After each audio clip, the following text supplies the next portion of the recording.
matches for the SA Criterium Festival for 2025, the 226's SA Criterium Festival, hosted by Steyn City. I've got to say a massive thank you to those two brands. They're the two brands that have made this possible to host this event, so a big thank you to them. In fact, I'm going to ask you guys just to put your hands together for them. Give them a little round of applause. 226's, is that Josh up there? Give Josh a wave. If anybody is a bit concerned about the different... Oh no, it was Charles who went and drove to Dainfern the other day instead of Steyn City, and then he caused me panic because he said the access code wasn't working. And then I spent an hour trying to fix it, but he does deliver coffee now, Charles. So a big thank you to 226's, and then Steyn City.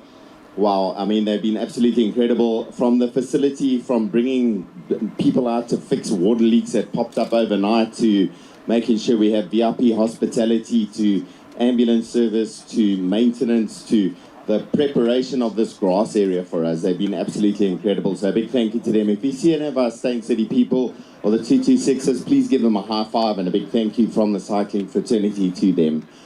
My name's Steve. I'm going to be on, we got a live stream going for today. So I'm going to be sitting in the corner over there with Frankie, who is, this is Frank, the man putting it together for us. So a big thank you to Frank. And Jeremy's going to be your race director today. I'm going to step out of the position once I hand over to Charles Cross and Gerrit Val. Charles is VP of Cycling South Africa, Vice President.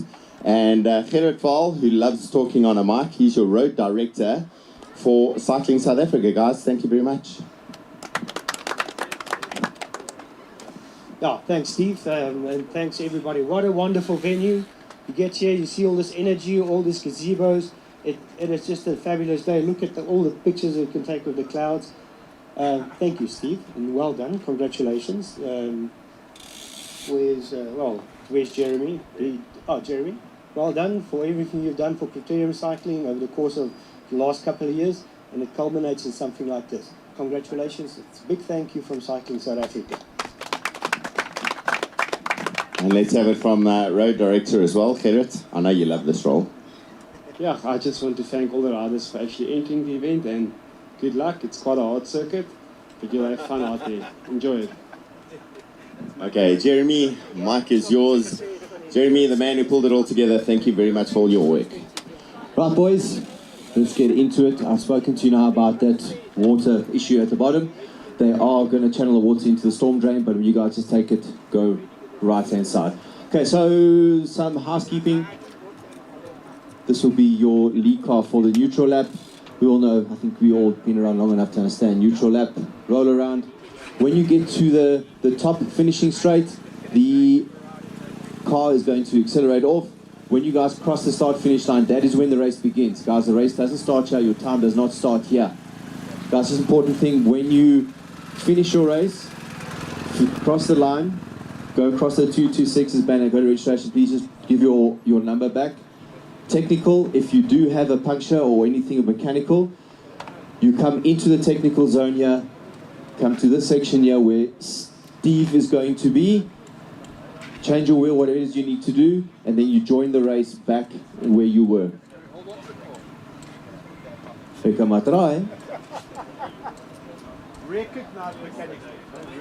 Okay guys, is everyone ready? Okay, 30 minutes plus a lap.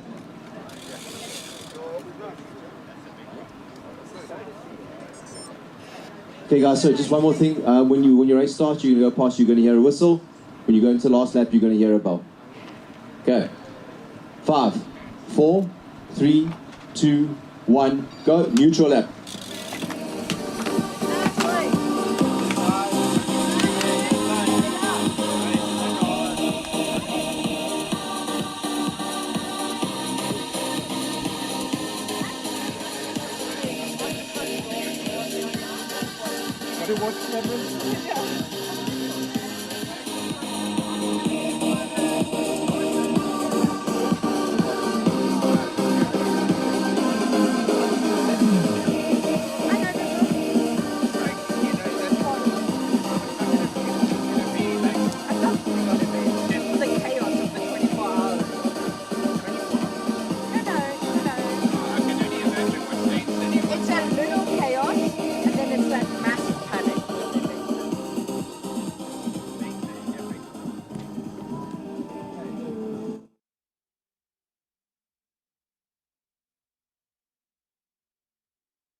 just in case anyone doesn't know what to expect for the day.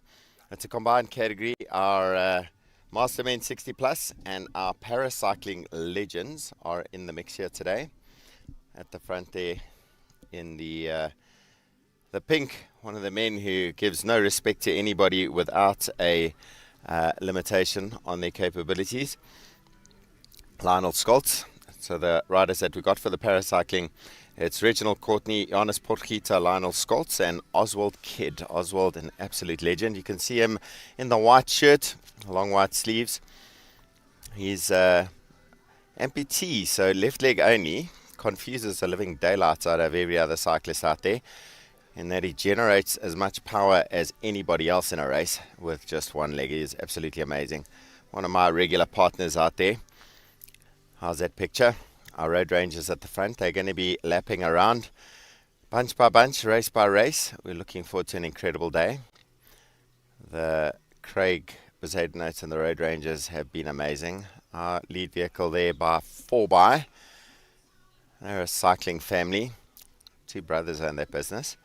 Yotti is the man driving at the moment.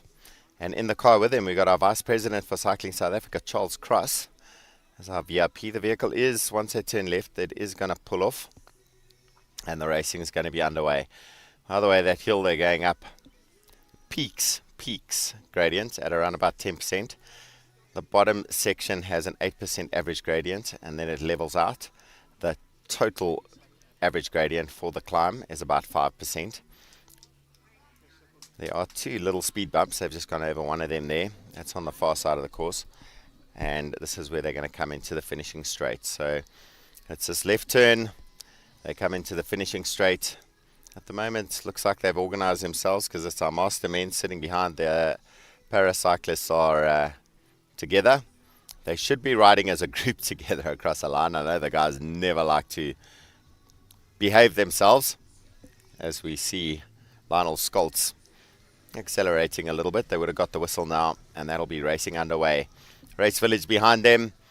That's a finishing straight, and literally that's the highest point of the circuit they're going through now. They hit the turn, they go over the speed bump.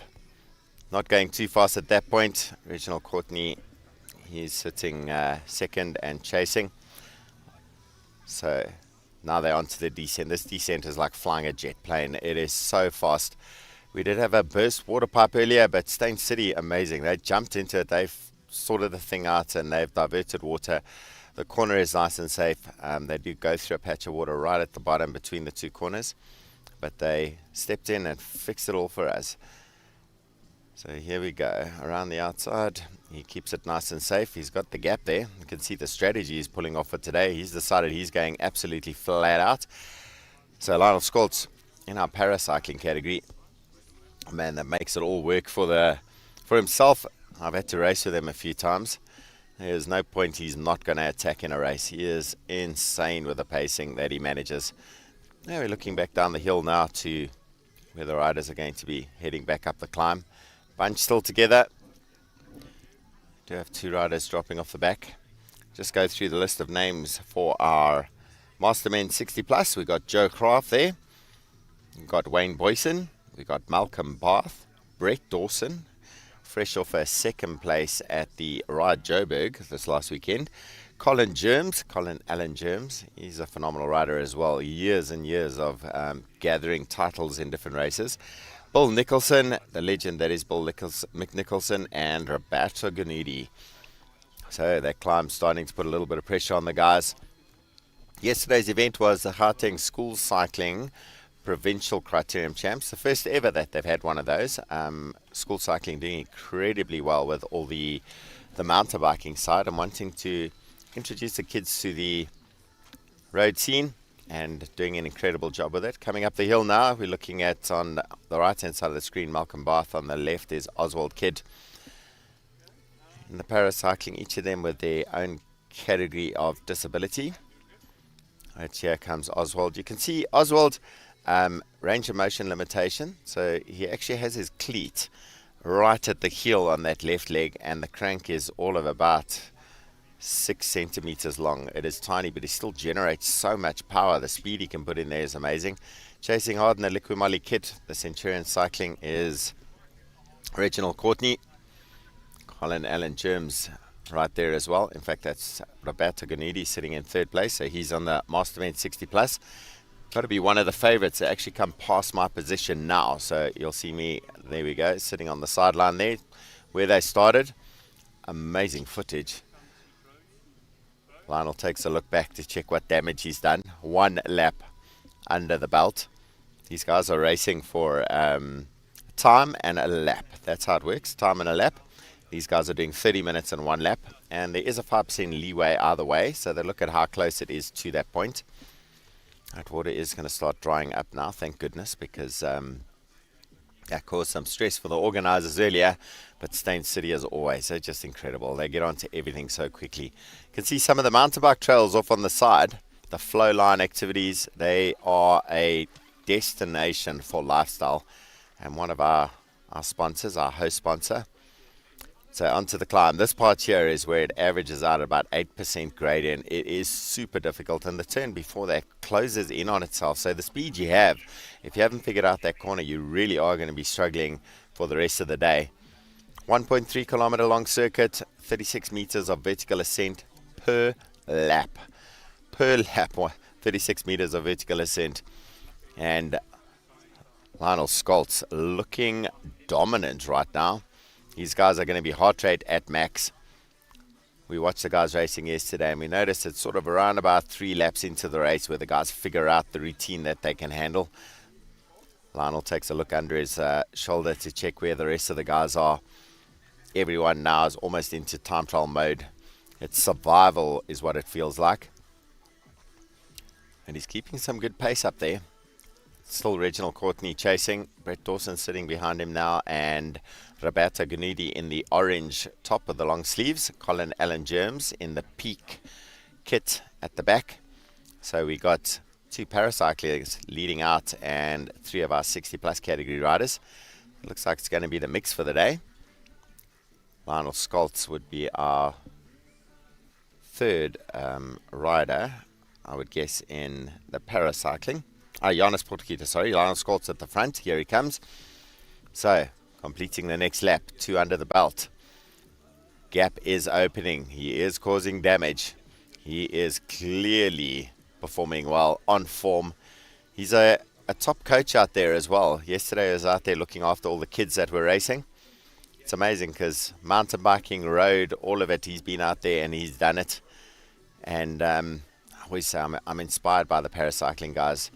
You know, normal bodied athletes will go out there and they'll come up with every excuse why they can't do something. These guys will tell you every reason why they should. So Reginald Courtney chasing hard against Lionel. Those two are racing against each other in the paracycling race, so they're in the same category. He's going to have to figure out how he's going to handle this man. The main bunch goes past me now. Lionel with a nice big gap. And I'm going to say that he's got this circuit figured out. Malcolm Bath on his way up the big... No, he's on the finishing straight. He's doing his thing, settled in nicely. Of the master men, not a massive field, but a high-quality field. I said Joe Graff, Wayne Boyson, Malcolm Bath, Brett Dawson, Colin Allen Germs, Bill Nicholson, Roberto Ganidi was my start list.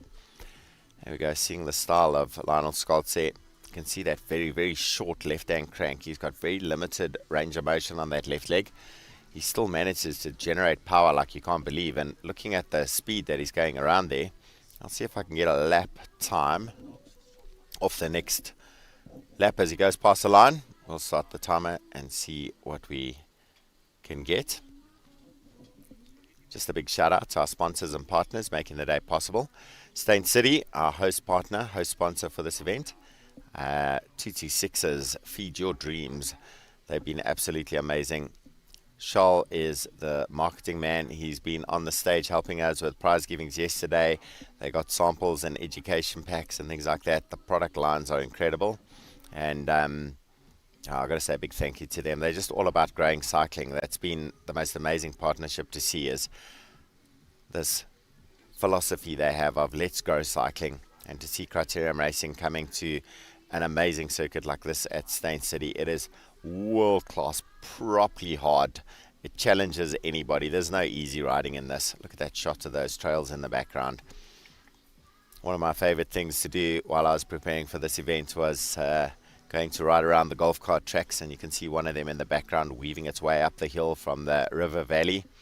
Okay, I got my stopwatch ready. That gap is getting bigger. Lionel's got control of this. He looks like he is going to be the man for the day. Half an hour on a lap. We did see a few early breakaways yesterday. 2 to 3 laps in, having to correct for the effort they'd made. Going a little bit too hard in the beginning, but this man, I think he knows how to handle it. Okay, let's see. I'll take it at the corner. There we go. Start that stopwatch. Let's see what his lap time is looking like as he makes his way around. Reginald Courtney on the front, still working hard. He's not asking the other guys to do anything. It's amazing the sportsmanship of these riders. I've got now Lionel Scholz has just passed me, and the race bunch is still to come around the corner. That gap just getting bigger and bigger. Other paracycling guys, it's now the 2 of them that are chasing, Reginald Courtney and Johannes Potgieter. And then behind that, the 3 riders for the paracycling category.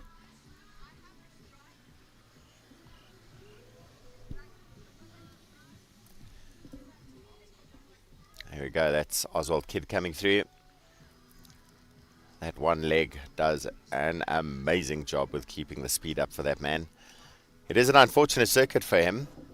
I did discuss with the guys that maybe we should change it to right turns only, but then none of the track riders will be able to handle the race. They only know how to turn left. And here we go, Lionel back onto that big climb. It is painful when you hit that climb. You get a little bit of a rest trying to get down that descent, but you've got to be thinking all the time. Those corners catch up on you very, very quickly. This is Malcolm Bath now making his way around up onto the he's onto the descent now. He's finished that, finishing straight. He gets to gather himself, catch his breath again, and head to the descent. He's going to be passing my position shortly. The front of the race now onto the big climb. Lionel Scholz just getting over the steepest of that climb. Out of the saddle and pushing hard.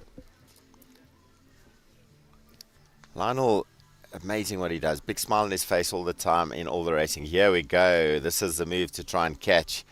And Johannes Potgieter, big effort there. Looks like he's in a big chainring as well. Going up a climb like that in the big chainring is one of our para-athletes. He's put the attack in. Reginald Courtney's found himself wanting a little bit. The 60-plus master men having to deal with that effort as well. Johannes, an incredible athlete as well from Centurion Cycling Club. Reginald, having done all that work, sat on the front there doing the pacing. Everyone let him do the pacing. And came the counter-attack behind him, Roberto Ganudi.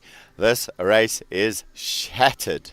It's just, it looks like individual time trials going on here. It's a pursuit race like right now.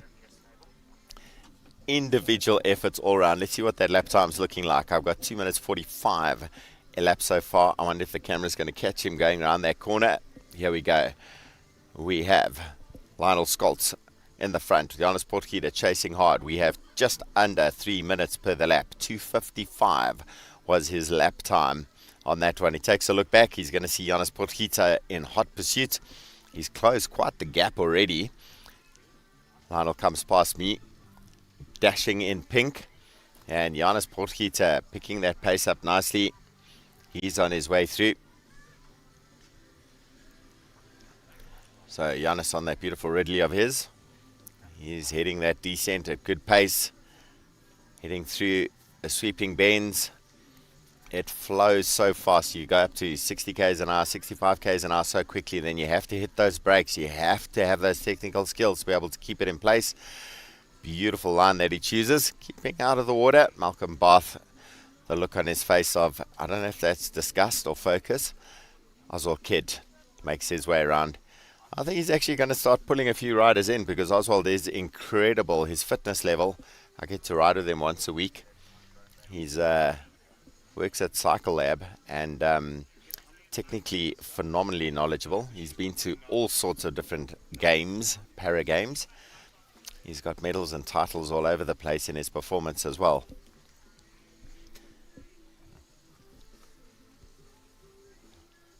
So here we go, onto the steep part of the climb. You come around that corner, you look up the hill, and it's just dead straight up into the sky. Here we go, Lionel Scholz getting over the steepest part of that climb. You can see that limited motion in the left leg that he's got. He has to compensate by extra effort on the right, but you'll also notice his hip movement is how he keeps that power going. As I said, paracyclists, they don't arrive with excuses, they arrive with reasons. Reasons to ride, reasons to get out there, reasons to do things, never an excuse. Absolutely amazing, inspirational to the lot of us. How is that seen? Lionel Scholz in the front, at the bottom end of the screen. Behind him and chasing hard, Johannes Potgieter. Then we got two of our master men. I think it's Colin Allen Germs and Brett Dawson. Or is it Wayne Boyson? I can't quite see who it is, but it's definitely Colin Allen Germs. I see Reginald Courtney behind there as well. Did a lot of work on the first 2 laps, and then Johannes gave it the hi-ho attack over the top to try and close the gap down. So Johannes Potgieter in picture at the moment. A Centurion cycling rider, as Chat's looking amazing. Goes over that speed bump into the finish line. He's just going over the finish line now, is Lionel Scholz. So it is Brett Dawson sitting on the wheel of Colin Allen Germs in the Master Men's 60 Plus category. Lionel Scholz drives his way around over the highest point of the course onto the descent yet again. He's decided he's solo time trialing this. He shoots past my position yet again on that descent. You've got that sweeping left-hander, sweeping right-hander, and then the hard left turn at the bottom of the course. Johannes Potgieter bringing it up to the highest point of the course. Looks like he's established his position for today. It is SA Criterium Champs at the 226's SA Criterium Festival, hosted by Steyn City, activated by Retail Insight. Really cool to have those partners and sponsors on board helping us. And he's made it safely through the bottom end of the course. Actually very close to the edge of that world famous golf course they've got here. Steyn City hosting a live golf event next year. They're throwing numbers around of people to visit in the hundreds of thousands. It's going to be an amazing experience. So book your tickets for that one. The gap that Lionel has got on the rest of the riders, the two master men have only just gone past my position on the descent, and Lionel has already got himself around onto the climb. He is head down and working hard. Here we go, Reginald Courtney on his way around. So our 4 paracyclists spread out all over the place at the moment.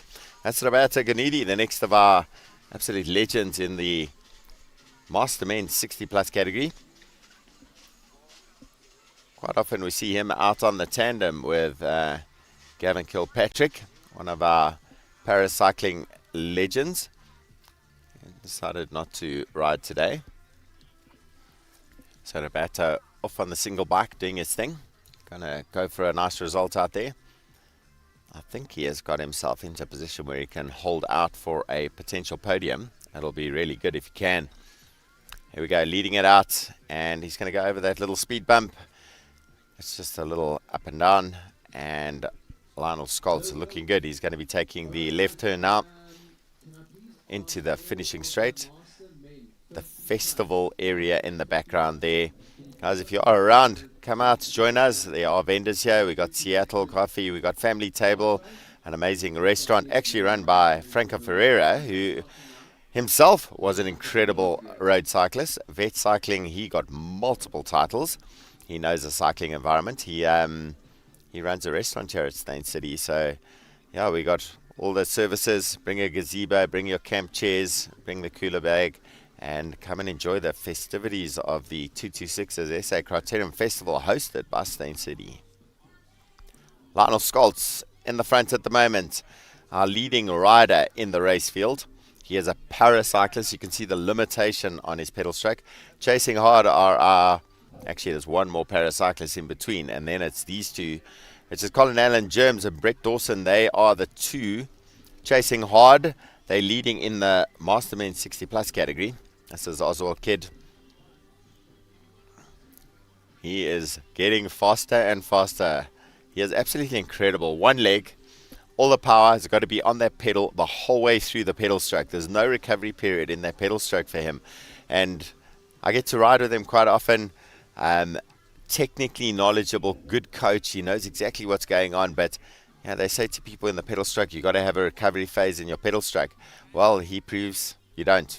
You can have one leg going all the time, and your efficiency can be built around it. I see Jonas Potgieter is just past my position. Oswald grabs that water bottle. He's closing the gap down on the guys. He's figured out what he needs to do for the circuit. Reginald Courtney, the fourth of our riders in the paracycling here, going around the corner. Colin Allen Germs at the front, Brett Dawson right behind. And they are in our our master men's category. Brett Dawson taking a second place at, what was that? Alberto Ganudi just goes past Reginald Courtney. Malcolm Bath is about to find himself lapped by the incredible speed of that paracyclist, Lionel Scholz, at the front of the field. As Roberto Ganudi starts his descent, heads on down the climb. On the other side, heading up, is our paracycling legend, that is Lionel Scholz. From Pretoria, coach, mentor, inspiration, and performing cyclist of note. Putting away all the other paracyclists and our master men. Can you believe it? He is incredible. This is Malcolm Bath bringing his way around. We've got a combination of age categories of the riders. Malcolm, the oldest of our riders on the circuit today. A man who does track, road, gets out there. The depth of experience is amazing. Great guy to talk to as well. And here we go, Lionel Scholz. Look at that limited motion on that left leg. He's made an adaptation to his shoe, so the cleat can sit on the heel. He's shortened the crank right down, so he's actually got, I think it's about 6 centimeters of crank length. That doesn't make him any slower. So off he goes, does his thing, heading up towards the top of the climb now. We're focusing on Oswald Kidd.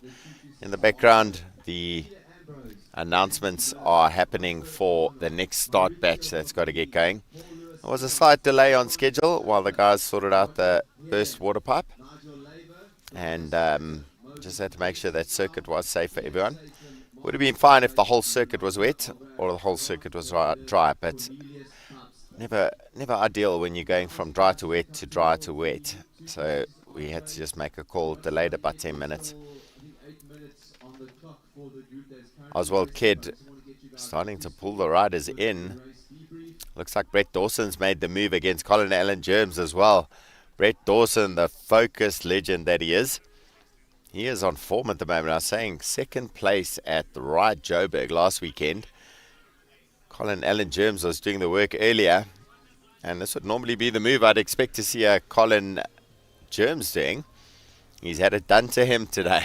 So Brett Dawson's now flying past my position as we look at Oswald Kidd on the descent.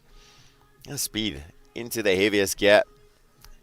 He lines it up for the right-hand bend. Jonas Potgieter has just gone past me. Colin Allen Germs has just gone past me. But on the far side of the field from me is the big ascent.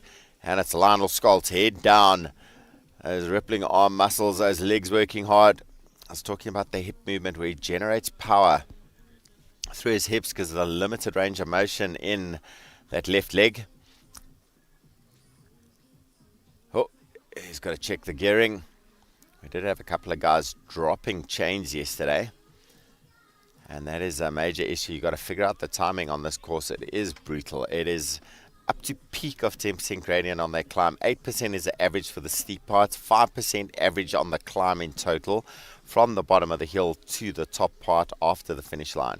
Roberto Ganudi, the legend from the south, he's powering his way up the hill at the moment in the Master Men 60 plus category, doing his thing and making it happen.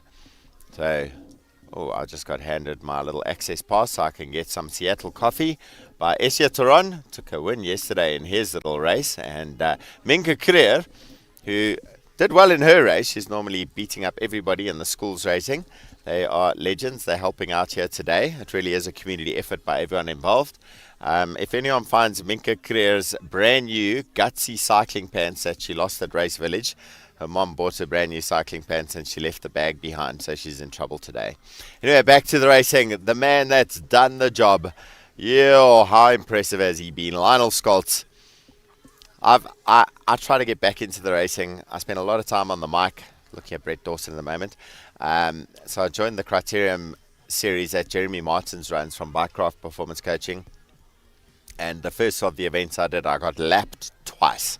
Lionel Scholz, top 3 or 4 positions overall in the C category that day. Next race I went back to, I only got lapped once. Next one after that, I finished about 10th. I didn't get lapped. The one after that, I managed to finally participate. I still got beaten by Lionel Scholz. He is insanely good. Malcolm Bath on his way around over the highest points of the course and onto the descent. Road Rangers coming through as well. They have been incredible. And guys, if you've got some money available, go and support their initiatives. They just are out there for supporting cyclists, supporting safety. Brett Dawson in the lead, breathing hard. He has been working hard. I said earlier, he's done a second place at Ride Joburg last weekend. Gary Bienica pipping him. He's come here with a bit of anger in that system. It's onto the descent. Cruising down, he's got the sweeping right-hander, and then it's into that serious, hard left-hander at the bottom of the course. Second place in our Boston Men 60 Plus, Colin Allen Germs, driving hard. Another man with so many titles, so many accolades behind his name. Johannes Potgieter, paracyclist. Nice move from him earlier. I think he went a little bit too hard in that counter-attack. Found himself not quite able to close the gap to Lionel. Lionel is flying today. Johannes, another one of those guys, always in the mix, always racing it. These guys always wanting to be racing with the, I don't know how to put this, call them able-bodied athletes. These guys are more able-bodied than any able-bodied athlete. The performances they can put out there. I mean, Brett Dawson is going flat sticks, and he's not closing the gap on Lionel. Lionel, incredible. You know, bring his way around again on the next lap. It looks pretty metronomic for him. 3 minutes a lap at the moment. By the way, our fastest lap times yesterday, junior men, around about 2 minutes and 30 seconds a lap. So we're going to expect some 2 minute 10, 2 minute 15 seconds a lap for our elite under 23 men. Could possibly be amongst the junior men in their race, but we'll have to see how aggressive their racing is. Quality racing, beautiful scenery. And we've got Brett Dawson now. And that's him from the front. Cameraman focus on him. He's just caught up to Malcolm Bath, so he's put a lap into him. You can see how hard it is because they're trying to keep the power down, but all of them, when they hit that climb, they're upright, trying to get their chest as open as possible, get as much air into the system as possible. Roberto Gnudi on his way down the hill. Oh, this is a moment. Lionel Scholz is going to be catching, he's going to be lapping Roberto Gnudi. Oswald Kidd, one leg driving. Incredible performance. Amazing achievement. And he's going to be making some ego damaging performances there. The guys are going to be struggling with that one. How does Oswald Kidd do it? One leg only, out there powering his way around. He keeps that speed so high. Brett Dawson leading out in the Mastermen 60 plus category. So it looks like he's nailed this one shut. He's going to be getting himself the title.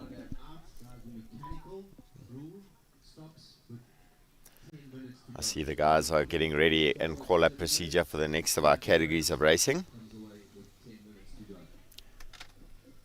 Here we go, Malcolm Bath coming through at the moment.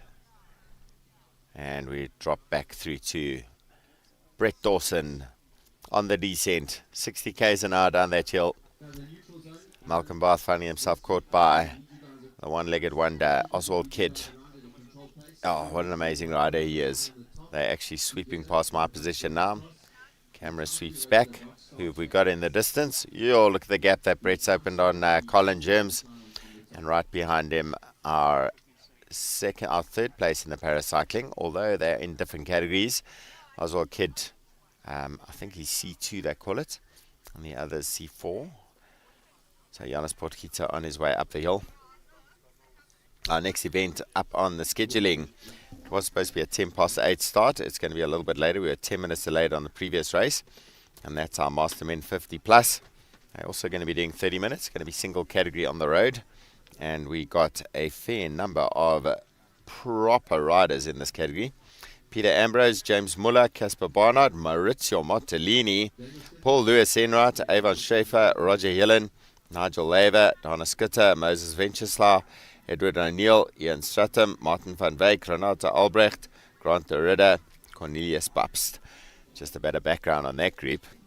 Taking the win last weekend at the Ride Joburg was Renata Albrecht, Martin van Wyk, second place on that one.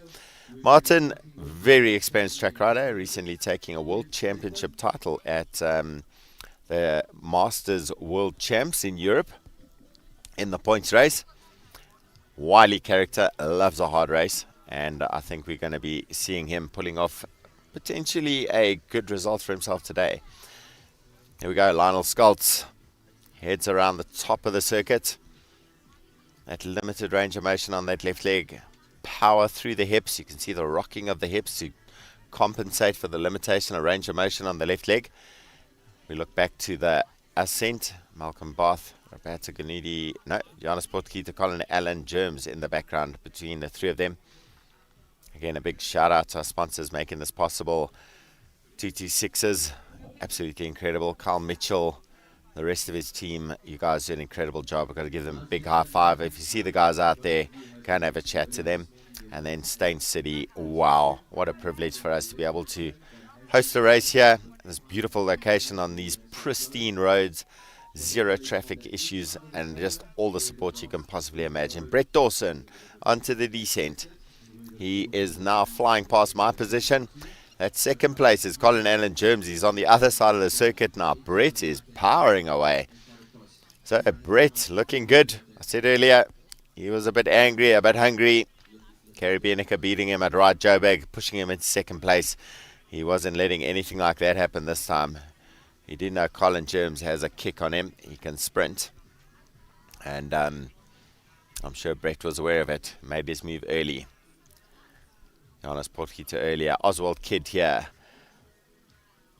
Paracycling in his own category. He's making his way past my position now. And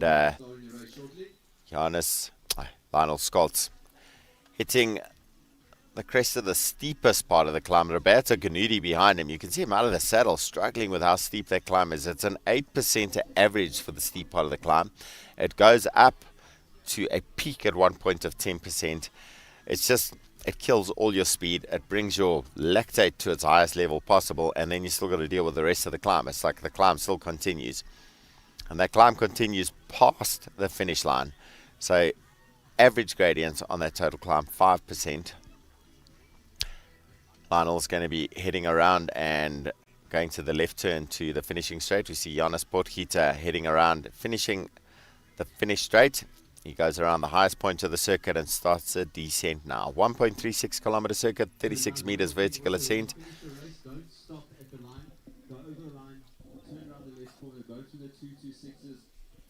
The guys in the background just getting the next group ready for their start. Just saying we've got a slight delay on scheduling for the day. Nothing too difficult. Amazing work being done by Steyn City.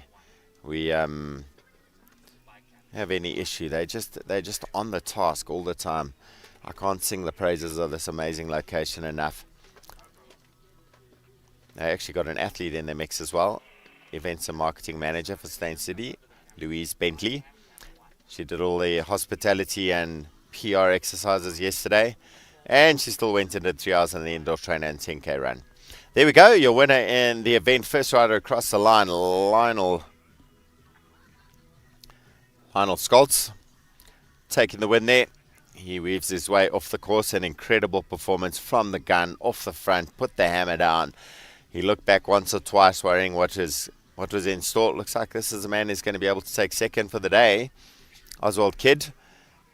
Both Oswald and Lionel are going to be in their own categories. Brett Dawson slumped over those handlebars.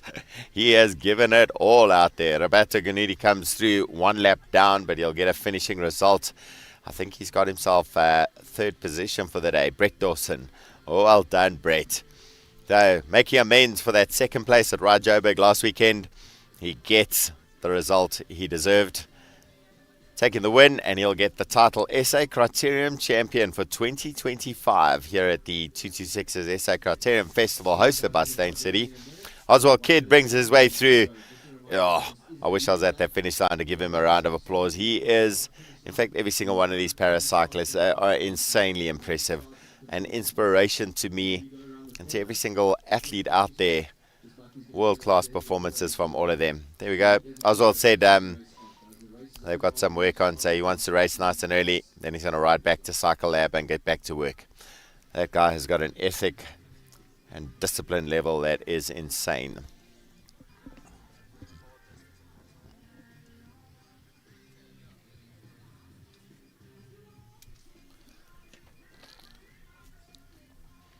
That's Jeremy Martin, our race director.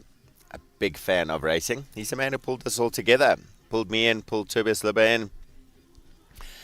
And his feedback, no matter what the challenge, he said, I just want to put on an SA Criterium Championship for the riders. Colin Allen Germs, high five waiting from the winner. Colin gets himself second in that Mastermen 60 plus category. It's okay to share it out between Brett and Colin. They've got lots of titles. Malcolm Barth wrapping up his day as well. A legend in the cycling fraternity.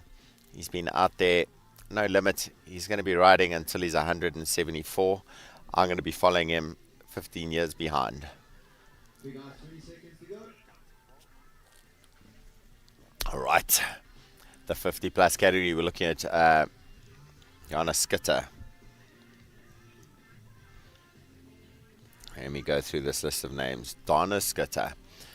Right in front of him, really close to the camera. Looks like Paul Lewis Enright. Another very talented rider behind him. Behind the white and pink helmet is Maurizio Martellini. And Moses Venturesla on the left. That's Peter Ambrose in the Northcliffe cycling kit.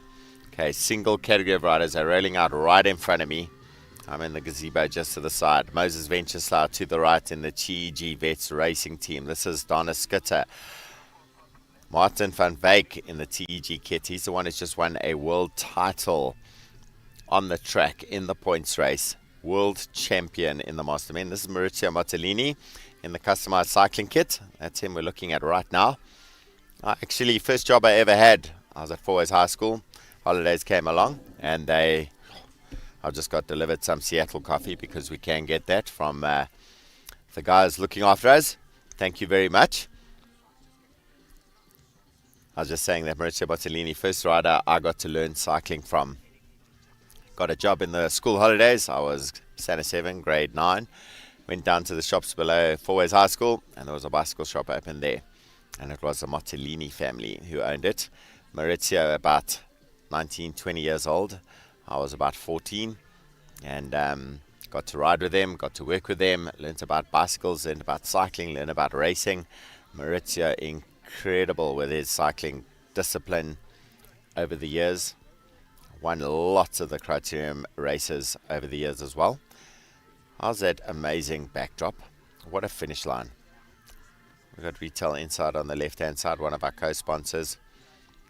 226's branding on the one side, in fact both sides, and then Steyn City occupying the rest of it. Neutral lap at the moment, the 4x vehicle at the front. Yoti Nusias driving. Our cameraman Yaku from DB Photography on the back of the vehicle. And Jeremy Martin's here with me at the moment. Jeremy, good racing so far, eh? Yeah, so far it's been pretty good. We had a little bit of a delayed start, but the guys are up and running. The conditions look great today. Sun's coming out. Man, flippin' awesome venue. I mean, yeah, the roads are perfect. Got such a lack of lead-out cars. The guys are getting stuck into it. Yeah, it's a really, really good day. And Lionel Scholz, how's that performance? He just put the hammer down. Paracyclist blew all the Mastermen 60 plus out, blew all the other paracyclists out. And off he went. I was just talking the whole way through the race about how inspirational he was with that performance. Those guys blow my mind. Never an excuse, always a reason. They just come up with a reason why they can, never an excuse why they can't. Yeah, Lionel's been at this for a long time, and he's been doing what he's currently doing for a long time. I said to the guys in my training studio the other day, some guys find ways, some guys find excuses. Lionel finds ways, and he bosses everybody.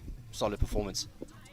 And then also here we have the Master Men 50 Plus going. And how awesome is that start area?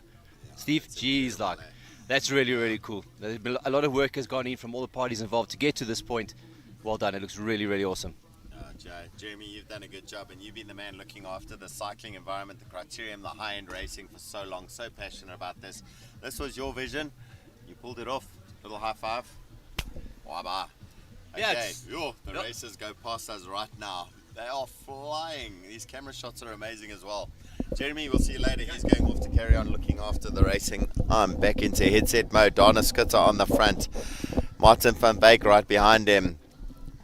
Let's see if I can pull out all the names of the action shots of the people making the moves. Can definitely pick up the... Sorry, just adjusting microphone so I can see and talk to you guys at the same time. Shot over the finish line, literally where that line for Stop Street is. That's the highest point of the circuit. You turn left and you bomb it down the hill. A Master Men 50 Plus here at the 226's SA Criterium Festival, hosted by Steyn City. Bunch still together. We did see this in the junior men's category yesterday. First lap was together. Second lap was half. Third lap it was halved again.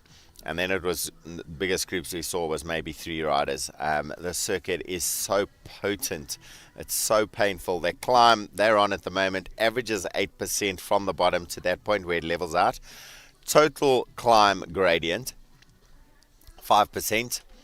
Peter Ambrose from Northcliffe Cycles, he was out there with me earlier in the week, testing the circuit, giving me some feedback. On the front, driving the pace, Dana Skutter, the man from Northwest Province.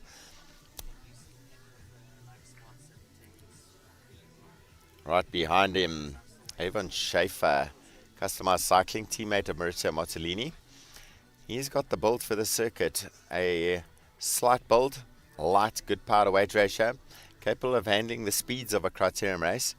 Here comes our road ranger at the front, Craig Bezadnote. He's an absolute angel for the cyclists out there. Oh, look at the speed. Avon Schaefer with the big attack over the top. It looks like Paul Enright, is it? Or is it Moses Ventureslau trying to close gap? No, it's Martin van Beek. I've mentioned all three. Yo, look at that attack. Yee whiz, I'm going to have to do a lap time here to see how fast he's going. So Avon Schaefer over the speed bump. He flies past my position now. Head down, aero. I swear he's doing 60 k's an hour already. Dana Skutter out of the saddle. The pace so high. Lap 1 done, and already riders getting shattered all over the place. It is insane to see the speed these guys have taken this event on at. So I'm going to have to let this settle down a little bit before I can see what's actually going on. The live streaming, incredible to be able to see. I'm getting some food delivered to me as well. This is how you keep an ex-cyclist fat, is you give them brekkie buns. That's Essia Toron. He took the title in the Gauteng school cycling yesterday. Essia, 'n bietjie in Afrikaans vir ons, vir die ouens wat luister. Hoe was jou reis yesterday, gister?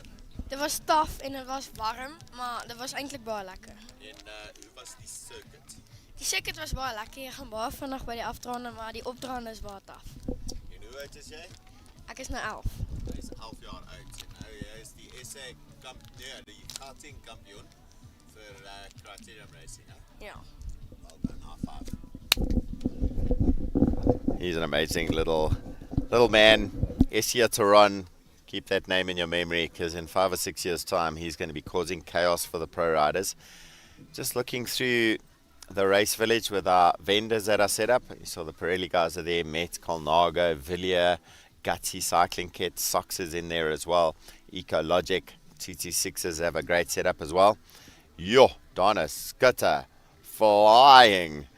That looks like pro cycling speed at the moment, but he's got a man to close the gap down on. Everyone trying to figure out how they're going to handle this. Oh, it shuffled around. I get my brekkie bun given to me. I turn my head from the screen and suddenly things are upside down. Donna Skitter, he's a hungry man. He's not going to sit there and wait for anyone else. My take on the circuit, that corner he's just gone through there, you have to be the first one onto that descent. You have to put the power down quickly, and then you have to tuck down, try and suck some air into your lungs, get some recovery. He's just shot past my position. The bunch is now looking at each other. Dangerous move. Donna Skitter is super strong. If there's a time trial, Donna Skitter's on a bike, you can be pretty certain he's going to be one of the top performers on the day. Here come the rest of the guys. Paul Lewis, Enright, Moses Ventureslau together. Another way picture is going to be available, sponsored by Moses from ModCon. Got to say a big thank you to him. So much of an event like this is about the community coming together. That's a circuit. Look at that. What a shot. So the bottom end of the screen is the bottom end of the circuit. That hard left turn across the bottom, hard left turn, and start the climb. And they head back up 1.36 kilometers, 36 meters vertical ascent. Literally, we're going down the valley, up the valley. And in between, you can see all the mountain bike trails, the golf cart trails, our race village right at the top of the circuit. It is amazing. What a shot. Look at the racing as well.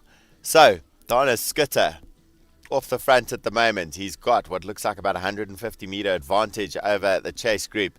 That chase group is going to have to decide to work together, because if they start playing games, they're not going to bring him back. Donna Skitter, taller than the average guy in that bunch. He's definitely not as light as an Avon Schaefer. You can see Avon behind there in the customized cycling, the multicolor sleeves of his shirt. Nigel Laver doing a nice ride as well. The top coaches in the country. Another big advocate of road cycling, mountain biking, kids on bikes. Roger Hillen in the mix on the right-hand side. So Nigel looking like he's working for Roger. Roger's son yesterday getting a nice podium result. Roger came out here a few times. His son actually at Steyn City School. So this is where they're going to go over the speed bump as the bunch goes round. But big gap getting open by Donna Skitter at the moment. I wonder if he's going to be able to lap the whole bunch by the end of this race. I haven't done a lap time. My word, I'm so excited just watching the racing. I'm not managing to capture what I need to here. So Donna Skitter goes over the line. He's going to take the turn, starts a descent. Timer started. Let's see what that lap time's looking like. Bunch behind. Oh, these guys are looking at each other a little bit too much. Donna flies past my position. That's me in the background under the gazebo. Got a beautiful location here on the side of the road. Nigel Laver on the front there. Avon Schaefer behind that. Martin van Wyk behind him. Renata Albrecht, winner of this category for Ride Joburg last week. That bunch is going past me now. The camera right next to me taking that shot. And there they go. So, down to 1, 2, 3, 4, 5, 6, 7 riders left in the bunch. One off the front. The rest of the riders shattered out the back. Paul Lewis Enright, deep breath. Wondering what he's going to have to do to control those guys. He was having a good laugh with us 2-3 days ago. He came to test the circuit in the rain. This left-hand corner in the rain was very dodgy. But the skills of these riders getting tested to the limit. They sweep around that bend. Moses Ventureslau coming through. He's with Peter Ambrose at the moment from Northcliffe Cycles. Both absolute legends, gentlemen in the cycling environment. They know how to have a good laugh at themselves. They know how to put the hammer down. They know how to hit the pace really hard. They pass my position now. This looks like Renata Albrecht with the counter move. Maurizio Mottolini onto his wheel. By the way, these guys used to be teammates like 25 years ago. Renata Albrecht and Maurizio Mottolini. I was the youngster hanging on with him. Donna Skitter on his way up the climb. Head down and focus. They are going to get across the gap by the looks of it. They've got the rabbit to chase. I've got 1 minute 56 seconds as elapsed since he passed that top corner on the circuit.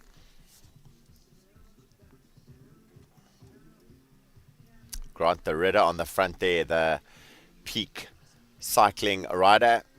Tall man, 6'3", I would say. Big power, big friendly smile as well. 2:15 has elapsed, 2:17, and they've got it back together. All three of them in there, all big hitters. Yo, Renato Albrecht on the front, Maurizio Martellini behind him, Donna Scutter behind that. They hit the turn now, 2 minutes 31 seconds, equaling fastest lap time we saw yesterday. That is insane, and three properly dangerous riders. Maurizio, the punchier, stronger, sprinter-orientated rider. Donna Scutter, the time trial specialist. And Renato Albrecht would prefer one long climb. Three different styles of riders. All three of them with decades of race experience. They know how to handle a race. They also know their job right now is to get the gap opened. Renato doesn't have a teammate back there that I know of. Donna doesn't have a teammate back there that I know of. But Maurizio does. So Maurizio has a little bit of a card to play. Avon Schaefer, phenomenally capable rider. He'll be able to make the counter move if needed. So if that group comes back, anything goes wrong, he must just make sure the gaps don't open too wide. Moses Ventureslau, Peter Ambrose on their way through. Trying to figure out how to keep that pace going. There is a catching of riders that's going to be happening shortly. How's that view back down the big descent? Paul Lewis Enright makes his way around the finishing straight. He's going to bomb it down the hill on the far side. He's now almost just over half a lap down on the rest of them. Another incredible rider. Like, you just got to understand how fast these guys are going at the front end when someone like Paul Lewis Enright's in a bit of trouble. Renato Albrecht on the right, Maurizio Martellini in the middle, and Donna Scutter, the tallest of the three riders at the front. Maurizio's at the front right now. Maurizio Martellini, Donna Scutter, Renato Albrecht in that order. Renato, the rider, is going to be happier about the climbing. Donna would prefer one flat road that goes on forever with a headwind. And Maurizio Martellini, he's going to be the punchy rider. He's going to be the change of pace guy. Taught me a lot about cycling over the years. Took me under his wing. Taught me about track racing, about road racing. Taught me how to do medicine on the track. He's a phenomenal guy. Very passionate about cycling as well. He, some of the best personalization of race equipment that you can possibly get done. Maurizio Martellini. And he likes to throw around the big kettlebells as well. 60 kilo dumb kettlebells he'll happily throw around. Strong man, good for a sprint, good for a crit. Now the guys are starting to look at each other again. Yeah, the point is, when these three guys get together, they now need to make the decision. They come past my position. They're looking pretty comfortable. I look back up the hill. The chase bunch still in the mix. Martin van Beek's on the front of the chase bunch. That's him. Avon Schaefer sitting well behind him. Grant Dorita behind that. Nigel Laver. An excellent ride by him. So, 3 off the front, 4 chasing. This looks like it is going to be... I see Roger Hillen's just coming past me now. Nigel Laver's teammate. The guy's a little bit further down on the race field, dealing with the pain of this circuit. Peter Ambrose in the black and white kit of Northcliffe Cycles. Moses Ventureslau, the man who sponsored the stills photography from Modcon Construction, told me an interesting fact about his company, the entranceways of Steyn City, the big dome arches. He said his company supplied the concrete for that. How cool is that? It's an amazing thing about these riders. They're not just, they look like pro cyclists, but they're full-time businessmen, families, got a good sense of humor. They're just absolutely amazing examples. This front 3, they've decided they're not going to sacrifice, they're not going to expose themselves, and the group has come back together. Martin van Wyk, we call him the mayor of Brakpan, runs Van Wyk Electrical, just won that world title in the track for the points race, number 128. A wily rider would be the best description I could give you of him. Maurizio Martellini on the front. He's got his teammate back in the mix now. So Avon Schaefer in the mix. Renato Albrecht pulls across to the side. So it's quite the move to be able to do, because if you can You can show the guys you're calm and you're not worried, you're not panicking. Especially for the youngsters. Watch out Renato races. He is calm. Here comes an acceleration. I think we just cut away as he made the acceleration into the finishing straight. Yep, he's done it. It's one of the places I've said to the guys I think would be best place. If you can make that acceleration, catch the guys by surprise. Dana Skutter not caught by surprise. Martin van Wyk not caught by surprise. Avon Schaefer into the mix this time. Nice teamwork by the customized cycling guys. Grant the Ridder, the tall rider with the pink left sleeve, blue sleeve on the right. He's also a very capable rider. He's getting a good ride at the moment. The guy's slow right down. Bit of cat and mouse going on at the moment. Peter Ambrose just passed my position. Looks like they were going to catch him, but now back together. So they passed my position now. Count them. 1, 2, 3, 4, 5, 6, 7. 7 riders all together. All high quality riders. Avon Schaefer, Dana Skutter, Grant de Ridder, Maurizio Mottolini, Renata Albrecht, Nigel Lever. What a group of riders. Now it's going to start getting interesting because how are they going to start separating this? They know they're all of a similar level. They're going to figure out where their strengths lie in the circuit into that bottom descent. I was nervous about how sharp that left turn was. We even placed an ambulance down there. The ambulances had nothing to do. Touch wood, we continue in that way. Actually, the most technical of all the turns is the one they've just been around because it cuts in on you. So you're trying to keep the pace going at the bottom because you know you're going onto the big climb. And as you go around that corner, it feels like it's like you're getting tightened down on as you go through that corner. Peter Ambrose about to be caught by the bunch. He's going to keep himself across to the one side. The eye doctor. You talk about these guys, I say over and over. Amazing cyclists, amazing people, and phenomenal professionals as well. So, front bunch, now having lapped Peter Ambrose. Northcliffe cyclist rider.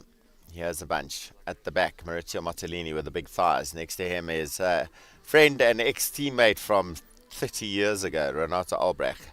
Bikecraft written on these shorts. TEG cycling on the shorts of Martin van Wyk. To the left of him, the tall man from Peak Cycling is Grant de Ridder. Dana Skutter next to Avon Schaefer at the front. Avon, the slighter built rider. And there's some good teamwork going on here between Avon and Maurizio, and I'm going to be watching that closely because they are playing their cards well. One goes in the move, one follows wheel. Next time round, the other one goes into the move, the other one follows wheel. They're keeping that pace high. It's definitely high enough to string them out into a single line. Maurizio Mottolini keeping a close eye on Renata Albrecht. I think that's his strategy. He's not going to let Renata go anywhere. Nigel Lever sitting in second place at the moment. His son Christian racing yesterday. So they take the turn onto the descent. They go past the crossing point where people access from parking to the race village. And bunch flies down the hill. On the front, Avon Schaefer still doing all the work. I would have put him as the rider for the win today. Just because he's a punchy rider, he's a strong rider, and he's a light rider. And that climb would suit him. So 7 riders at the front. That's a bunch. The riders ahead of them are riders getting lapped. Around the bottom corner, Grant de Ridder sitting comfortably in the middle of the group. None of them letting anybody make any moves that are too problematic. I think any move that's going to work is going to have to be hammered down for a long... Ooh, and there we go. Avon Schaefer with a bit of acceleration out of that corner and then slows it down. The counter move is coming. Looks like Renata Albrecht. It looks like his style. On the wheel, though, Maurizio Mottolini. So Maurizio Mottolini sitting on the wheel of Renata Albrecht. Dana Skutter has responded nicely to it. So has Grant de Ridder. There's a little bit of a strain to respond by Nigel Lever. Is he going to be able to recover a bit more? Martin van Wyk on the back of the group as well. The heavier riders are going to struggle with that big climb, but you can see no one is liking this climb. Donna Skitter, as I say that, he keeps the cadence up, head down, keeps going. I didn't see that one coming because he's a big man. That's not a small guy. And he's keeping the hammer down. He's opening the gap again. Nigel Lever recovered a little bit. He's going to close back down onto the guys. So split up. Donna Skitter, Maurizio Mottolini putting the pressure on the rest of the guys. I can see them on the far side of the course going up the climb, probably at 20 odd k's an hour. Donna Skitter looks back to see what damage he's caused. He knows he's got Maurizio on his wheel. Grant the Ritter now chasing to close the gap. Avon Schaefer, Maurizio Mottolini's teammate, sitting in second wheel of that chasing group of 5. Renata Albrecht, another danger man, sitting in the middle of the pack of 5. There's our leading 2. Donna Skitter, absolute legend on the front. Maurizio Mottolini sitting his wheel. Looks like he's playing policeman at the moment, watching those moves.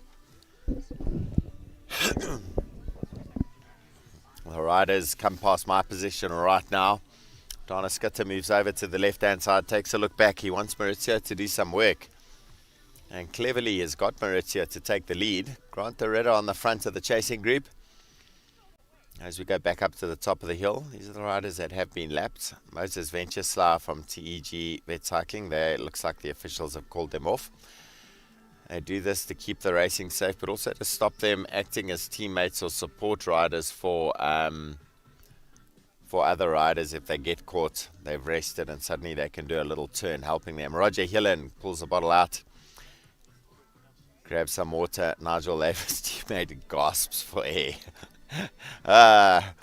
Circuit's a good one when there's nowhere to rest on that circuit. Every part of the circuit is absolutely insanely difficult. Looks like Nigel Lever has called it a day. He sits up, he's reaching into his pocket for a 226's gel by the looks of it. Donna Skitter, yo! Is that Donna off the front? He's just kept the pressure on. He's not really asking anybody else to work. Maurizio Mottolini, I don't know whether we missed the move around the corner that got that gap opening up. But now, between Maurizio and Avon as teammates, they're the only 2 with a teammate in that group. They're going to have to do something about this. It's Renata Albrecht. It's not Donna Skitter. It's the lightweight. The man who won Ride Joburg. He is off the front. He's flown the coupe. He's attacked. The afterburners are on. He's put his head down. He's flying over that speed bump, the Steyn speed. He's doing the one on the other side, which is on a descent. Donna Skitter on the front of the chase group. Grant the Ritter right behind him. The far side, Avon Schaefer. I am going to make a call and say I don't think they're going to pull this man back. That's a dangerous move to let go. Renata Albrecht, super strong, super light. He's got years and years and actually decades of experience. Paul Lewis Enright comes around. He'll be told now that he's got to pull off. So he's going to stay out the way. Another class rider, but it's just an indication of how insanely strong the front end of this race is. There we go. Paul Lewis Enright comes off the circuit. Renata Albrecht gets the speed up as quickly as he can, tucks into as aerodynamic a position as he can, sucking air. You know those lungs are going to be working hard to get that oxygen, get the carbon dioxide out of his system. But he's got quite a big gap. I'm going to say that's about 250, 300 meters already.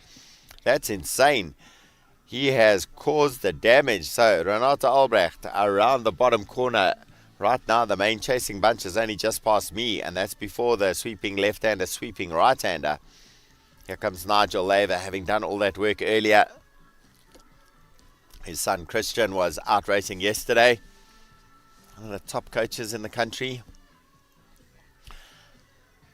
Nigel, you keep rolling until the officials say you have to come off the circuit. One of those rules of racing. If you pull yourself off the circuit, then you don't get a result. If you wait till the officials tell you to get off the circuit, then you get a result. The position you were in when you're pulled is the position you get at the end of the race. The guy's still flying around there. I wouldn't like to be trying to hang on to any of these riders out there. Back to the leader. Renata Albrecht, winner of Ride Joburg in Age Cat last weekend. He won it last year as well. Super strong, decades of racing experience on the track, on the road. been in the biggest teams, and to be teammate and do the work for other people. But head down and powering up that climb. I think he's figured out the scheduling. They're going to start the call up for the next group. It's going to be our ladies that are going to be racing next. See, Jacqueline Bilson has been helping with the marketing of this event. She's also one of the top end ladies in the vets racing. Her and her partner, Stephen Oberholzer, part of the establishment of the road cycling scene. Renata Albrecht on the front. Chasing group. Avon Schaefer at the front. Grant the Ritter seems to be in the middle of the bunch pretty much most of the time. Very clever riding from him. Whether that's by design or by necessity, we're not quite sure. Renata Albrecht heads for highest point on the circuit. We do not see the race bunch in the background. He looks back, but he's not going to see anyone there. He's onto the descent. I see the first of the Road Ranger vehicles come past me, and Renata Albrecht goes past me now. He is flying down the hill. He is looking composed. His posture's great. He doesn't look like he's in trouble. He's measured this effort completely, and he's pulling off an incredible ride. I'm going to say this race bunch is not going to catch him. Avon Schaefer on the front doing the work for Maurizio Mottolini. Grant Doretta behind him. Dana Skitter behind that. Maurizio Mottolini in fourth, and fifth wheel of that group is Martin van Wyk. The 5 chasers come past my position on the circuit as Renata Albrecht has already got to the bottom of the circuit. He's going to start the climb shortly. Let's see if the camera pans back up the hill to the chasing bunch. There they are. How incredible is this coverage? Amy Firth on the start line of her first criterium ever. And Sonia van Velden in the mix there. In the Smart Bike Fit ID match kit, that's Jacqueline Bilson. She's going to be taking on the circuit. She's talking to race director Jeremy Martins. Jeremy pulling the race together. Jacqueline doing the marketing and social media for them. She does a lot of involvement to help the guys out in the cycling environment. Really a big family, a huge community of supporting each other. Right, back to the leader. Renata Albrecht on the front. Cadence up. Still in the big chain ring, driving it up the hill. We look at Roger Hill, and he's gone around the other side to only start the descent. Chase bunch behind. Grant the Ritter now on the front of that chase group. Renata Albrecht fires his way up the hill. The scenery here at Steyn City be absolutely stunning.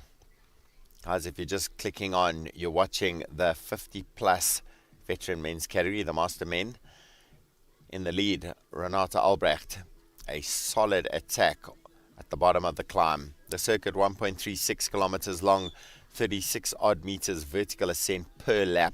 It is a brutal course with nowhere to recover. You'd think you could recover on the descent, but you're trying to close gaps. You're trying to catch riders on the descent. There's nowhere to recover. The chase group, this is what we're looking at the moment. Avon Schaefer and his teammate Maurizio Mottolini in there. They're first and third wheel in that group. Grant Loretta is in there. Dana Skitter is in there. Martin van Wyk is in there. Martin van Wyk, recent World Championship title gain at the points race on the track at the Masters World Champs in Europe. Dana Skitter sitting in second wheel. He has been an animator of this race. He's been off the front a few times. In fact, he was off one of the moves. Himself and Maurizio Mottolini, that Renata Albrecht countered them, and he created this space for himself. He is now on the sweeping right-hander, and then it's a hard left turn at the bottom of the circuit. As the chasing bunch has only just gone around the turn at the highest point of the circuit to start the descent. Our veteran women's race getting called up to start line at the moment. It really is just a festival of racing. Quality focus on every single one of these riders. The performances are insane. Evan Schaefer at the front there in the chasing group. Dana Skitter behind him. Maurizio Mottolini in third. Grant the Ritter in fourth. Martin van Wyk behind that.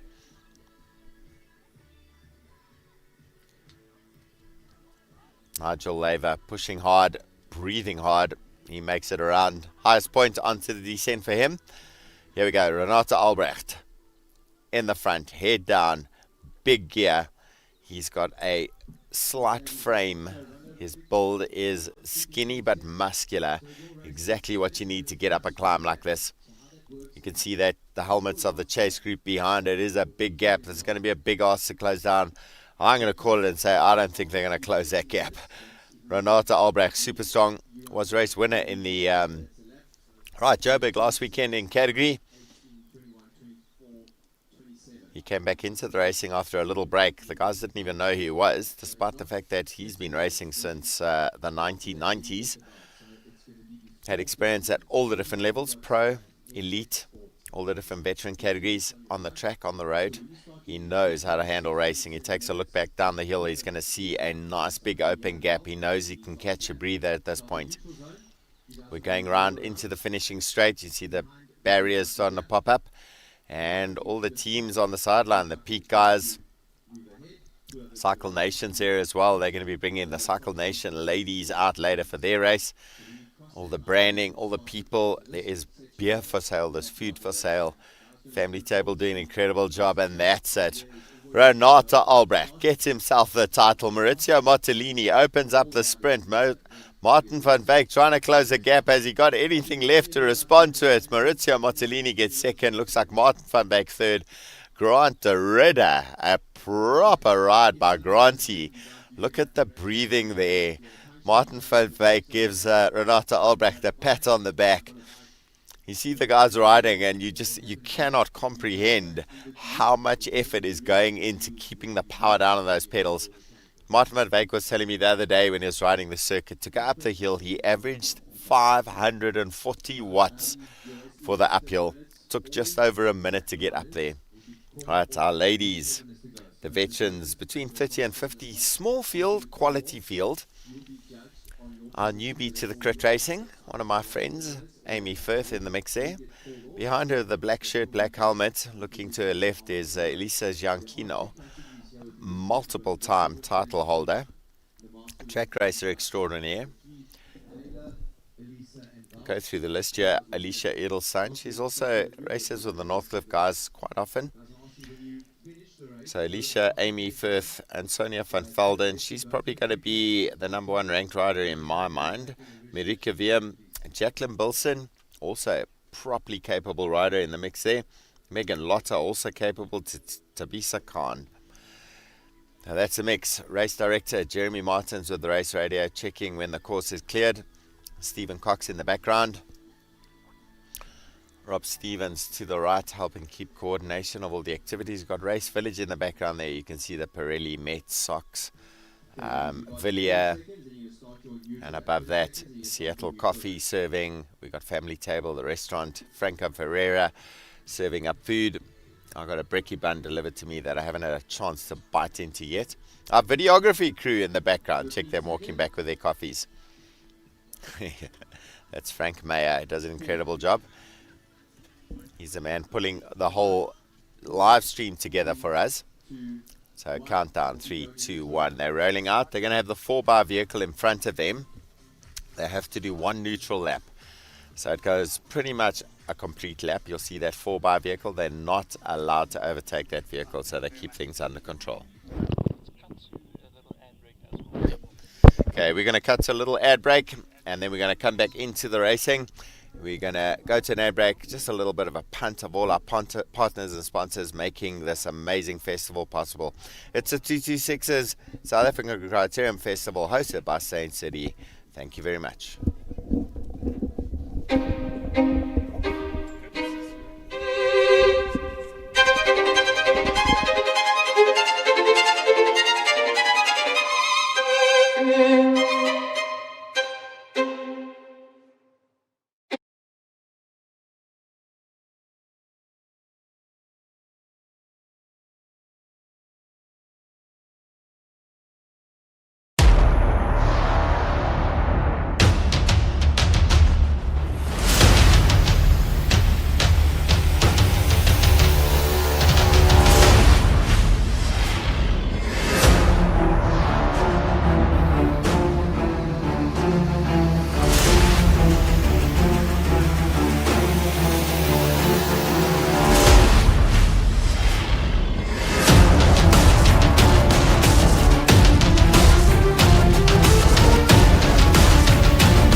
All right, welcome back to it, guys. It's the 226's South African Criterium Festival hosted by Steyn City. And out on circuit, the fireworks are happening already. It's the veteran women's 33 to 50 age categories. These are the top end, the snipers of the veteran women's racing area. And we had a starting field. I can go through the list. Alicia Edelson, Amy Firth, Antonia van Velden, Marika Vim, Jacqueline Bilson, Megan Lotta, and Tabisa Kam. They've done 2 laps now, and we have a shattering into looking like an individual pursuit going on here. There's just rider gap, rider gap, rider gap. We're looking at Alicia Edelson there. This is the leader, Antonia van Velden. She put the hammer down at the bottom of the first climb. A few riders stayed with her for a bit, and she did it again on the second lap, and she shattered the group. She spoke to me this morning going, how do I do the circuit? Which way do we go around? She hadn't really seen it. This is Val Scheppel, by the way. She's our only rider in the 60-plus category. An amazing woman in the racing environment. Track racing, road racing. She brings it all. She takes it on. She challenges it, and she keeps it going. Absolutely inspirational. This is our leader at the moment. It is Antonia van Velden, 38 years old. Amazing rider from Centurion. Look at the power she's managing to maintain up that climb. Potent. She may end up very close by the end of the 30 minutes, very close to lapping every single rider out there if she keeps up with that pace work. I'm going to have to see. I just heard that Megan didn't start, Megan Lotta. So rest of the group in there. This is Amy Firth, her first criterium ever. Can you believe it? This lady came into cycling going, I want to be able to do a ride where I average more than 30 k's an hour, or a race. Now, look at her at SA Criterium Champs. She is hammering it around that circuit. I think she's sitting in 5th position at the moment. Jacqueline Bilson in shot now. Marketing lady for the event.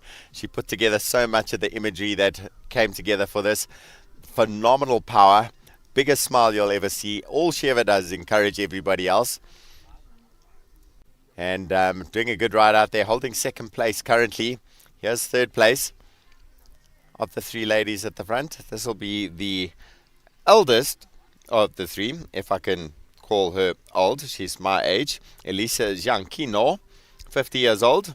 Helen Niemand is 53 and Val Scheppel 64.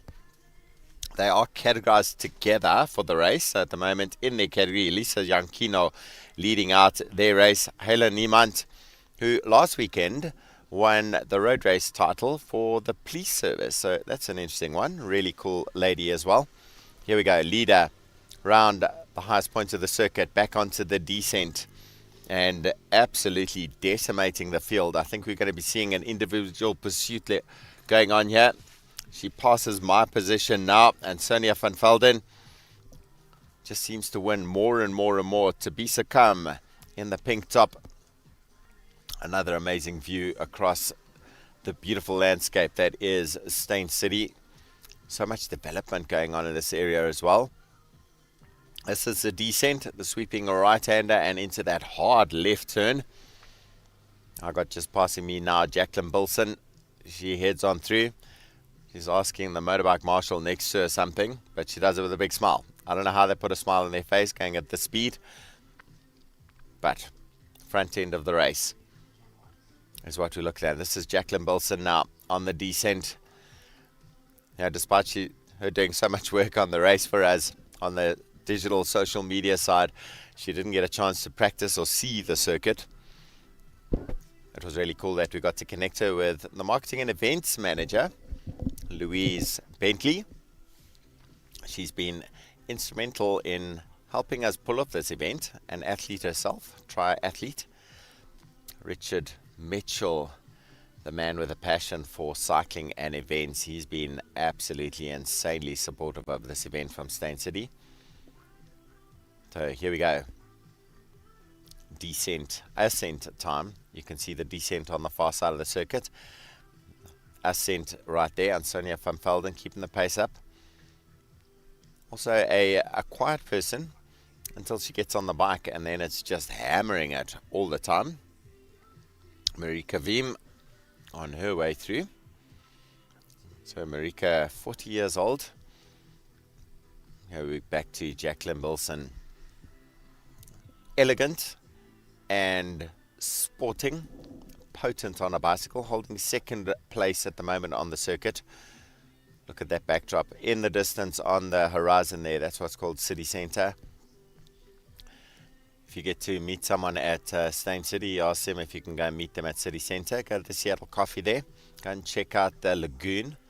The Auto and General X Tri happening from up in that area, February next year. Valda Scheppel on her way up the hill. She's going to get herself another nice little result. See just how difficult that circuit is. Amy Firth, head down, just trying to keep the pain under control. Amy comes around to highest point in the circuit. She's going to take the left turn onto the descent, doing a brilliant ride. Getting caught now by Ansonia van Velden. The relief in crit racing is if you do get lapped and the officials pull you off, you don't have to keep on trying. But there we go, Ansonia van Velden catching Amy Firth. I think that's about 5 laps in. And she's potent. She is absolutely incredible. Ansonia van Velden onto the sweeping left hand of the descent. Amy Firth sits up a little bit to catch her breath on that descent off the effort of the climb. Ansonia van Velden into the sweeping right-hander. We cut back to the beginning of the descent, and Jacqueline Bilson goes across the walkway. She heads past my position now, and looking at her, she rides past looking strong. She keeps the gearing changing. She's keeping the cadence going. Cameraman right behind her. Back to Ansonia van Velden, our leader in the race. At the lowest point of the course, past a small construction site. The trucks are normally in and out of here. They do so much work, landscaping, controlling, rehabilitating areas. They absolutely amazing. Steyn City, Valda Scheppel coming through. And Elisa Jankino passes me as we cut back again to our leader, Ansonia van Velden. I often joke with the riders asking if they don't like socializing with other people because they go off on their own flat sticks, just looking to keep the pace as high as possible. It's a strange feeling when you're out there because no matter how strong you are, there's a sense of desperation when you're off the front on your own. We look back at Alicia Edelstein at the moment. He's keeping nice positioning. I think she's actually sitting third place on the road in Age Cat. She just needs to keep that cadence going, keep the speed up there, keep the power on the pedals. These ladies going to be pushing out 250 watts up that climb every single time. Alicia passes my position now. Camera goes back. We see Tabisa come on her way through with Hayla Niemand. Hayla, that rider who just took the title for the South African Police Service in the road race. So she is a South African Police Service champion for road cycling for 2025. How cool is that? Here we go. Looking at the great form of Amy Firth onto the small chainring as she deals with the biting gradients at the bottom of that climb. The Northcliffe Cycles rider, new to the sports of cycling and always hungry to learn and stepping up to manage so well. Amy Firth, background in track running, sprinter, 400 meters, that type of thing. Doesn't like running that much. She likes to ride her bike. Jacqueline Bilson, starting to close the gap on her. Jacqueline Bilson from Digital Jab Marketing. They're our marketing team that have helped put together so much of the vibe. And look at that shot of the race village. Parking on the far side. Small groups of guys racing one at a time. We get to celebrate the high-end performance racing. By the way, you want to come and join us? We do have vendors here. If any of you knew Franco Ferreira from 10 years ago in the veteran racing environment, he owns a restaurant here. He's going to be serving food here. Beer on tap as well. We got Seattle Coffee.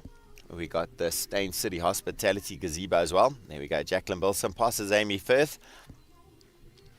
Passing the Cycle Nation Ladies Team Gazebo. And she's going to be crossing finish line to head on to highest point of the circuit and take the left turn now. You can see Amy about to go across that line. Jacqueline cadence up. Position looking good. He takes a left turn and starts a descent. It is a endless climb. It feels like it never ends. You hit the bottom, it's so steep, you've lost speed because of the corner, and it just feels like, why? I don't want to do this. But you get going, you settle in, and it just eases the whole way up the hill. So it never stops with the gradient, but it eases as you go. Steepest part, our leader Ansonia van Velden going onto it right now. At one point there, it touches 10% gradient. Jacqueline Bilson down the descent, the sweeping right-hander. Next up will be the hard left turn for her.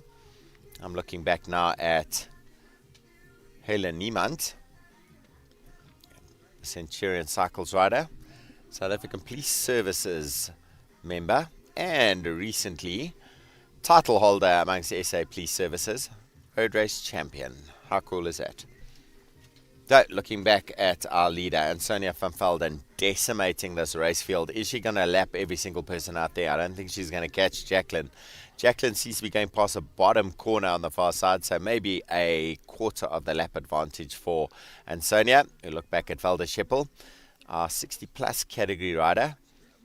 She's got a trophy cabinet that's about 4.5 kilometers long. She's got so many titles. And right behind her, closing the gap on her, Alicia Edelstein. Alicia also with a fair number of titles built up over the years. Here we go, Ansonia van Velden. Good cadence, dropping off the hill as she keeps the power going. Slight build, perfect for a steep uphill. She's an aggressive rider. She doesn't like the flats. She does like the hills. She figured the strategy out here, and she's applied the tactics she wanted to apply perfectly. She goes over the speed bump before the turn onto the finish straight. Here comes the turn onto the finish straight. And she's going to be heading through to the festivities on the finish line. Here comes Jeremy Martins to come and check out the coverage. I've just got confirmation on the start line that we have 13 minutes left of the race. 30 minutes and the riders will get called on their last lap.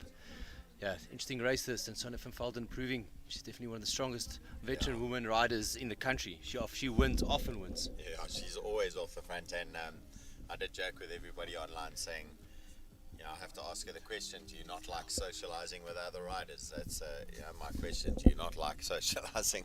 Off the front she goes, power down. Off she takes a little sip of water. That's quite the skill to be able to get right on this circuit. How good is that shot? Jeez, Steve, how good is that shot?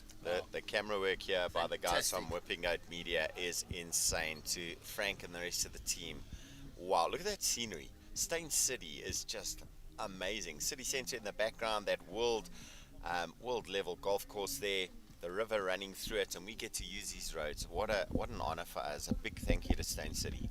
Yeah, it's absolutely fantastic. The course is certainly showing off today. There's a lot of work that's gone in the background of this. Well done to Steve for really pushing this and getting this to where we are right now. I think the riders are really enjoying this. So I'm getting messages from a couple of guys that are watching the live stream from all of the places of the country. And I know I've got family that are in England that are watching it currently. So this is really, really cool. And I'm going to do a bit of bragging here, Steve. Only the second road race in South Africa to have a live broadcast.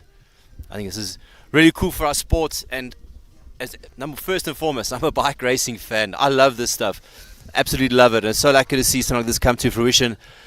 Riders here, it's really, really cool.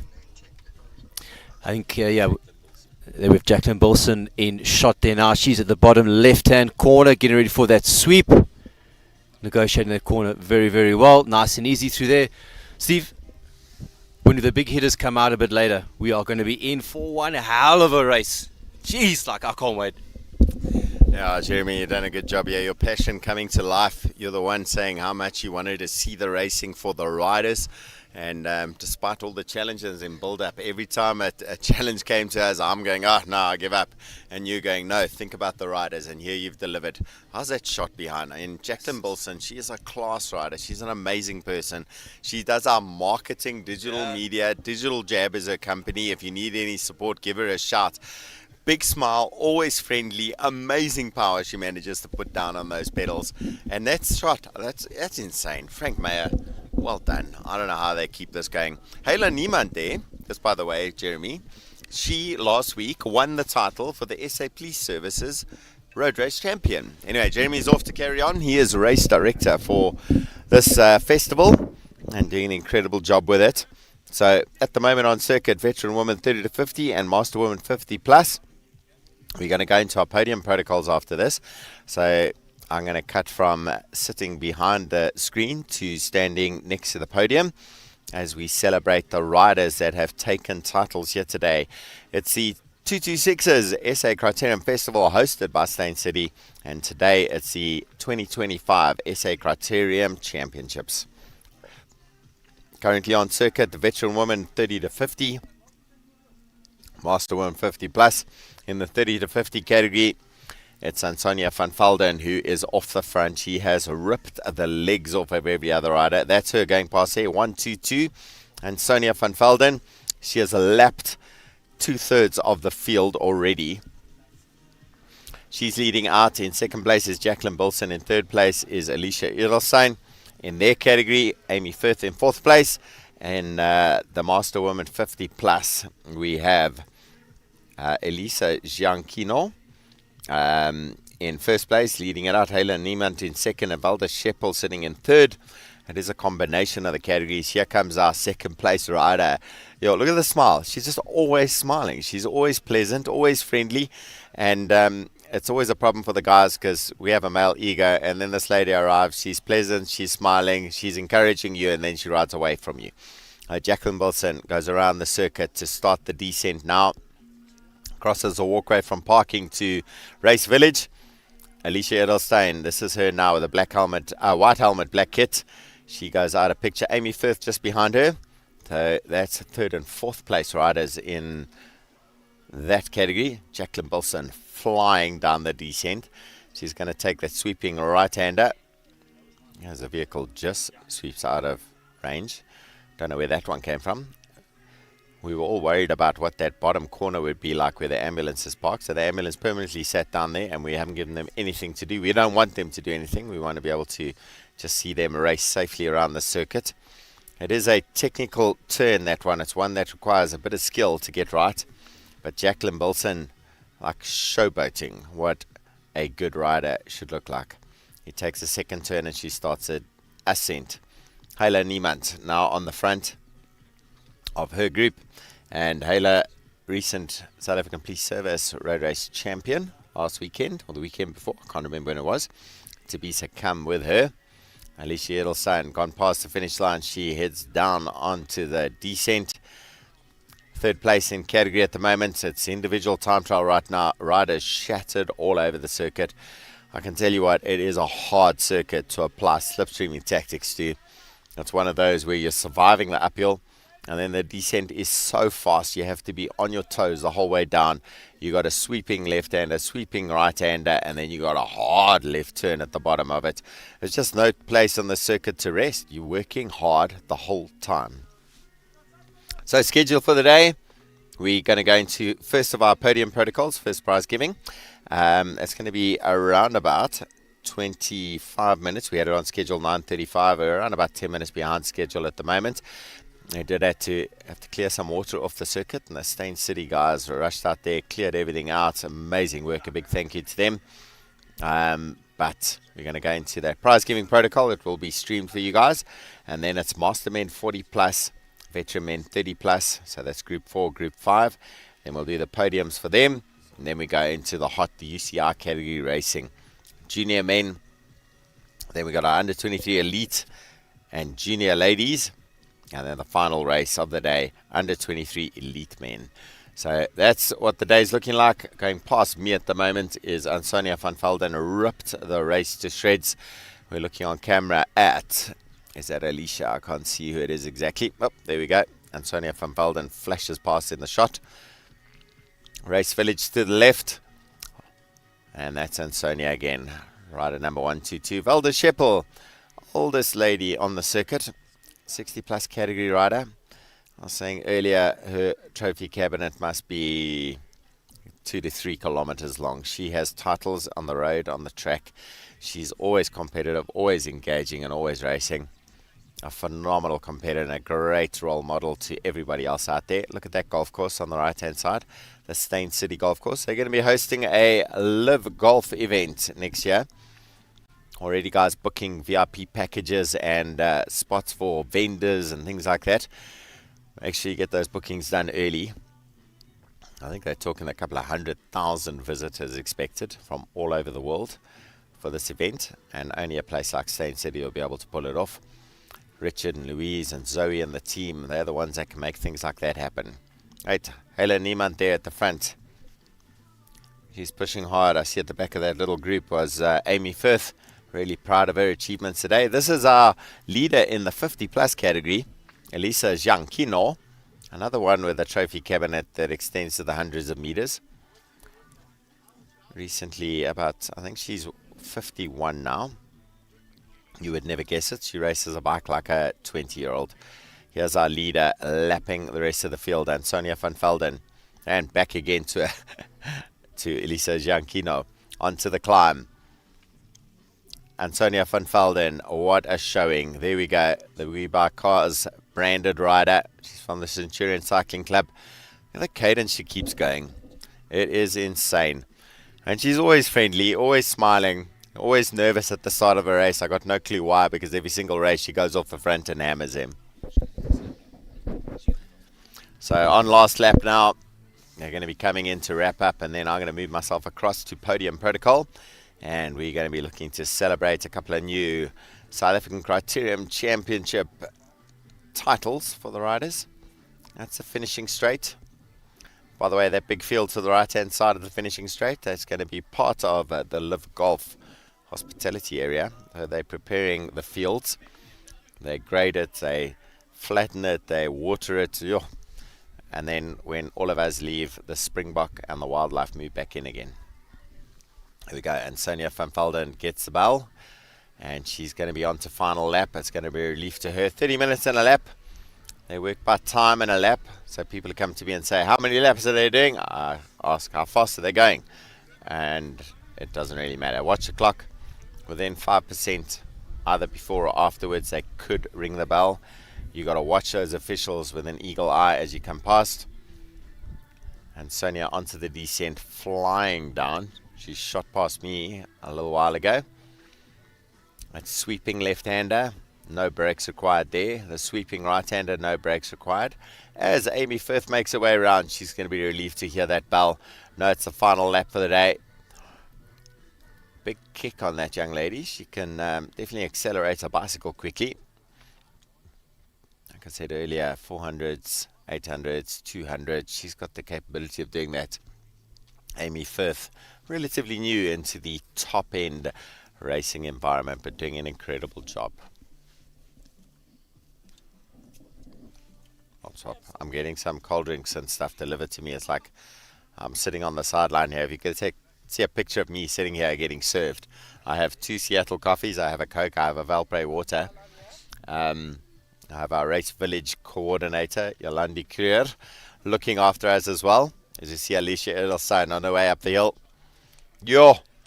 This could be, and it's not going to quite be, the catching of third place. And Sonia van Velden is looking like the lion out there hunting the Impala. Alicia, look back. And Sonia, if she catches you, she would have lapped you. But I think it's going to hold out. That gap is too long. The camera foreshortening the distance. I doubt she's going to catch her before the line. It does mean that Alicia's going to have to ride another lap because she's going to get the bell and have to complete her lap. But wow, what a performance by Sonia van Velden, absolutely decimating that race field. And you can see around the circuit is just one rider, one rider, one rider. By the way, that straight is our start straight. And anyone with a technical issue, if they have a puncture or snap a chain or something, they've got to get back into that straight, back to the officials. Stephen Cox waits here as a CSA official. And they have to then show them that it's a valid excuse. They'll get a lap of grace. Not in the last 10 minutes of the race, and they can be allowed back into the race. So there we go. Alicia Edelstein going to get across to get the bell.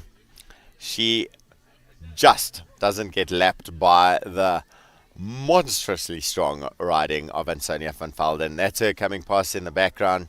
Alicia cruises through to go and do her last lap. Here comes your race winner, Ansonia van Velden. I say take a bow. Well done. A phenomenal ride. She gives a little punch into the air. What a performance. There was no doubt who the strongest rider was out there today. And Sonia van Velden taking that one. A well-managed, well-driven race. So next up, it's Jacqueline Bilson. We wait to see her come through. And she did an incredible ride. Jacqueline, one of those riders I was saying, in fact, all these riders, smiles on their faces all the time, always pleasant, always well-mannered, always engaging, always supporting the environment. It's just insane to be able to be a part of this. Is goosebump stuff. So now that everyone's done, everyone will come off, and Tabisa Kam gives congratulations to Alicia Edelstein. Helen Neyman was there as well, the Centurion Cycling Club branded rider. She was the one who won the SAP Services, the SAP's title for Road Race Champion, just a week ago. Seeing if camera can bring me to Jacqueline Bilson, or was that Jacqueline in already? Nope, Jacqueline's not in yet. There we go. Jacqueline has come in. Well done. Jacqueline Bilson getting herself second place on the day. And from me to her, I wonder if a round of applause will get through the microphone. Well done. She's been incredible. She's done so much work helping us make sure this event happens. Digital jab. Amy Firth wrapping up her day. She'll get 4th place in category. And first time at a crit race. Absolutely amazing, that performance. She's gone from wanting to figure out how she can average 30 k's an hour in a road race to competing in the races. It's when you flick from worrying about to average speed to position that you know you've made it. So she's done an incredible job. The ladies cooling down on the lap. Elisa Gianchino taking the win in the 50 plus category. That wraps up another nice title for her. She came out to practice the circuit yesterday between 2 and 3 o'clock. All that was left of Race Village, because we'd closed up, was myself and the medics as we gave the guys a rundown of what to expect of the circuit, how it works, what to do. She spent a full hour out here with her wife Carla. And Valda Scheppel, yet another incredible performance. Well done, Valda. I love your work. You ever see Valda out there and have a chat to her? She has raced track, road, worlds, all of it. Just decades and decades of experience and knowledge. An amazing role model for our environment.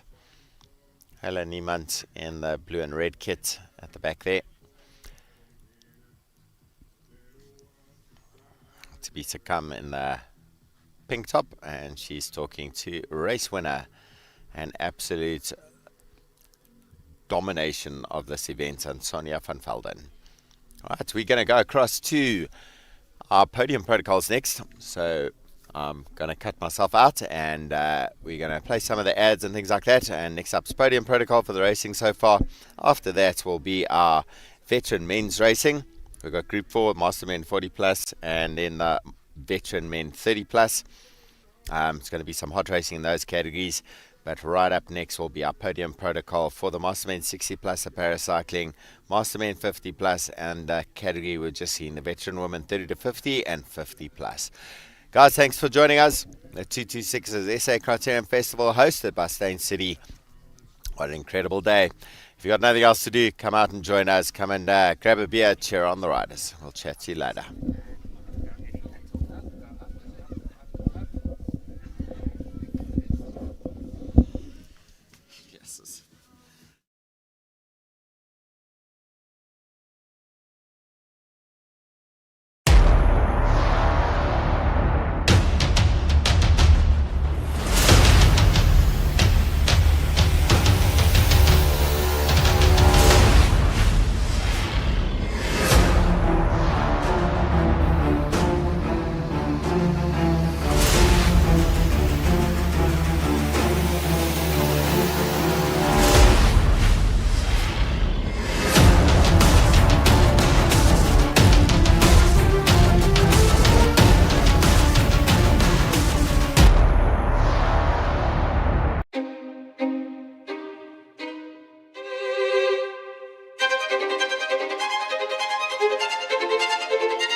Up onto stage in race gear, no hats, no glasses, and we are going to do a couple of pictures accordingly. I'm going to read out the names quickly. I'm going to ask all those riders to join me under the Retail Insights TP tent next to me, the red tent. So if I can have Brett Dawson, I see he's close by, he's always paying attention. After getting a second place last week, he said, that's it, I'm going to win everything. He's going to hammer them, and he did today. Colin Germs and Roberto Ganudi, I need you guys under the Retail Insights 10, please. Lionel Scholz, how incredible was his ride? Absolutely insane, that rider. Oswald Kidd, who has now left, I believe. He had to go back to work. Someone must talk to Cycle Lab and not make him work so hard. Janus Potgieter. Then Masterman 50 Plus, Renato Albrecht, Maurizio Martellini, Martin van Wyk. If I can have those three guys. Veteran woman 30 to 50, Ansonia van Velden, Jacqueline Bilson, Alicia Edelstein, and Master Woman 50 Plus, Elisa Gianchino, Hela Niemand, Valda Scheppel. If I can have those riders up underneath the Retail Insight gazebo, please.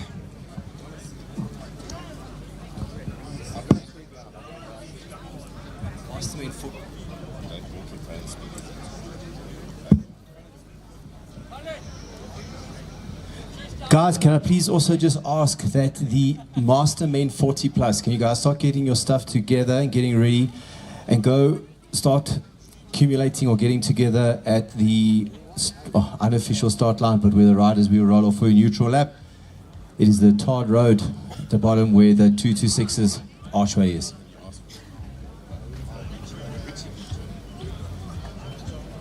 Can we also ask for Carl and Richard Mitchell to come to the front end here by the stadium? Carl and Richard Mitchell, please.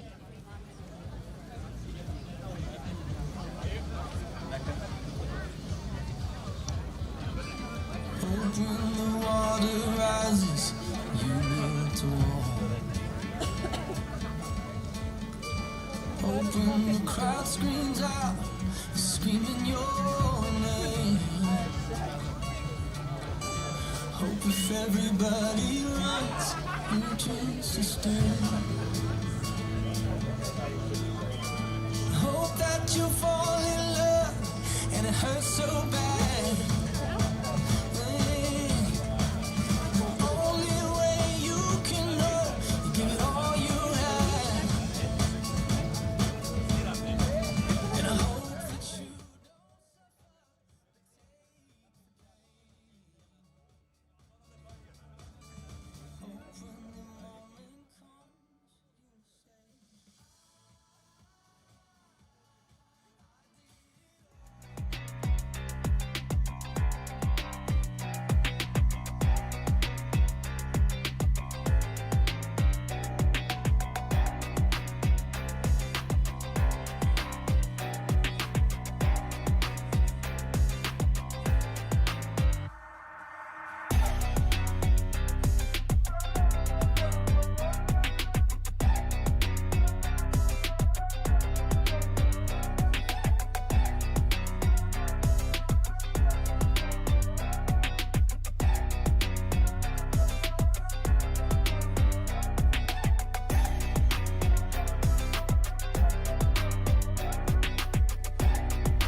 James, Roberta Gunidi, I believe they're under the tent already. Lionel Scholz, Ozil Kid, Johannes Pontgieter, they're there. Renata Albrecht, Maurizio Martellini, Martin van Wyk, they're there. And Sonia van Velden isn't.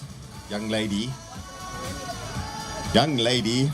Ayla Niemand, you also young lady. Jacqueline Bilson, that's out please. And Alicia Edelstein, young lady. And then Elisa Gianchino. Elisa, keep going that way. She was like herding cats. Ayla Niemand and Valda Scheppel. Where's Valda? Okay, there we go. We got everyone there.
Alright guys, 1 minute to go. Then we're going to start with the veteran men, 40 plus, 40 to 49. 40 minutes plus 1 lap. Guys, I just ask when you finish the race, cross the line, come through the 226's banner, just drop your numbers off at registration, please. Guys, and if there are lapped riders, you'll be called off with 10 minutes to go. So if you are lapped, they'll call you off with the commissary, say, please step off, just with 10 minutes to go.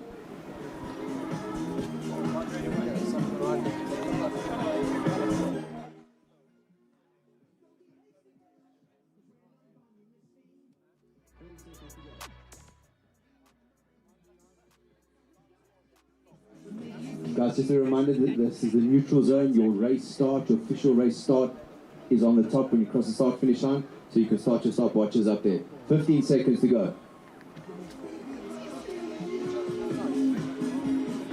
10,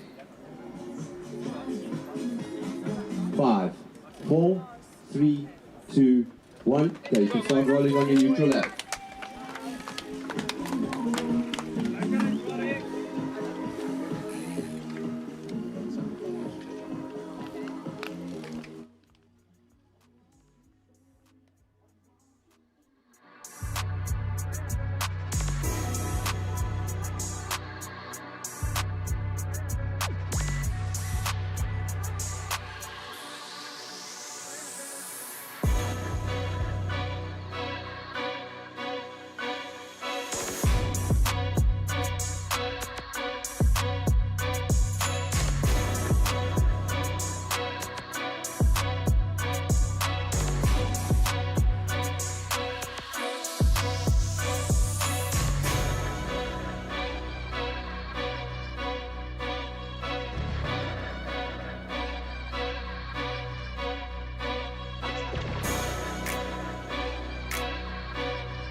Okay, here we are, the start of the Master Men 40 to 49 group.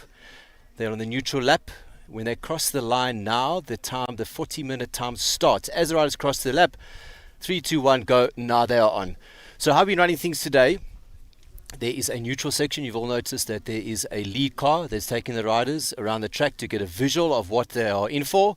The riders roll around nicely. See the riders here on their way. Pretty stacked field here.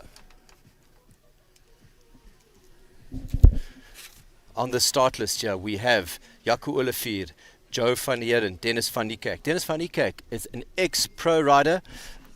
Rode for MTN a good couple of years ago. Nice to see Dennis back in the mix. Massimo Guglielmi, Egon Campbell, Mark Rodriguez, Jonathan Ruetz, Werner Roux, Jacques Smit, Paul Newman, Ruan Smit, Peter Avenant, Greg Herbst. Unfortunately, Greg's fallen ill. He's not going to start today. Carl Lotter, Willie Suzozi, Teo Tupane, and Edward O'Neill. So looking through some of these riders here, we've got really, really good riders. Vanaroo is a proven winner. He wins all on the gravel, on the mountain bike. On the road also, he is the reigning South African champion in this discipline from last year. He won the race when it was held at Lords U. We have a first attacks there. That looks like the Cycle Nation rider Paul Newman, if I had to hazard a guess. It looks as though one of the Nessa guys have jumped onto his wheel. The race is lining up there. I think the same pattern has followed throughout the day, that first lap or two group stays together, pretty controlled, but as the race progresses and goes along the line, the riders do seem to have split up. No, that's Vanaroo in second wheel. See already, they on lap one, the race is already splitting up quite a bit. We are 2 minutes into the race and there are already gaps. Yeah, we're on a very challenging circuit here today. Basically down the hill, a little bit of a flat section, then straight back up to the start-finish line. And the master main 40 to 49, they're definitely lighting it up. Paul Newman's coming with a plan, and he's definitely getting stuck into the racing and not waiting for anybody. But Vanaroo sitting comfortably behind there.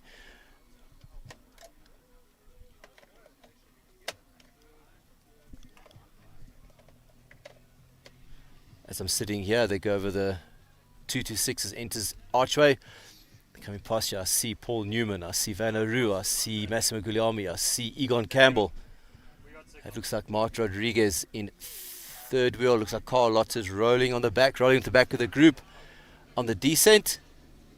As they're going to approach a right sweeping bend. In a couple hundred meters, they're going to take the turn left.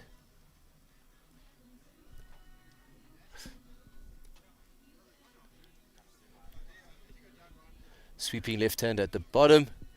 Riders lining up, and then they are going to take on the climb to the start finish line.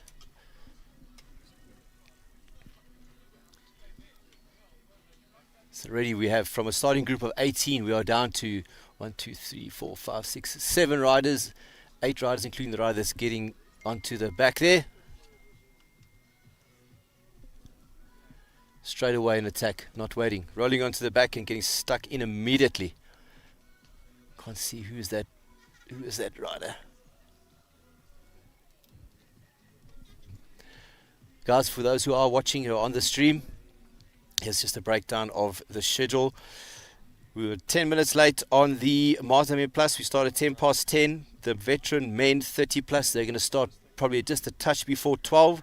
Then we're going to have a 15 to 20 minute podium changeover.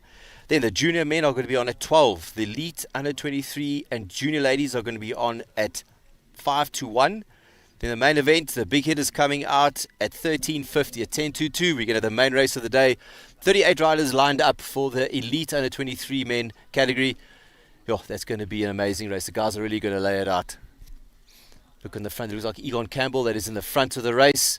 Paul Newman's having a very good race. Off the bat, he took control of the race, was on the front. It's a very clever move given the nature of this course.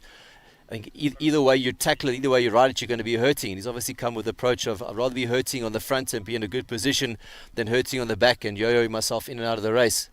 Looks to be controlled. Again, it looks like it's Egon Campbell on the front. Looks like Jaco Oorefeed just cresting the hardest section of the climb. I think it's the type of circuit that it is here. Even if you do battle, you can come back on the descent. There goes the riders as they start to take on the descent.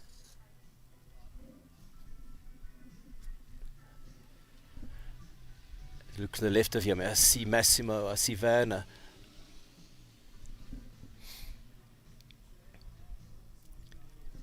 I think definitely with a pattern that we've seen across yesterday with the kids racing and during the course of the morning with the master men and the master women, is that off the bat a split happens. The race does get hard for 5 to 7 minutes, and then it kind of does settle down. A lot of riders that if they do get distance in the first couple laps, so they keep themselves within striking distance, they definitely have the ability to ride themselves back into the race and give themselves contention.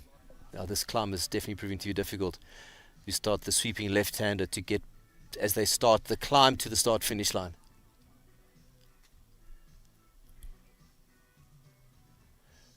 See the Nessa boys definitely lighting it up, trying to force the issue again. Oh, what a great shot there of the climb coming up towards the finish. That's fantastic. Yeah, really steep, peaking up at 10% at the steepest pitches. Looks like we've got Van der Rohe on the front there. Mark Rodriguez close behind him.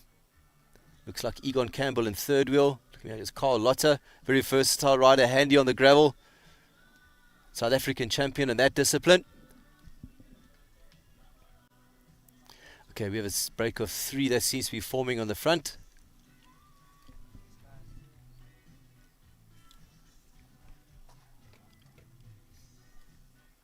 Definitely the 3 looks like they're putting the pressure on. They're trying to establish that gap. Looks like it's the Nessa rider under a bit of pressure, not able just to hold on there. Van der Rohe's definitely laying it out. Looks like it's Vanna and Mark.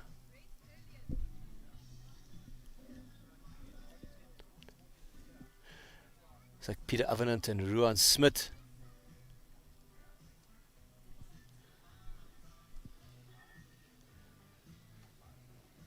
Okay, so that front 3 riders look like Mark Rodriguez, Egon Campbell and Van der Rohe.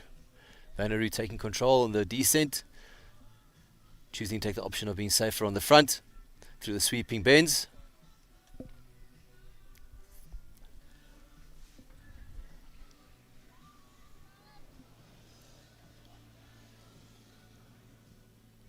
Good shot here of Massimo Guglielmi, trying to chase on the descent to get back to the front 3. He's got a big job ahead of him here. The gap's probably about 5 to 7 seconds, and if you've been involved in bike racing long enough, you'll know that's probably one of the hardest gaps to close. You put your head down and you hope and pray, you pedal for 15, 20 seconds, you're going to close the gap, you look up, and all the time it's still there, it hasn't really closed.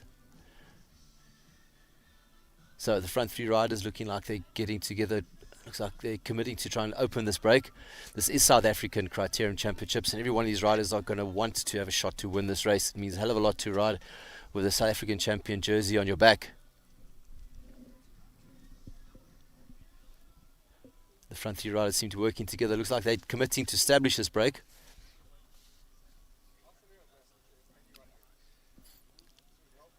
Mark Rodriguez, Van der Rohe. Van der Rohe, I said earlier, he's a proven race winner. He's done it many, many times. He's getting stuck into the racing. He's not a guy who sits around and waits. You notice 5 to 7 minutes into the race, here he was attacking. Mark Rodriguez riding nicely there. Egon Campbell also sitting in the wheel. Experienced rider. He's done this many, many times.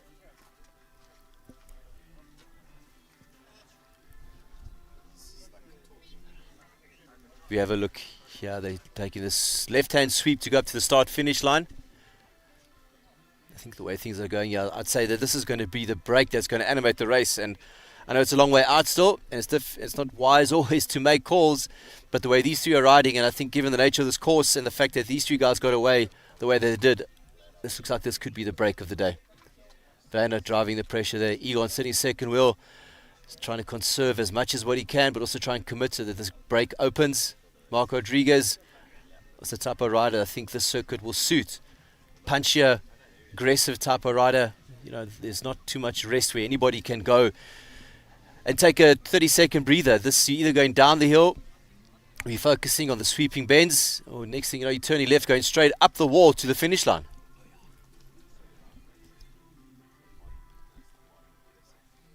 These 3 riders negotiating that turn quite nicely. Interesting to see the different styles. Some riders staying closer to the left side, some riders staying closer to the right-hand side. Guys, I've got Steve Saunders who's going to come in here. He's just finished with the podium protocol.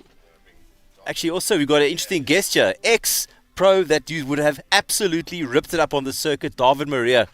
Probably one of the best goers I've ever raced against when I was racing back in the day. Never say die. Never, ever, ever say die. This would have suited him down to the ground. Let's get some interesting to get insights from David, what he thinks was going on in the race today. Thanks, Jeremy. What a great day so far. Absolutely amazing festivities. The coverage from the guys on the cameras is amazing. David Maria joining me here today. He's been out there with his exhibition stand set up, Met and Pirelli and Colnago and all the rest of it. He's normally out there showboating his ability to ride a bike, but out now showboating his brands. And we're just having a chat, Davi, how amazing the racing is going at the moment. How's it, Steve? Yes, it's really been a great event over the last 2 days, yesterday and today. I think there's a lot more interesting racing yet to come, and the vibe here has actually been incredible. So this event, I think, is just going to go strength to strength. It's great to see an SA Champs like this. The racing's been hot. We still got a few categories to go today, so I'm very excited for what's to come. Unfortunately, I'm not riding, but my heart is definitely on the track, and I think it's time for me to dust off some of these cobwebs. I'd rather be on the bike than standing at the stand. But my focus has shifted a little bit to the work side with some amazing brands. I'm very excited, but definitely missing the racing aspect. Yeah, that sense of FOMO that comes out from an event when you sit on the sideline and you think, I could have kept up with them. But you're quite a bit younger than me. I've learned that lesson, that I could keep up with them and I can keep up with them, are two very different things. You can, I can't. Looking at the racing though, we're having a chat about Van Aru and how potent he's been over the last couple of months, in fact last couple of years. And here we go, looking at the racing, we got three riders out front and Van in the mix here, looking like he's in control. Yeah, he's definitely I'll say worn down the pack lap by lap. I've seen him put the pressure on every time we go uphill and a few times on the down. So he's definitely putting the screws on. I think they have quite a nice gap to fourth place, so they're definitely gonna battle it out for the medals.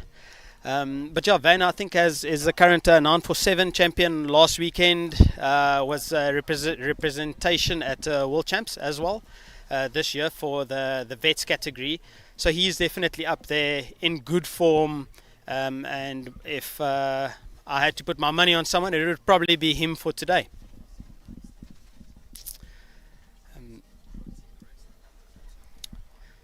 So very, very exciting racing we have. I think we have the elites coming up in a bit, which would have been my previous category. So that's going to be the most exciting race, and then the guys who I should be racing with, the vets 30 plus. So that's also going to be exciting. I'll see when I dust my cobwebs off who I'll be racing against, to see, look at the guys' form, and then I think December, Jan, I'll do some training. And big move by Vanna. There's a big move by Vanna again. Like I say, up the hill every time, putting the watts down, and definitely putting the guys to the sword. Yeah, I think this could be the decisive move. So I haven't done this lap yet, but I think this is going to be the decisive move of the day, especially if he hooks that left on the downhill. He'll definitely put his experience to the task and definitely show these guys now. So there we go, David Maria on the sideline with me, an amazing rider who's performed at all the different levels. There we go, we got the man Van Aru. He's just passing our position now on the camera. You can see him there. Egan Campbell and Mark Rodriguez, the two other riders who are with him, and they just had no response to that attack. That attack brutal by Van Aru. He's the type of rider that suits this course. He's a punchy rider. It's about the variations in pace, the changes and accelerations and all the rest. Here come the two chasers. Mark Rodriguez sitting behind Egan Campbell at the moment. Egan Campbell with the Nessa cycling crew, and Mark Rodriguez with the Peak guys. So Mark with the blue shorts and a pink left sleeve. The Nessa team is Egan Campbell, another super strong rider. I mean, when you see someone do a move like that on riders the quality of Mark and Egan, you know it's just another level. So Van Aru off on the hunt. He's going to try and lap as many riders as he can. By the way, the tall man we see in the orange and yellow there, Peter's been racing at, I think he said yesterday to me, no, he didn't say yes to me, he said yesterday to me that he has now done something like 2,000 hours on Zwift. He competes in the Zwift World Cups. He is always mixing it up with the guys as well. So Peter Avenant a phenomenal rider, representing South Africa on the e-racing scene, and then always taking part in the racing scene nonetheless, whether it's on a tandem or on his solo bike. Long legs, big levers, but here we go, back to the front end of the race. Vanaroo, he looks hungry, he looks focused, he looks angry. Davy, looks like it's the move that's going to be it for the day. Yeah, and that's pretty much what I thought. When I see him go up the hill, he actually controlled his effort quite well, and I want to say pretty much exactly what I would have done is keep it steady up the hill, and kind of when you hook it left on the downhill is where you can actually extend the gap quite a bit. So the flat part above the hill, I could see Vanna push his pace all the way over the hill and onto the downhill, and then you carry a lot of speed. So I think that's the key, and that's a small trick that you learn over the years of where to use your effort, and if you use it quite well, you can open up quite a big gap on the downhill segment of this course. Yeah, absolutely amazing to watch racing like this quality of racing with a high class field as well. Vanaroo smashing his way around this circuit. It's one of the things that made me nervous about this circuit, Davy, was that corner at the bottom. I had nightmares. I was having nights where I put the course together and I approached the Steyn City. I said, can we use this circuit? And at first everyone's going, oh, it's going to be dangerous. And I had nightmares thinking, oh my word, I'm going to have so many problems. But actually, it's been part of the skill set the riders need to have, because you got to get through that corner with enough momentum to still have speed at the bottom, to go into the next corner, to still have speed to go up the uphill. Yeah, for me, definitely, if you're a criterium racer, you need a full set of a full skill set. So you need to be good at cornering, you need to have good accelerations, you need to have a good top end speed. So especially for me coming from the track, the crit racing quite suited me always. So I like a little bit of a stop-start jerky race. So yeah, you need the full skill set to race a crit. So we'll have our road race champs obviously early in the year. This will be, I would say, the same level of riders, but you can actually have a rider that might not perform well over the 180 kilometer race. That would be the elite SA champs, or almost 200 Ks, which would actually, someone like me, I was never too fond of going 180 Ks 5 hours in, but over an hour I was a little bit more competitive, more sharp. So definitely this suited my type of racing. So crit races, I think it opens it up a little bit more to a bigger field. Yeah, and it's, I think the biggest thing is the vibe on the race village, because you can see the racing. We've got the live streaming going. Frank Mayer from Whipping Goat Media has pulled together an amazing job here with the camera crew. They know what they're doing. We've got a production guy on the sideline as well. He's keeping track of what I'm saying, who I'm asking for. Going back to the racing, look at that. I mean, Vanaroo with the rest of our crew. Vanaroo off the front, hammering it around there. I think he's going to go and try and see if he can lap everybody as he goes past our position right now. 105, that's Vanaroo. Absolutely amazing. Call him Kangaroo. And then chasing hard behind is Egan Campbell from the Nessa Africa team and Mark Rodriguez from Peak. The two of them working together nicely, and it looks like they've realized they need to stick together, they need to look after each other to be able to limit the losses to Vanna out there. But going back to what Davy was saying, the vibe in the race village is absolutely amazing. We're having so many people come up to us saying, how cool is this? And they're going home to fetch a car. They're going to come back with their camp chairs and their beers and join us for the rest of the day. Yeah, definitely. My wife and kids are also on the way. I told them it's definitely worth some really good food to have. I know we have some ice cream pretty much on tap, some beers on tap. So definitely worth a stopover, and we'll have quite a bit of racing yet to come. So if you are in the Johannesburg area, make your way past Steyn City and come watch some action-packed racing. There we go. Thanks very much to David Maria, absolute legend, a man on the track who's won so much. On the road he's won so much. He's represented South Africa numerous times. I think he's done Commonwealth Games, World Champs.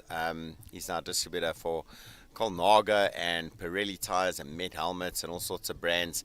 Part of the furniture of cycling, and love having him around. Thank you, Davy.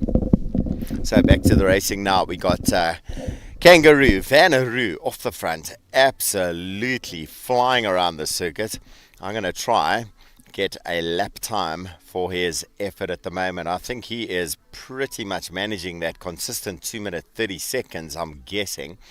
These are the chasing two behind. Mark Rodriguez, the shorter of the two. Egan Campbell right behind. Mark in the Peak cycling kit. So it's blue with the pink and white. Egan Campbell in the Nessa Africa kit. And they seem to be settling down into a nice effort. They're figuring out who's strong at which part of the circuit and how they can complement each other's efforts. We had a great podium protocol just now. Got to crown the champions, don the stripes of SA champion for the Criterium for 2025. Here at the 226's SA Criterium Festival, hosted by Steyn City. An amazing environment, a challenging course. That corner down there, that one at the bottom, that is the corner that makes everyone stress. You got to get that cornering right, the braking right. Look at the speed around the corner. If you get it right, you hold a little bit of speed, but it doesn't matter how good you are. You're going to do this corner now, and you hit the uphill, and it is painful. Okay, let's get the time for Mark Rodriguez and Egan Campbell. I've started my stopwatch as I came around the top end of the highest point of the course. Steyn City in the background, beautiful scenery. Actually, Egan Campbell and Mark Rodriguez past my point now. We got riders shattered all over this course. Vanaroo lapping people. And in criterium racing, what that means, once you get lapped, the officials have the right to say off the circuit so that they can't interfere in the racing. They'll then get a position where they were at the time they got pulled off the circuit. It's brutal, it's harsh, but it is a good way to do it. So Vanna taking a look behind him. He's not going to see the guys yet. They're going to be a long way back. He's just got over the 8% gradient average part of the climb.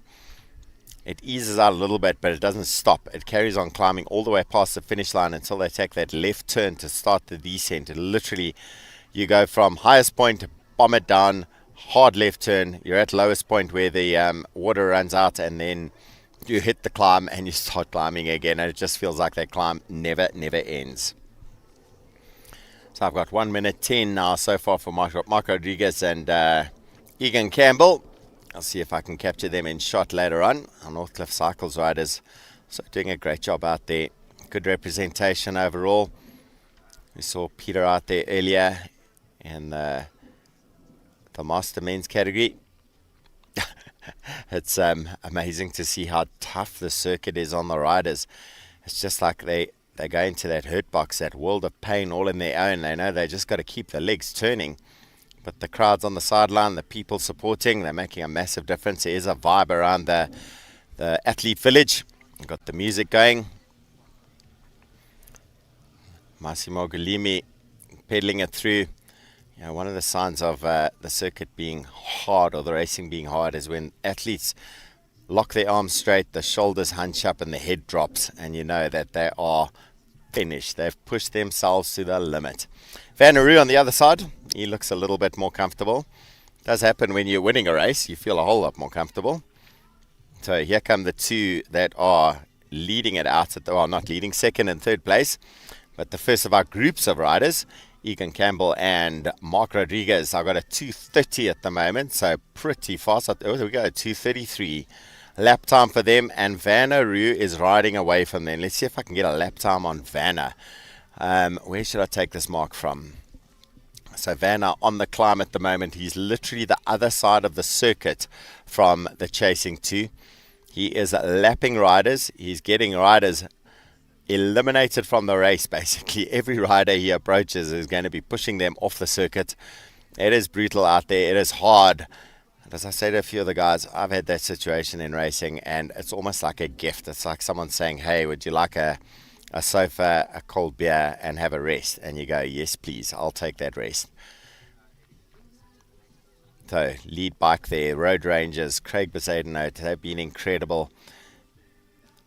We must support them as much as we can as a cycling community. Okay, Vanaroo heading up towards the speed bump, then he takes a right turn onto the finishing straight. Look at the speed differential as he goes past the riders. His cadence high, the power consistent. He looks back to see if he can see where those other riders are. No matter how strong you are, how well you're performing on a day, you're never certain that you've actually done the task. Lapping yet another rider. The shake of the head. He keeps that cadence nice and high. Breathing, focused. Cameraman behind him. There we go. Let's start the timer as he goes around the corner. Okay. Over the line, timer started. Let's see what those lap times looking like. So 2:33 we had for Mark Rodriguez and Egan Campbell. So Van Aru goes past my point as commentary on the descent. Looking comfortable. Looks like he's got someone to help him on the descent.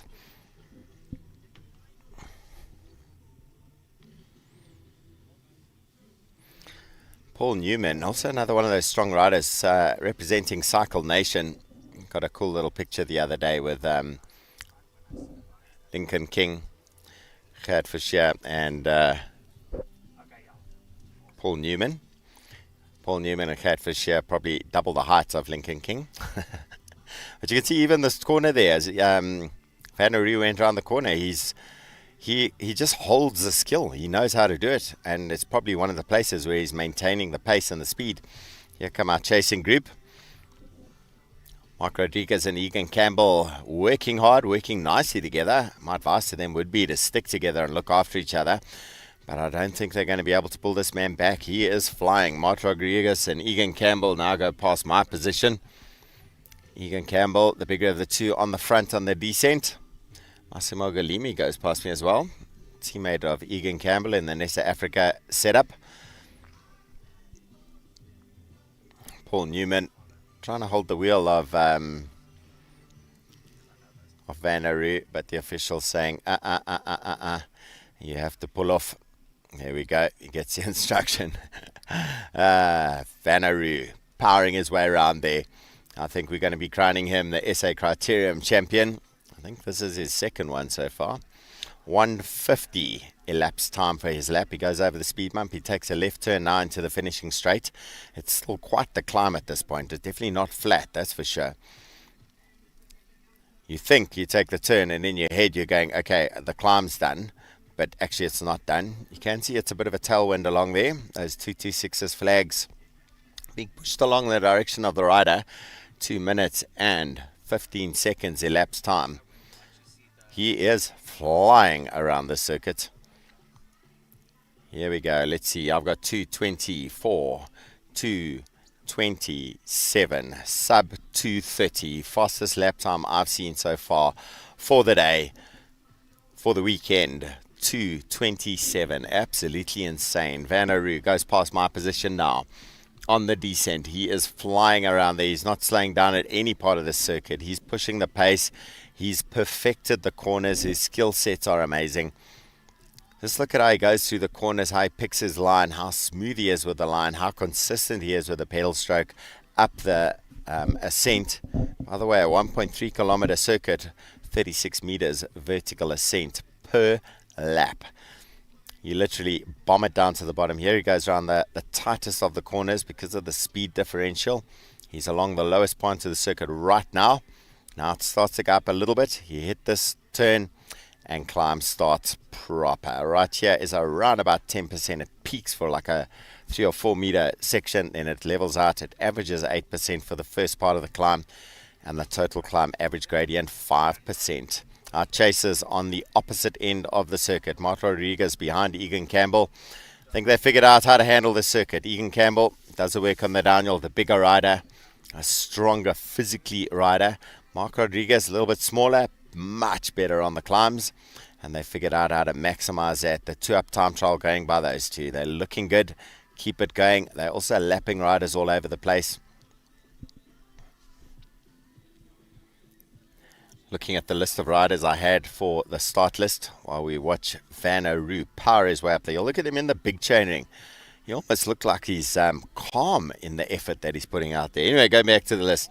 Jaco Olivier, Manus Dieger, Joe van Heerden, Dennis van Niekerk, Massimo Galimi, Egan Campbell, Mark Rodriguez, Jonathan Roots, Van Aru, Jacques Smit, Paul Newman, Ruan Smit, Peter Avenant, Greg Herbst, Carl Lotter, Willie Sozzi, Theo Tsupani. That's a list of starters that I had. I know there was one change of number, but I can see most of the guys there, so not too worried about it.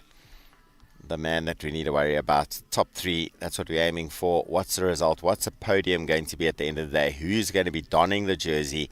Who's going to be taking the title in the record books forevermore? SA Criterium Champion in age cat 40 plus. And I'm going to say the guess is the man is just riding past me now. That's a shot from inside our little media house. Vanaroo, he's looking calm and collected right now. He's got the sweeping right-hand bend coming. This is him coming through now. Sweeping right-hander, no brakes required.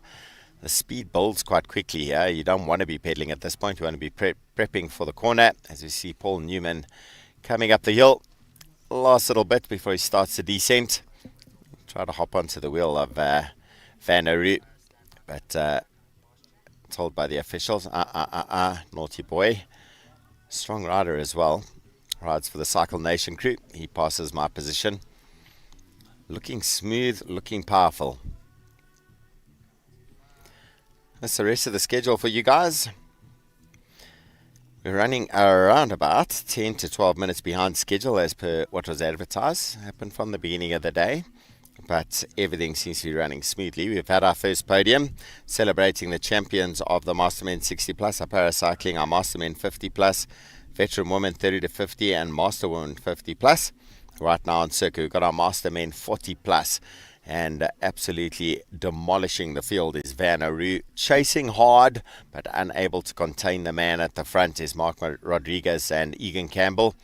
Mark Rodriguez with the Peak Racing guys, and Egan Campbell with the SA Africa crew. There we go. That's your leader going through. Kangaroo, Vanaroo, powering his way up the hill. I swear he's doing like 22, 23 k's an hour up the climb. It is insane. He's about to catch the other SA Africa rider, Massimo Galimi.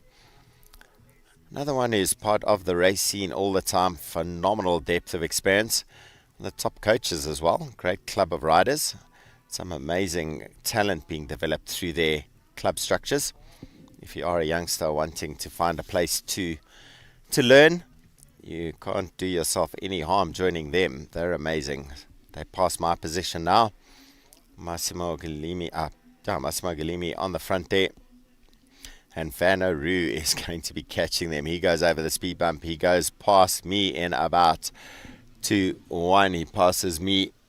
He still looks like he's on his warm-up lap. I don't know what's going on here. He is powerful. So Vanaroo, big gap opened up on the two chasers, Mark Rodriguez and Egan Campbell. Those two are doing an incredible ride together. Camera shot goes across to them. They've worked it out. Mark Rodriguez takes care of the uphill. Egan Campbell takes care of the downhill. They seem to be talking well to each other. Proper two-man time trial, as the announcements get made in the background for the call-up of our next category. Next up will be our veteran men 30 plus.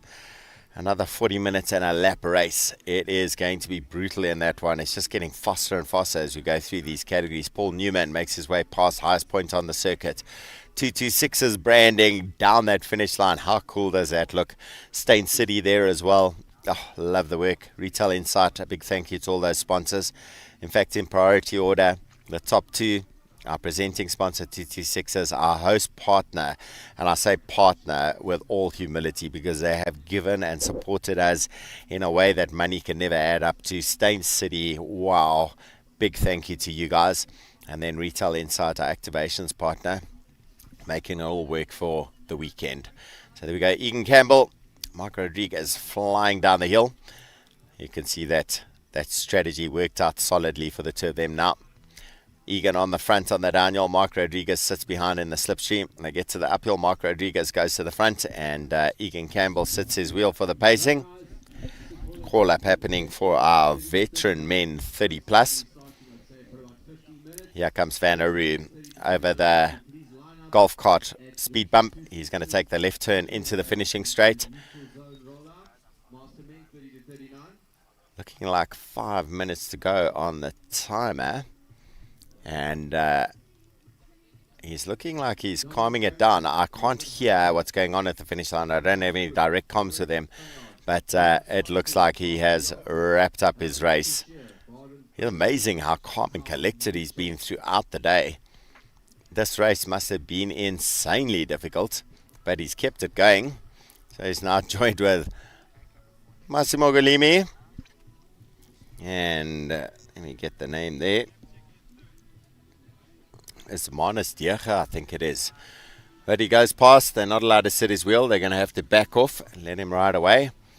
It's one of the hardest things for a cyclist to accept. You see a slipstream and you're not allowed to use it. That's like heart-wrenchingly difficult to deal with.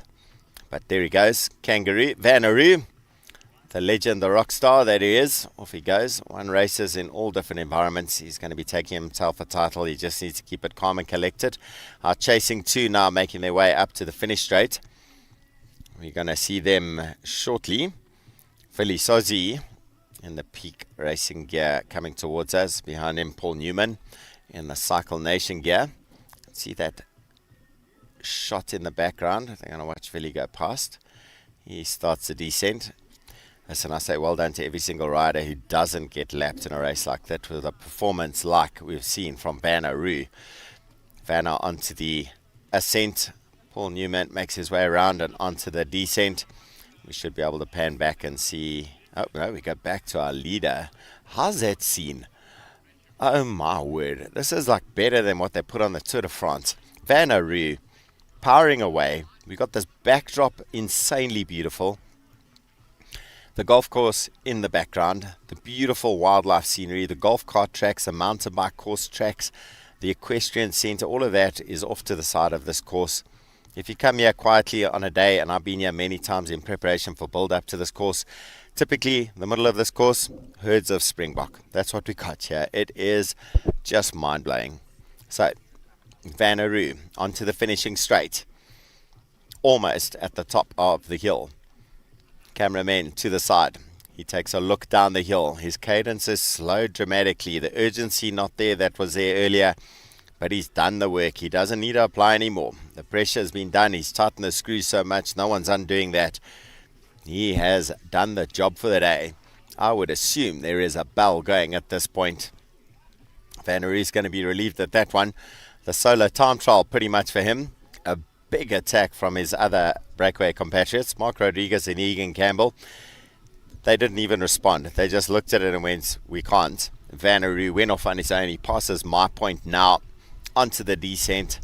I think, and I talk under correction because I can't hear it, he got the bell at that point, so that should be him on his way to glory. He just needs to keep it upright, rubber side down, stay focused. He could probably slow right down and he'd have plenty of time to be able to get up the other side of the hill and still take the win. What an incredible ride. Vanaroo, a legend in the cycling community. Massimo Golimi, Manus Diecha having a chat to each other. I think the officials have said to you guys, you need to pop off the circuit. They've stopped racing. They're just now cruising their way around. They pass my point. Just ahead of me is where they're doing the start line activities. They're calling up all the riders for the 30 plus category. I heard the name Barent Berger in there, single track cycles. They're going to have the lead vehicle there for the first lap. Vanaroo. Yo, he is still pushing. He's not slowing down. Egan Campbell has broken away from Mark Rodriguez, has he? I didn't see it on the camera shot, but I'm looking around to the side of the circuit and I've seen the separation. Mark Rodriguez being left behind by Egan Campbell. The attack has happened. Egan Campbell has secured himself by the looks of it. That second place position, silver medal, is going to go to Egan Campbell. Let's see if the cameras can pick it up as we swap across the start line.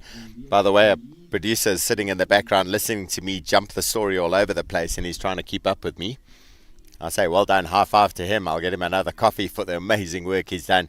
Here we go. Your race winner. I assume this is end of race. Vanaroo wrapping up one insanely good ride. Big round of applause. Put your hands together for this man. That is well deserved. That circuit's super hard. It definitely is not the circuit that someone's got to be lucky to win. This is a circuit you win because you are the strongest rider out there. Vanaroo, take a bow. Legend performance. Well done to Vanna. So Egan Campbell, there he is. He's broken away from Mark Rodriguez up the climb. Mark was the man pacing on the climb every lap. Is he going to be able to keep it going enough to secure that silver medal position in this race? The SA Africa rider, class contender. Mark Rodriguez is starting to close the gap a little bit. Massimo Galimi being lapped by those riders. He would have shouted some words of encouragement to his teammate. Here we go, Egan Campbell, the last little bit of the big climb before he takes a left turn onto the finishing straight. He goes over the speed bump. He takes the left turn now. Here he comes, Egan Campbell, an incredible ride by the SA Africa rider. He goes into the finishing straight. He looks back. He sees he's got enough space there. He's going to be all right. He can take the pressure off. He can breathe not only through his ears and every other pore in his body. He can start to ease it out a little bit. Give him a round of applause. Egan Campbell wrapping up his day, second place today. Well done. What a legend performance. SA Africa, the establishment of cycling. You're developing as a youngster, one of the coolest little clubs to get into to learn racing. Not just cycling, but racing. Mark Rodriguez wraps up his day, third place for him. Another phenomenal ride, the peak racing guys. Another one of those environments with so many class riders participating in there. Road racing, triathlon, the lot. And you can see how hard these guys have tried. They're absolutely spent. They have emptied the tank completely. Paul Newman on his way in. Cycle Nation. Nice ride by him as well. I think it's Philly Sozi there as well. Well done, guys, and welcome home. As we pass the fans on the sideline. Here we go. Paul Newman crosses the line. The pain can stop now. So we're going to be going into start line procedure. There's the back of race director Jeremy Martins. Big fan of the road racing, competitive racing environment. He does a huge amount of work for it. Not paid work, it's work that he does out of the passion of who he is. An ex-pro rider. He's won stages in big tours in Europe. He's represented South Africa a couple of times. I actually raced in a team with him. He was a very angry young man. Now he's got a sense of humor and he's still a very angry... No, he's not. He's the coolest fucker around. He just does so much. He just loves it. So the man who planted the seed of the idea of this SA Criterium Festival was Jeremy Martins. And alongside Tobias Lubber, they've made the event happen. Carl Mitchell in the background there from the Team Honeycomb 226s. Our headline sponsor for the event, 226s. And Carl Mitchell, the man who, when he heard the event was happening, literally walked up to Jeremy and said, "What do we need to do to help you?" And he stepped in and made it happen. Peak racing there as well. I'm going to go through the list of riders I've got on for this category. Proper quality field of riders here. Dominique Jansen, Robert Hunter, Ivan Haasbroek. Watch out for Ivan with his attacks. He knows nothing but attack. And then afterwards he has social, but definitely not in the race. Warren Fayard, Ruan Swanepoel. He was the man standing next to Carl Mitchell. They're into final countdown now. Garth de Jager, Hammond Fouchier, the Boksburg Bomber, Barend Berger from Single Track Cycles, and Carl Mitchell from Honeycomb 226s. Our headline sponsor for this event. There we go. A car rolls out in front of them. The 4x vehicle with Gerrit Fahl, our road director, in the vehicle. Riders, because this is like an EFC fight. It's just the best of the best in that field. It is going to be potent. Those guys, I don't know how you survive a race with those guys. I would hate to be in that bunch. It'll be a decimation. Here they come down the hill. They get one neutral lap. They have to stay behind the car. It's a rolling start at the beginning of the race. They do get a briefing from Jeremy Martins before. All the rules, how it works, what they need to do, what they need to be aware of. The CSA officials are standing there on the sideline with them. And they roll it down the hill at about 40 k's an hour. For the riders, they have to be on their brakes at that point. For the car, we just let it cruise along. The guys from 4x, the Nusias brothers, absolutely amazing. A big thank you to them. If you're looking for a vehicle, go and pop in there. They got about 6 or 7 different locations in their showcase area for 4x exotics at the Broader Acres Centre. Stelio Nusias, Last I saw him, apart from today, was competing in the downhill scene and the enduro scene.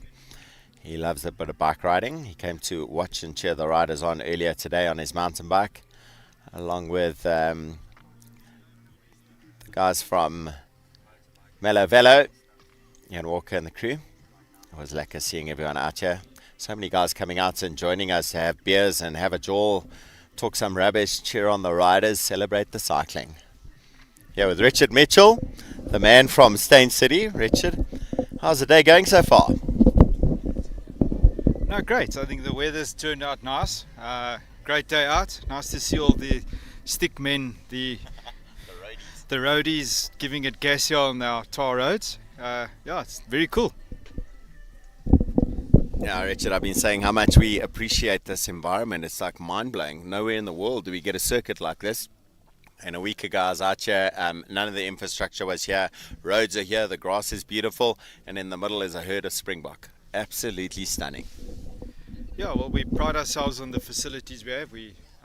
That's what we're trying to sell is a great lifestyle, and together with the lifestyle comes mountain biking and swimming and lagoons and golf and all the leisure things you can do. And part of what we say is, when you open up your back door, Steyn City is your backyard. And what better backyard? And that's what we strive to be, the best that we can. 7 stars. I'd add another 2 stars to that list. Absolutely amazing. A big thank you to you guys as our host partners, host sponsors, partners in the event as well. You've delivered so much at this event, making it possible. I mean, look at that scenery we got of the drone footage. We got this amazing race village. We got the golf cart track weaving through the middle, the manicured lawns, this amazing finish line. There we go, the 4x vehicle pulling away from the riders. They got to roll up to the line now together as a bunch. The Honeycomb 226 is distinctive. Oh, the Boksburg Bombers put the attack in already. Hammond for sheer. I think it is him. Gee whiz, or is it Carl Mitchell? It's Carl Mitchell. Carl Mitchell, our headline sponsor, the man who does 226s with the first move of the day. He came out to, look at the pace. He's flown past us already. He's caused chaos with the chasing bunch behind. The life cycle guys are working. The peak racing guys are working. They're going to have to figure out how to handle this. The Honeycomb 226s have got 3 riders in the mix. Carl Mitchell at the front there.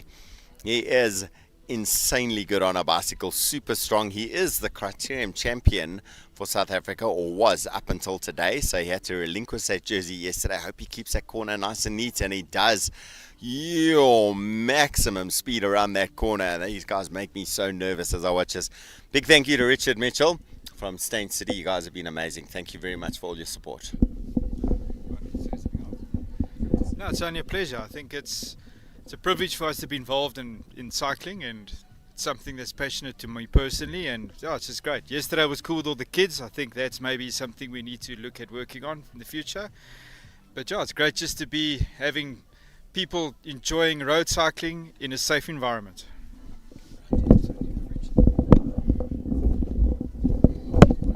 So headset back on for me as the racing explodes all over the place. First attack going at the line. Ivan Haasbroek has countered the move.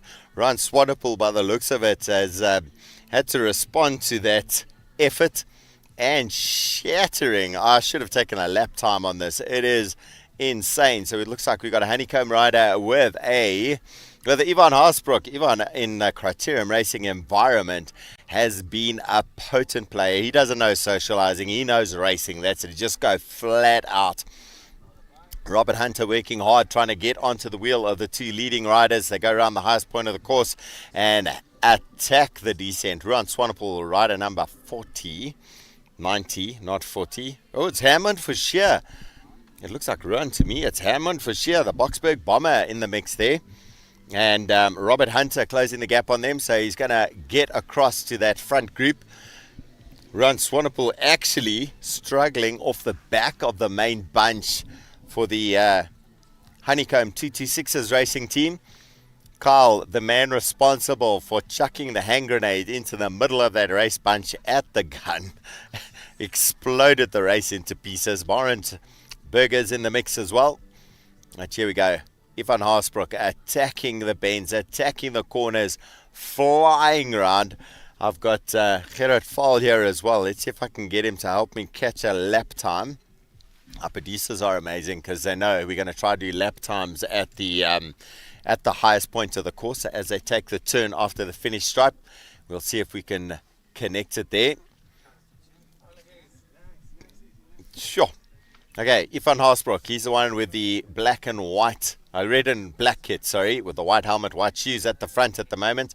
We got Herman Fischer sitting in second place. He's the Honeycomb 226's rider. We call him the Boksburg Bomber. And right behind that, I think that's Robert Hunter. Robert Hunter.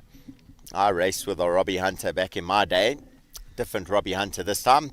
Robbie Hunter I raced with managed to win a stage of the Tour de France back in the day. He was also an angry young man. I think you have to be an angry young man to win races in cycling. Here we go. Ivan Haasbroek, another angry young man. All he does every single race. He's always happy until the gun goes for the start of the race, and then he just rips it to pieces. Right, 3 men at the front of this race. Ivan Haasbroek, Herman Fischer, and Robert Hunter. They have got a pretty decent gap already over the chase group. It's the Peak Racing guys who are struggling to close the gap. They got no representation in this group. Let's start the timer as they cross a line of the stop sheet. Cross now. Timer started. I am going to guess these guys are doing 225, 220 a lap. Insane. And look at that. Robert Hunter makes a move over the top of them. Herman Fischer realizes pretty quickly if he doesn't accelerate hard, he's going to not get back onto the wheel. Robert Hunter realizes they're right there, so he says, nope, I'm not doing the work for you, Oaks. You're going to counter-attack me. Now they're going to start the cat and mouse. This is where they're going to get pulled back by the rest of the bunch if they keep on doing this. There's a bunch behind. 30 seconds in. They're almost down at the bottom of the descent. Here we go. Bottom of the descent. The hardest of the corners, the most technical. And look at that difference in speed into the corner. Herman Fischer opening the gap just in how late he braked and how fast he went around the corner. He's already put the other two on the back foot. If he keeps doing that lap by lap, he's going to put them in major strain. So Herman Fischer, the Boksburg Bomber, on the front from the Honeycomb 226's team. Robert Hunter and Ivan Haasbroek going to have to work hard now. Every single time they hit the hill, if they're not going to keep the speed around that corner, Herman Fischer is going to make them cry to close the gap on the uphill. Peak Racing guys in the background pushing hard. Looks like 2 of them, one Life Cycle and Barent Berger in the mix. Nicely done, Barent. But at the front right now, the men that count. This is the Vets 30 plus category. It's Herman Fischer on the front. Ex-pro roadie 15 years ago. Came back into the mix recently and loving his Vets racing. Ivan Haasbroek at the front there. He has been insane. There isn't a crit where he isn't the animator of the racing. He is insane with how aggressive he takes the racing on. But every single time he also does it with a big smile afterwards. High fives handed out and congratulations. Whether he won or came last, he doesn't care. He's out there having a good time with the racing. Oh, here the riders come into the finishing straight. Ivan Haasbroek pulls across to the side, takes a look at the others, says, are you guys going to do some work? Herman Fischer says, no problem, I can work anytime you want. Robert Hunter goes, you guys are mad. I'm going to sit your wheel. I'm not doing any work. You guys can explode your legs. 225 a lap so far. So we're going to be at 230, 231. We're at 231 for that lap time. 231 on that lap time. So 4 seconds slower than the lap time Van Aru was managing on his own. But we have seen this behavior happening on the previous lap as well. The riders not committing on that descent. They haven't figured out how they're going to handle this as a breakaway trio. They need to figure out how to work together. I think the Peak Racing guys behind the chasing group of 4 are going to bring it back. They are working more consistently. They're not looking at each other. They're not trying to take risks. They're not trying to play games with each other. They're just contributing and getting on with the job at hand. Ron Swanepoel passes my point. The guys go through that corner at the bottom. Robert Hunter seems to be struggling with that corner. Ivan Haasbroek realizing he needed to be away from Robert Hunter. And look at that. 50 meters open just because of those 2 corners. So Ivan Haasbroek and Herman Fischer now together. Herman takes a look back. I'm sure he said to him, come on, let's go. Robert Hunter, super strong. He's going to close the gap down, but it's going to burn some matches. And you need to be certain you can handle that. Some of the guys telling me in the weeks leading up to it, how many times can I go past my threshold on that climb? It literally is a 1 minute climb, 500 watts required, and you got to be able to sit at that power consistently the whole way up that climb. So Robert Hunter struggling. He looks back. I think he's been popped. Robert Hunter popped from the leading trio. It's now down to a duo, Herman Fischer, the Boksburg bomber, with Ivan Haasbroek. Those two can handle a bike, exposing Robert's uncertainty around the corner at the bottom of the hill. The circuit playing out and causing chaos on the riders. Ivan Haasbroek takes a look back. They go over the speed bump by the golf cart track. They're going to be turning left onto the finishing straight shortly. A gap has definitely opened up. They seem to be settled down. I think we're going to see a good lap time coming out from these guys if they decide they're going to work together. So as they go over the stop street sign line, I'm going to try and take a time gap on it and see what that lap time is looking like. Jeremy Martins, our race director. Oh, there we go. Look at that. Robert Hunter, class rider, quality athlete, just exposed by that corner at the bottom, and shockingly so. But I think it's more a high five to these two because they handled that corner so well. Herman Fischer and Ivan Haasbroek. I missed the timing. I got the timing as they came past my points. I've started it there. See if I can catch him. Robert Hunter's decided he's going to wait for the next group. He's not going to sit on his own. So he's slaying up. He's going to wait for the Peak Racing guys. It could be a pretty clever move. And he's joined in. They're passing my position now. Peak Racing still on the front. Robert Hunter's got a teammate from that Life Cycle team in there as well. Tactically, could be a good move. 30 minutes of race time left to go. Herman Fischer sitting second wheel in the front group. Ivan Haasbroek on the front. These two corners are so technical. They look pretty straightforward, but they require so much skill to get around at speed. And every single rider who's done the circuit, who's raced here at this SA Crit Champs, at the SA Criterium Festival, will attest to just how difficult it is to get that corner right, both of them. And the problem is you come around that second corner, you hit the hardest part of the climb. Up until the peak where they're about to go over here, it sits at an average gradient of 8%. Average gradient of 8%. The average gradient for the whole climb right up until just after the finish line sits at 5%, which is insanely difficult. And here we go. Race settling down. There is a pattern emerging. We've figured out who the animators are, and we're starting to get a sense of what could be happening. In the lead at the moment in the 30-plus veteran men's category, it's Ivan Haasbroek on the right-hand side of the two riders. On the left-hand side of the two riders, it's a Boksburg bomber, Herman Fischer. Ron Swanepoel in the background there of the chase group. He may be finding his legs because he popped off pretty quickly early on. I think the aggression and that corner at the bottom in the beginning when you got a big bunch is very scary. But once it settles down, you can start to figure out what your effort levels are going to be like. Okay, our two leaders coming up to cross the finish line for another time. I'm going to have to try and capture the lap split time for them based on when they come past my commentary position this time. Herman Fischer on the front, the Honeycomb 226's riders. Right behind in the Albion Wheelers rider, Ivan Haasbroek. Ivan, multiple-time champion in Criterium Racing. So I see them heading into my line of sight at the moment. 2:32 is their lap time. Settled down, metronomic, consistent. I think we should be making Van Aru race in this category by the looks of things. Barent Berger pushing hard in the group behind. They're starting to separate the riders a little bit on the descent. Ivan Haasbroek using the opportunity to let the legs ease out a little bit. Herman Fischer sitting his wheel. Herman with that pro racing background, he's going to be calm and collected. He's going to have the psychological advantage into this race if the two of them stay together.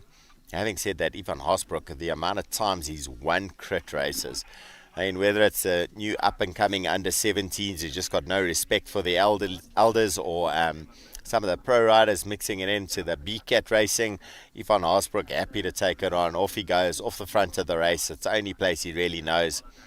But there does seem to be a little bit of a closing. Berger, single-track cycles. He seems to be working hard. I'm not sure how much of the camera lens is for shortening that distance. Herman Fischer pushing hard, doing the pacing on the uphill. Ivan Haasbroek, cadence a little bit higher, looking a little less strained.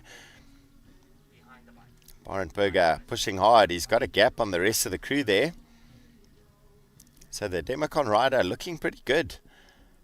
He was going to be our cycling exhibitor. Bit of support for the cyclists with a bit of tech support. He does that for all the school cycling events, particularly the primary schools. Amazing work he does. But look at his riding. Oh, he is putting the peak guys under a little bit of pressure. And that bunch, that was a bunch, is getting shattered.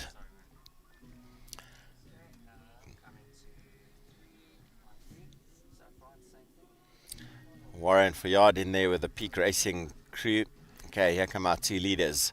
Herman Fischer, the Boksburg bomber on the front. Ivan Haasbroek, we could call him the South bomber.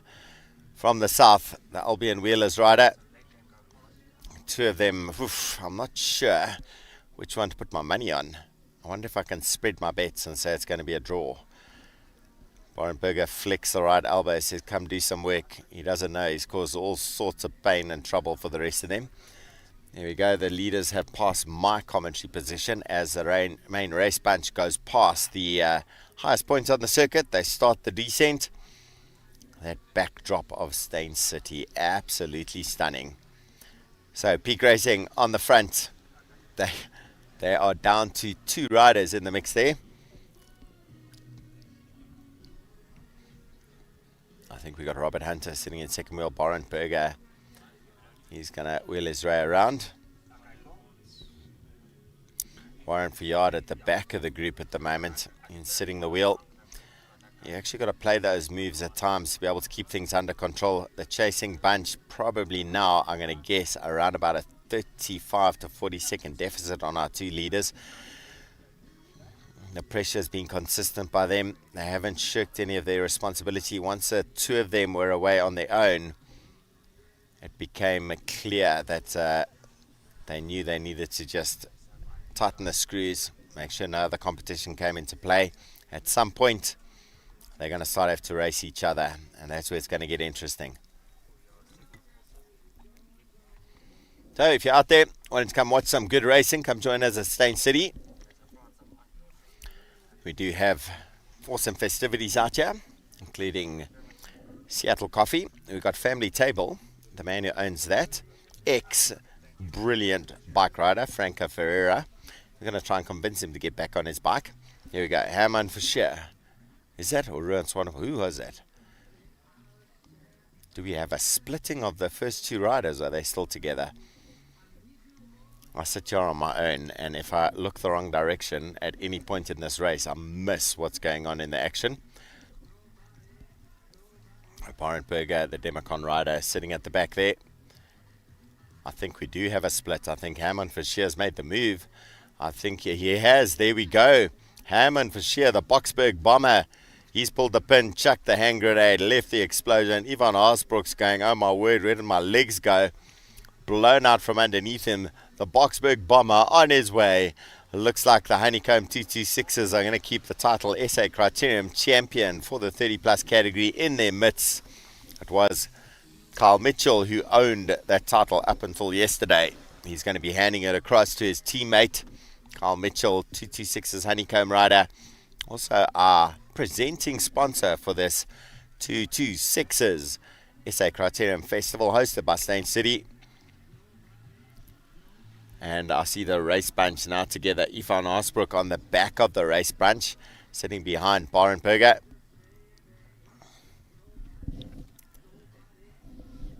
So 5 riders chasing one. I think this one rider is going to be strong enough. He knows how to dig deep. He's raced at pro level. He knows what it means to ride at the level where the lights are dimming And you just got to control it that you don't go into total darkness. He's going to be able to maintain that. So far, the gap's looking good. Herman Fischer, 22 minutes left till we get to the bell time. It could be 5% before or after. He's going to have to see if he commits 100%. I think he can do it, but it may be a call he's going to make for himself. I'm sure the discussion's going through his head 400 times a second. The desperation you feel as you're racing an event like this of, can I keep it going? Am I pushing too hard? Am I going to have to correct for the effort? A camera for shortening that distance. This is a massive gap that he's got at the moment. Herman Fischer making his way up the climb in the big chain ring, staying seated, grinding those big thighs of his, keeping the power down on that bike. He's coming around. He's going to be going over the speed bump by the golf cart track, and he's going to be taking the left turn into the finishing straight. Herman Fischer, the Boksburg bomber, takes a left turn onto the finishing straight. 21 minutes and 30 seconds till the end of the 40 minutes allocated for race time. He comes into the finishing straight yet again, this time, the second time, all alone. He's steady, his cadence is looking good, his body position is looking good. He's got the guys on the sideline shouting encouragement to him. He is maintaining nicely. I can't see. There we go. The rest of the racing bunch just comes into sight as he cruises around the corner. The commitment he's going to be able to put into this to maintain the speed around this circuit is what's going to be impressive. He goes past my commentary position, tucked down into that aerodynamic position, and he's going to be keeping the speed as high as he possibly can. Our peak racing guys on the front still, they've done an insane amount of work trying to keep the race together. It always seems that they're on their back foot throughout this race.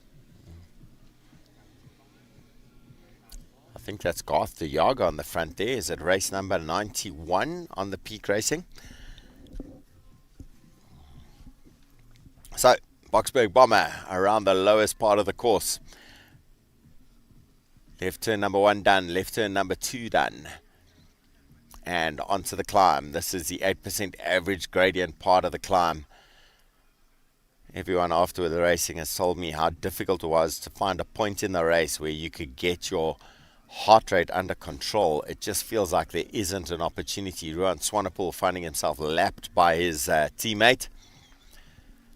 He'll get the instruction from the officials to come off the circuit, which will be a relief. It is nice to be able to say, cool, I've done my race, I've got my result. One of the unique things about this type of racing, never take yourself off the circuit. Wait for the officials to tell you to come off the circuit. If they tell you to come off the circuit, you get the result. If you come off on your own, you get a DNF. Very important to know those rules. Look at that gap, it's getting bigger. Herman Fischer, he's tightening the screws. He's figured out his rhythm. He's got the pacing going. He's got the engine, he's got the quality and the class to be able to pull off a win like this. I think he's going to be able to take it the whole way. Left turn about to start, and he's then going to be heading into the finishing straight. That was 91, Garth de Jager for the Peak Cycling crew. Here we go, our leader into the finishing straight, Herman Fischer. On his way through, the 226's branding, the Steyn City branding, making this finish straight look absolutely epic. Here he comes. He goes past the officials. He takes a little look to the left. They must have said something to him. He goes over the highest point of the circuit. I think he's getting faster now. I'm going to see if I can take another time gap. He is going over the speed bump. I'm going to start it there. So over the speed bump on the descent he goes. He goes past my position now. He tucks down into the aero position yet again and flying around the circuit. Here we go, race crew. That look of shock and dismay on the faces of the riders. Ivan Haasbroek, where's he gone? He's dropped out of the racing. I think he opened the effort out just a little bit too much, deciding I've had enough for today. That's a surprise. He is a class rider, a quality competitor. An unusual scenario to see, but a circuit like this, it is unforgiving. It's brutal. There's no easy part of the circuit. You're just always on the gas. You're always searching for oxygen. You're always having to focus. You're always either on the brakes or changing position. In fact, Ivan Haasbroek rides past me now, head dropped. He looks broken. The legend that is Ivan Haasbroek, he's had enough of today. I think we're about to see our leader catch the man he dropped from the leading bunch, Robert Hunter. Oh, I can never tell just how far that foreshortening of the camera is. But coming up the climb, Hammond for sure. He's over the steepest part of the climb. Looks like Ron Swanepoel's still on the front for the peak racing. He's keeping on chasing. He's been the man at the front doing the chasing for forever. Warren Fiard, his clubmate, his teammate in the mix as well.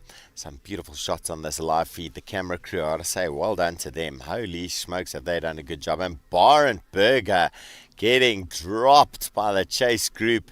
He had put in a few moves out there, but finding the pace just that little bit too hot, he has dropped off. So now we're down to 3 chasers. Remember, there's only 2 more podium positions available here.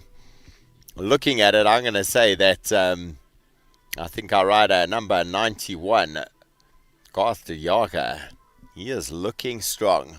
I think he's coming into his own as everyone else starts to fatigue. He stayed stable. Here comes our leader. He's crossed the finish line to head out again. 16 minutes till the end of the 40-minute allocation for race time.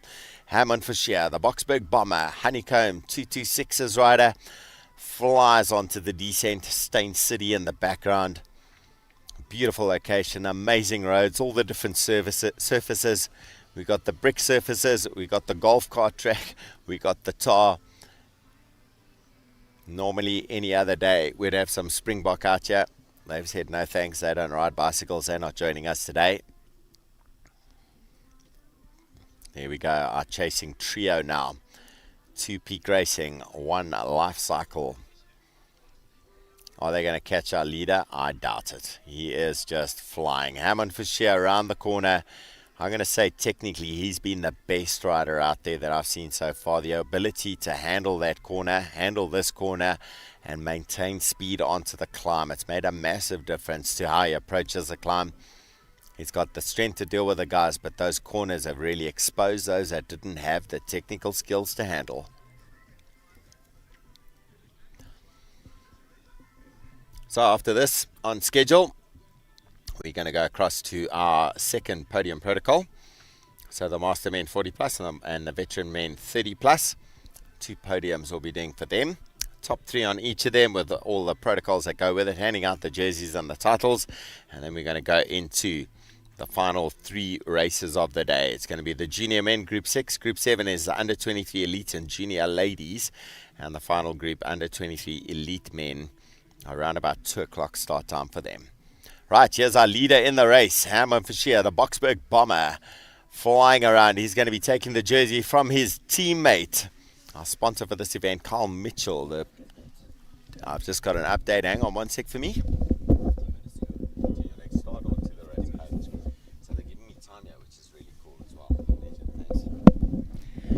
Just getting an update from Jeremy Martins, race director for the day, for the whole weekend. He's been incredible. Yesterday we had Tobias Libber here, head of school cycling, another phenomenal contributor to the health of cycling in South Africa.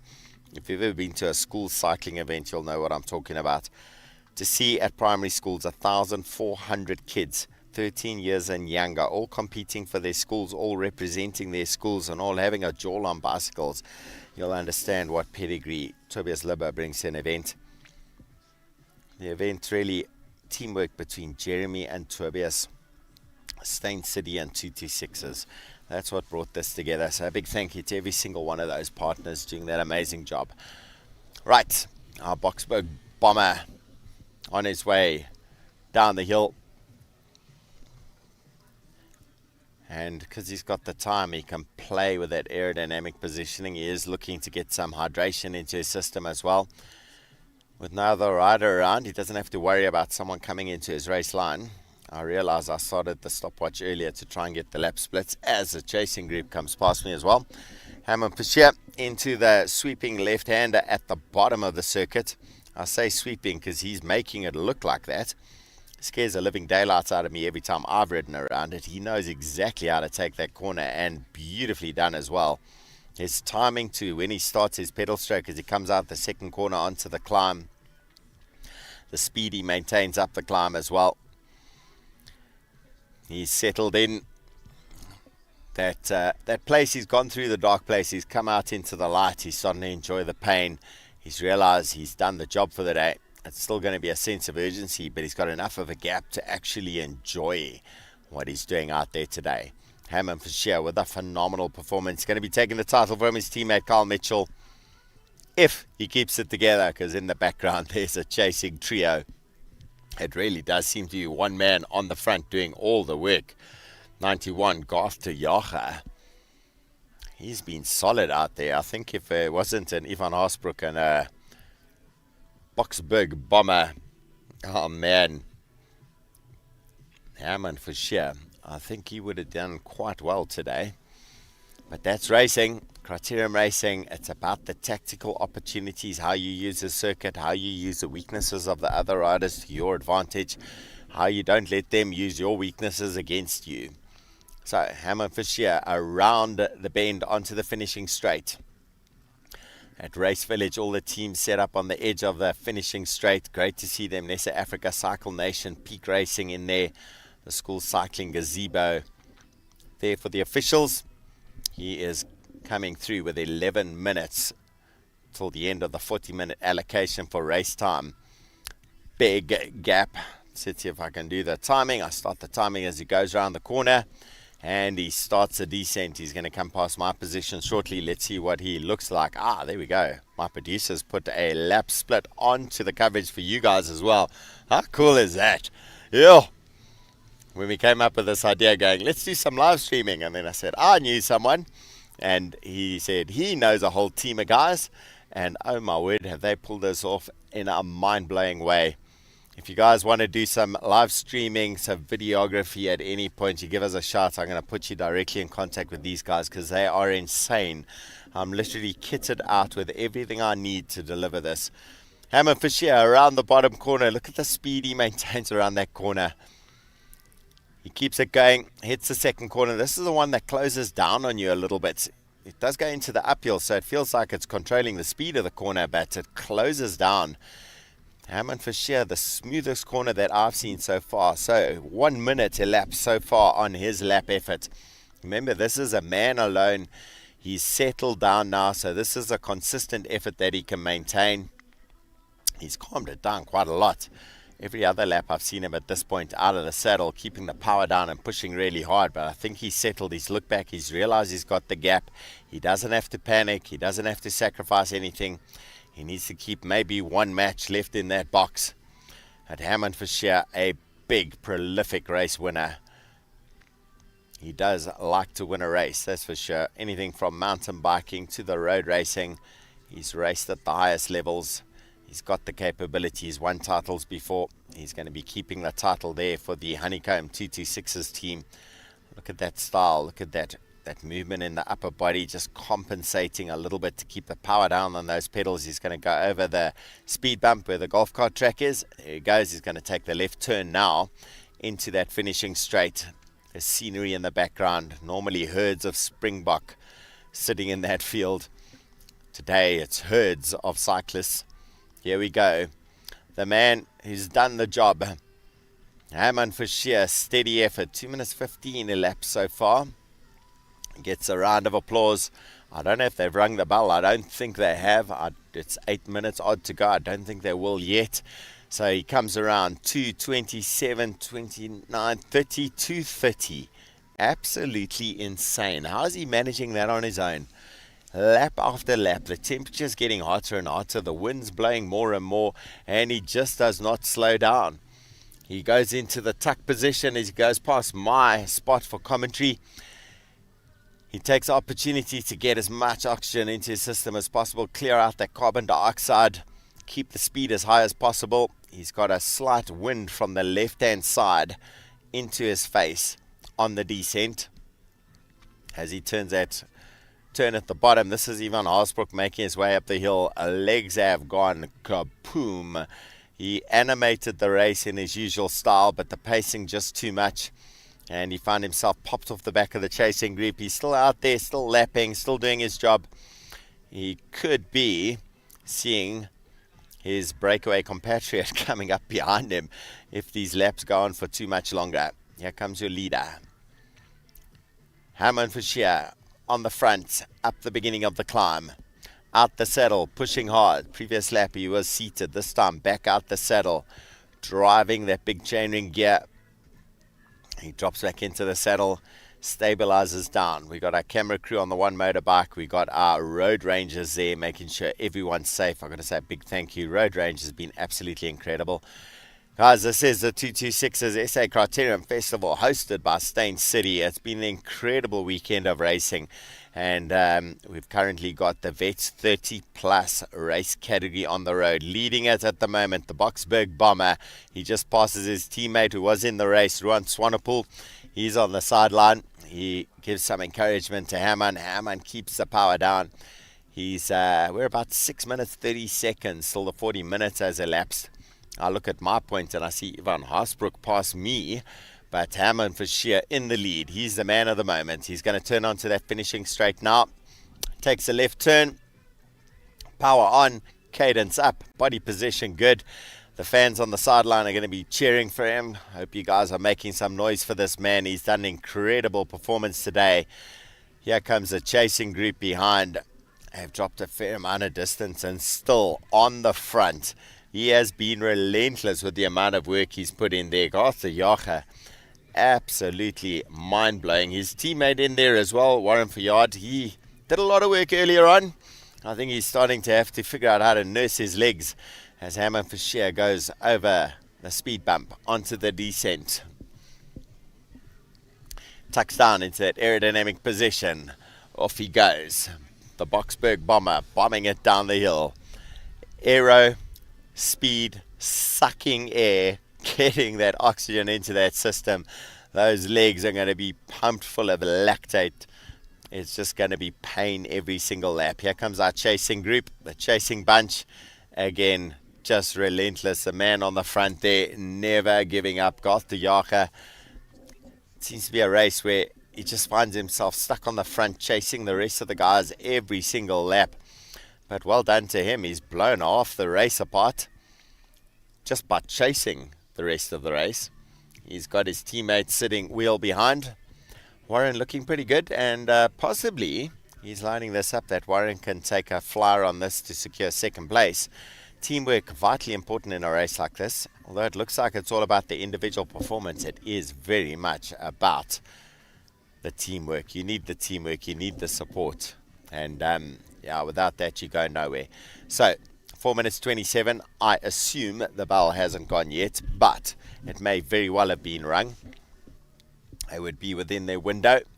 Herman Fischer on the front, securing that brilliant ride. That distinctive kit of the Honeycomb 226's team.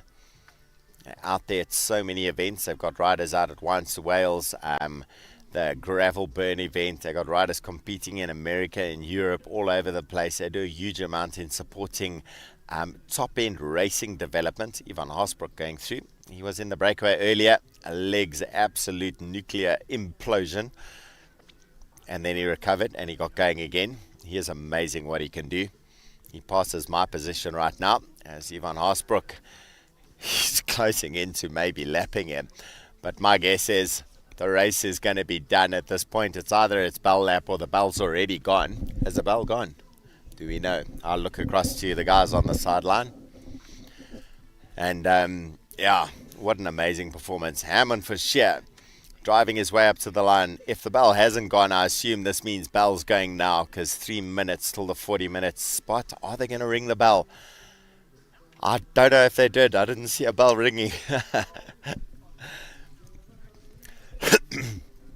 So Herman Fischer goes round the corner. I'm disconnected from what's happening at the finish line. I can't tell you if the bell went or not. This poor man, the work he's having to do out there, he tucks into that aerodynamic position.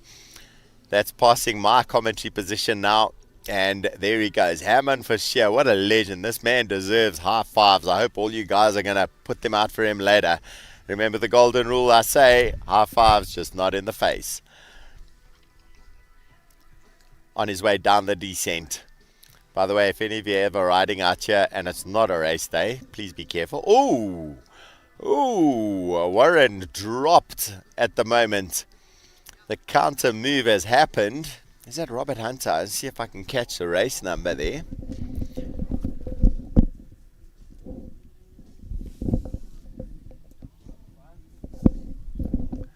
Okay, that's shattering of the group behind. I think that is, let's see if I can hear Dominic Jansen. So Dominic Jansen in there now with Garth de Jager, and they have dropped Warren Fayard. So I thought that Warren was being set up for a good result there, and obviously that counter move happened at some point when we didn't have cameras on them, and now the separation has occurred. So we've got first place looking secure, the Boksburg Bomber flying up the big climb to the race village and the finishing straight. Whoops, camera drops. There he goes. That distinctive styling of the man, Hammond Fisher. The Boksburg Bomber flying up the hill. The Honeycomb 226's rider doing an incredible job. He's going past the Tech Zone support road. That's if the guys have a puncture or something goes wrong. They got the bell.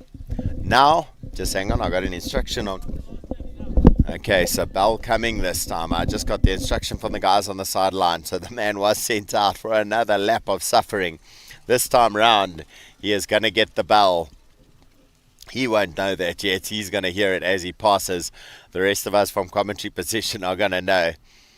So, how's that for timing from the officials? We counted down 42, 41, 40 seconds to the rounding of the 40 minutes. Perfect bell. I see it ringing in the background. He is going to be so relieved to hear that bell. Last lap, the lap of glory for the man. Hammond for sure. What a performance from this rider. He is hands down, I can tell you, the best technical rider out there. He handled those corners beautifully. He had the power to keep delivering on it. He passes my position now for the final time. He's got a nice big gap on the rest of them. He goes into that pattern, the repeat pattern, what Criterium Racing's all about. It's like figuring out what to do on every single part of that circuit. So every time you're repeating the same thing and just squeezing it for as much power and speed and performance and as little effort as you can possibly put out there, because it's at the limit. The last time he's going to take on that bottom corner, Hammond Fisher is going to be thinking at this moment about donning the South African Criterium Champions jersey. Oh, no, we still got the two riders together. So it is Dominique Jansen and Garth de Jager together. They're going to have to figure this one out. What's going to happen? I think it's going to be a bit of a proverbial flurry of fists as they counter-attack each other heading up towards the finish line. They're the two chasers on the far end of the circuit. They're heading down to that sharp left turn and coming up the hill. Cadence markedly slower. He knows he's done the job. Hammond for sure. What a performance. He heads up the climb. He's over the steepest part of the climb. Average gradient, as I've said repeatedly, 8% at the bottom part of that climb. It is horrible. If you can keep it in the big chainring, you do. But you got to be so careful you don't pop your legs at the rest of the climb. Reduces you down to 3 k's an hour. Hammond getting the cheers from the guys on the sideline. He's grimacing. It is hot. It's humid. There's a slight breeze blowing, but it's not enough to cool you down. But my word, he's done the job. Let's give this man a big round of applause. He heads around as I get the shot of Ivan Haasbroek, another legend in the crit racing environment. I love his work. Didn't work out for him today, but it will work out for this man. Here he comes. He's going to take the left turn into the finishing straight. Hammond for sure. Ladies and gentlemen, put your hands together. Give this man a bells, a high five, a fist bump, a cheer, a hug.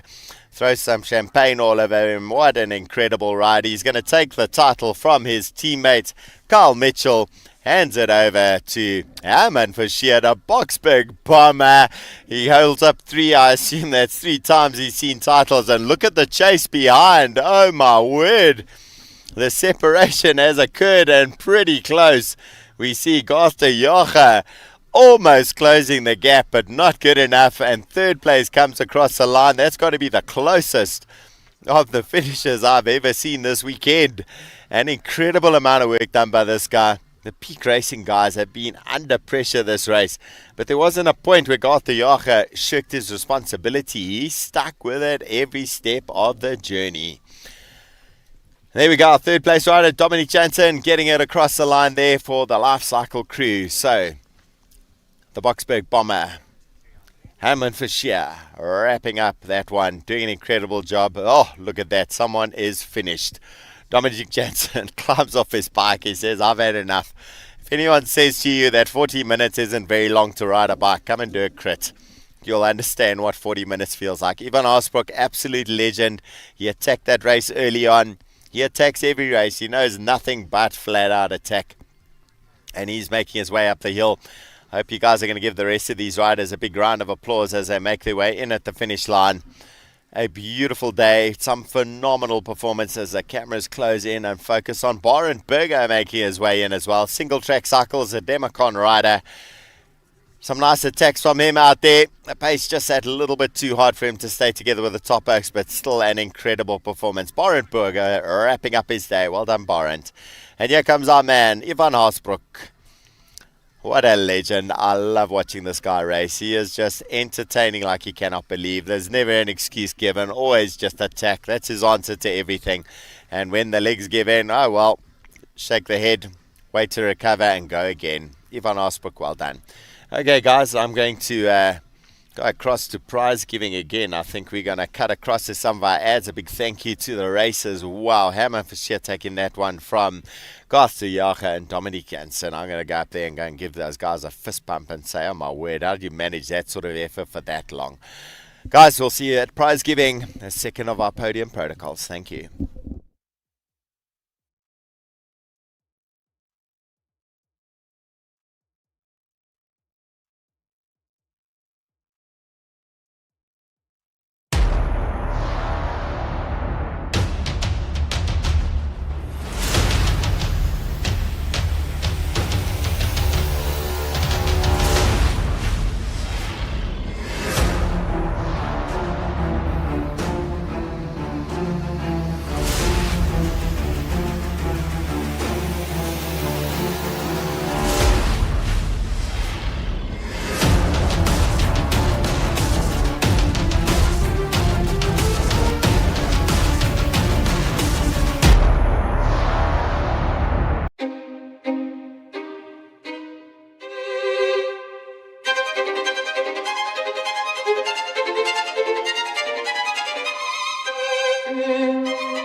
way, so don't be shy. Just come be the man I need. Tell me you got something to give. I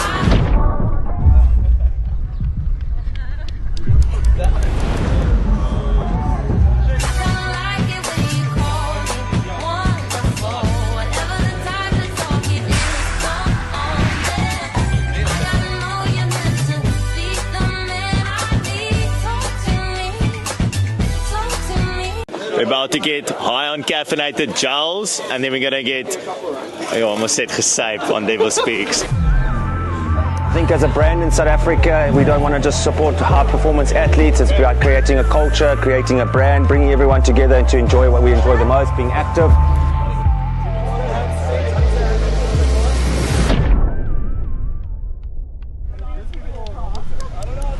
I think I'm prepared. He's running in a solid zone 2. I'm probably at tempo, maybe VO2. Tripping on my own too. I think I'm prepared. Tripping on my own too. I think I'm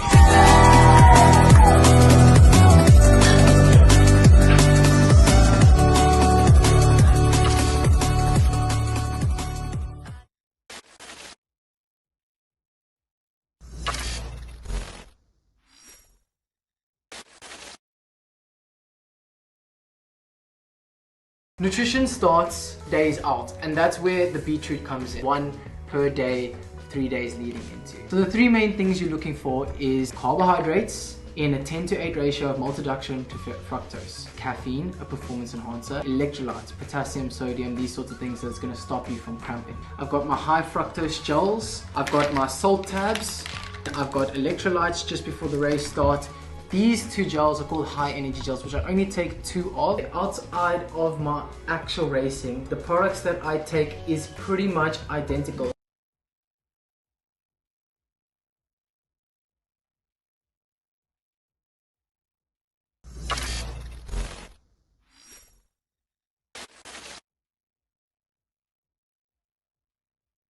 The third product that I do take in training is the isotonic drink, which has beta-alanine, vitamins, minerals. It is sugar and lactose free, but of course there is carbohydrates.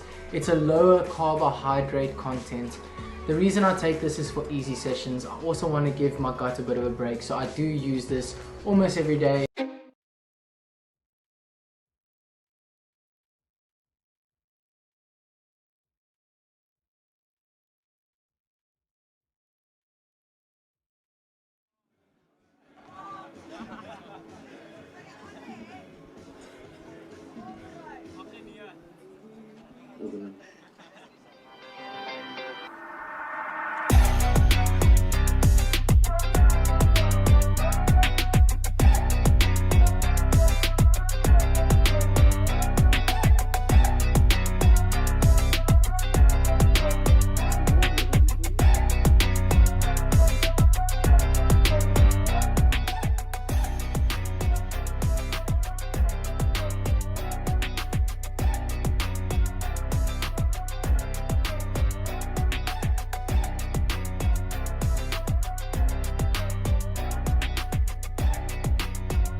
Then your race starts at the top when you cross the start finish line.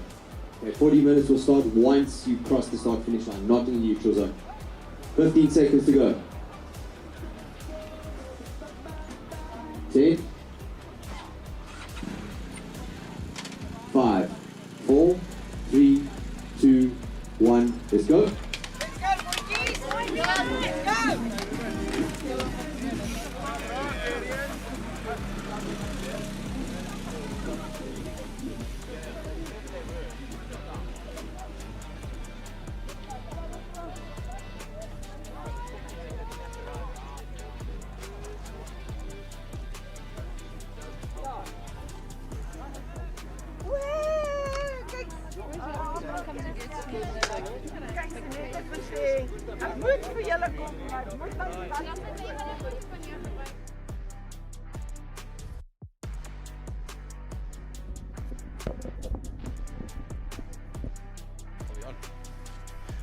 Okay, here we have the neutral zone, the gentle rollout for our junior men. Sure, that's a lacquer picture. Very, very cool to be able to race here.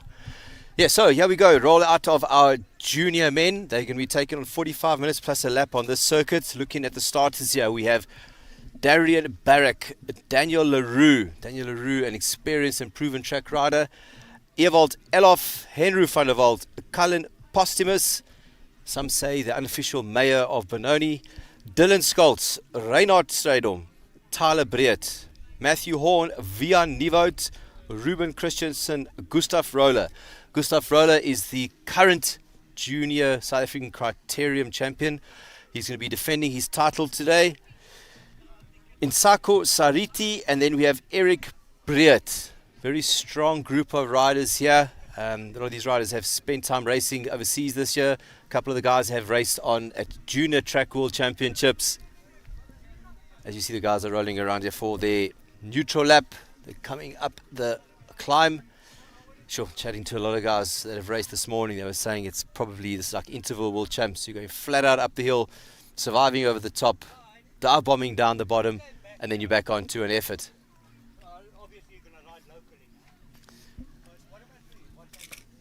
I love watching these junior races.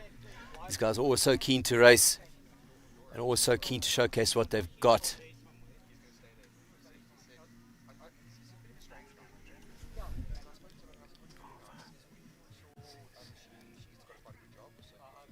Group of 12 riders.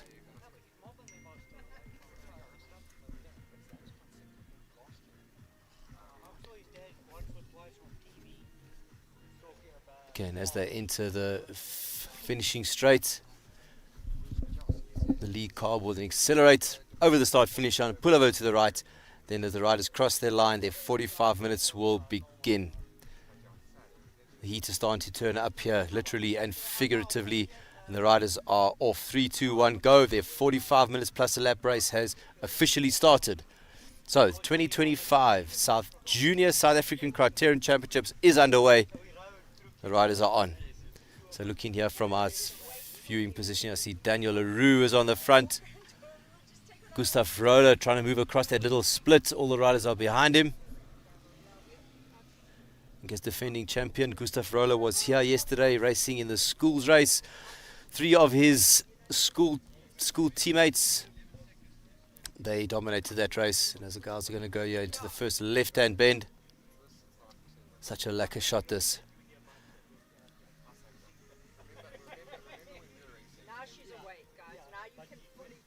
That's a great way. See the riders choosing the line, picking the line, making sure that they're happy with their position. And as they kick up now onto the climb, heart rates go from about 160 in that dip, rapidly approaching 190. As this race has been turned by many of the veteran and master guys, this is interval world champs. Straight up the hill, heart rate in your mouth, hang your left, recover a little bit of the descent, and then you do it all over again. Immediately you've got a break of what looks like 5 riders. I see Gustav Roller there in third wheel. I see Ruben Christensen, Daniel Leroux is there. And the group coming back from behind. I see Eric Breed also slightly off the back, but I think he's just finding his path, finding the rhythm that he needs to get into to survive this 45 minutes. 45 minutes is a very long time on this circuit. Looks like the riders are just settling in. shadow boxing, as they say in the world of boxing, testing each other out, who's got the legs today. But looking at the start sheet, Daniel Leroux, it's come up specifically for that, spent a fair bit of time racing in Europe this year, also at Junior World Track Champs, so he's a strong, fast guy. An effort like this, 45 minutes, a little bit longer than a points race on the track, which will be right up his alley. It looks like Cullen Postumus from Team Luso ACDC having a stab there over the finish line. I think he's maybe just racing to get himself in a good position for the descent. Daniel Leroux, second wheel. Gustav Rohler in third place, just jumping across. It looks like we've got 6 riders that are coming clear. Vian Nivot in fourth wheel there. Vian is currently leading the junior category in the Mzansi series. And as this race, South African Criterium Championships, does form part of the Mzansi series, as the leader of that series, he's going to be wearing the green jersey.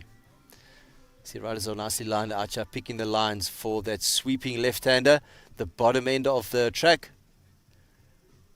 Speed nice and quick there, but I think the riders are all managing and negotiating that corner quite well and figuring out the correct way to take it. Little gaps forming there. Nothing too serious, and that looks like a rider that's going over the top. Let's see if we can get a good visual. That looks like Gustav Rohler. He's decided, okay, time to split the race up. Vian Nivot immediately on him. Ruben Christensen just behind him. Daniel Leroux in fourth place.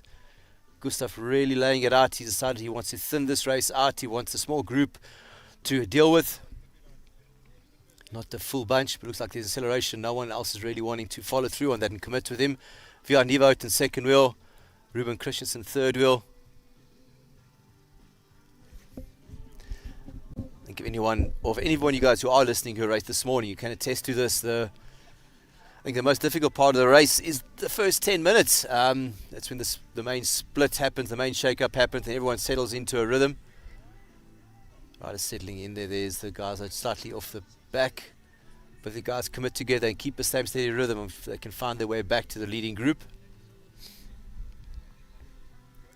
Yeah, I see the riders still looking at each other, not really committing too much. It's still early days in this race. Nobody wants to lay everything out just yet. They want to save the big hitters here, the favourites for the race. They just want to roll with the group, keep themselves in a good position, then really lay it out towards the back end when they commit to go for the win. As they cross the finish line for the second time, and we have a front group of 6 riders. Looks like Cullen Postumus creeping into picture. They're trying to roll his way back into the group. Looks like Daniel Leroux, Ruben Christensen, Gustav Rohler, Vian Nivot, Eric Breert.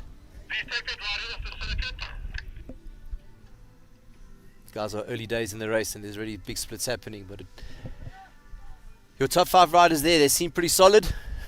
In the first few laps, every time they've gone up the climb, it's always been the same guys near the front. Just depends who's putting their pressure on a little bit more. Last time up this drag, Gustav Rohler put the pressure on.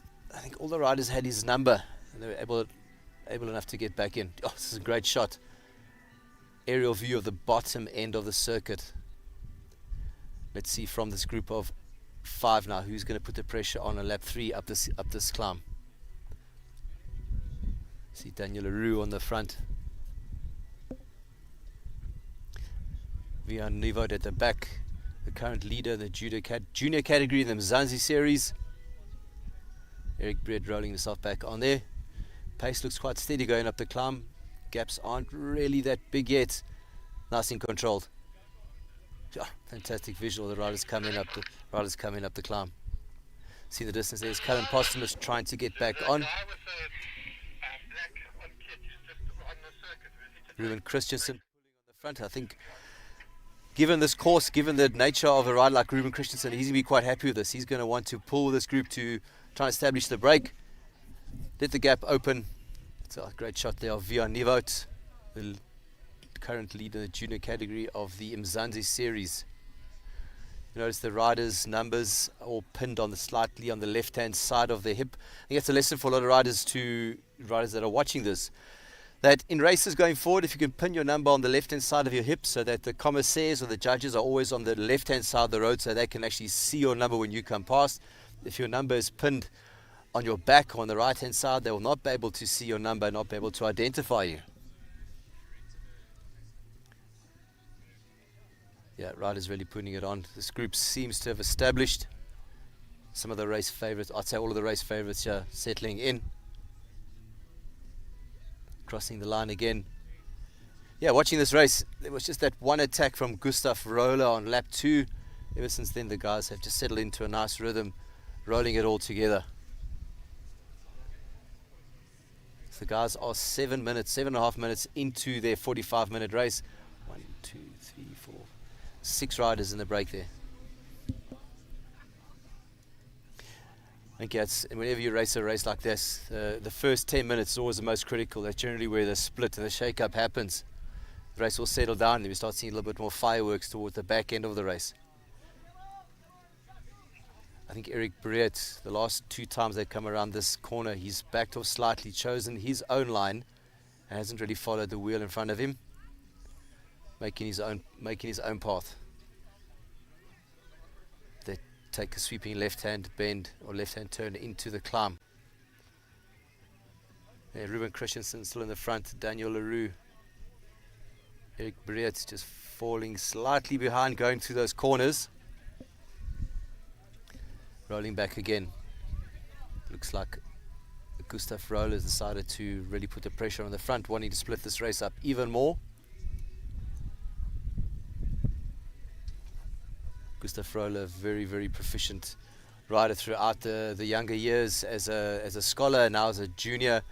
He's been winning national titles and breaking national records on the track ever since he was a young boy. I remember meeting him for the first time at Hector Rose Park, probably the best part of about 9 years ago. And ever since then he's progressed, keep on building.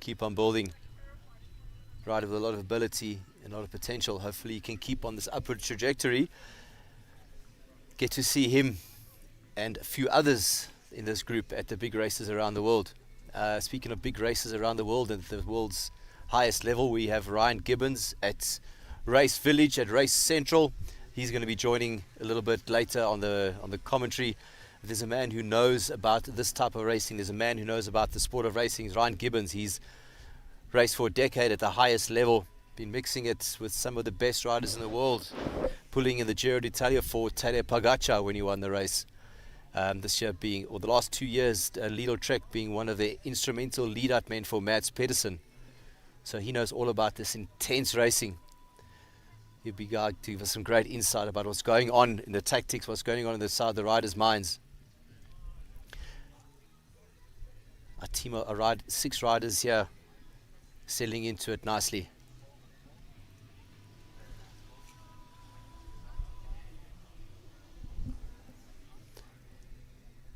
Daniel Leroux on the front.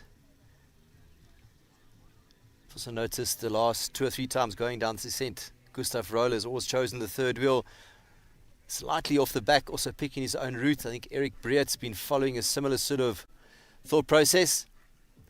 Eric's a little bit too far off. He's trying to make life difficult for himself as he starts the climb.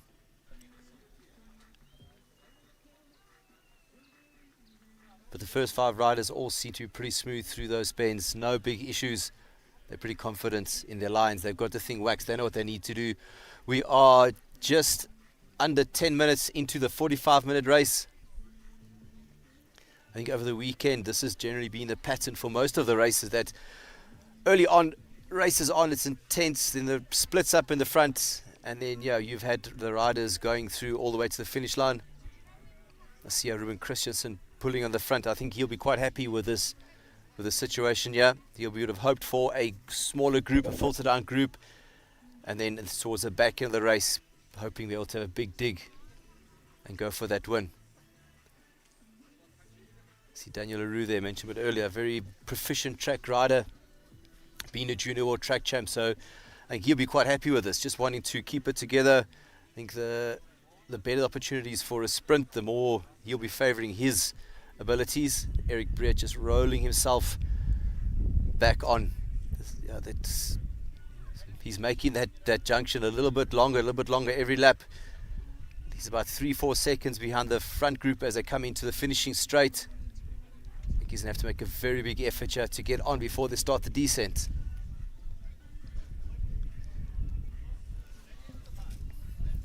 So if looking at this, the group of riders that are here that are just slightly off the back, it is a difficult ask, but if the guys get together and pace and dose their efforts correctly, they can ride themselves back in. I think the front 6 riders, they seem to be quite happy with what's going on here. They'll try and keep the break as steady as possible. They'll not cause too many shake-ups just yet. I think we'll wait for the second half of the race before you'll see the likes of, I would imagine, Vian Nivot. He's going to want to split it up. Eric Brett is just against, but a second or two behind the back there. And all this time, the front fry riders are comfortable and in control.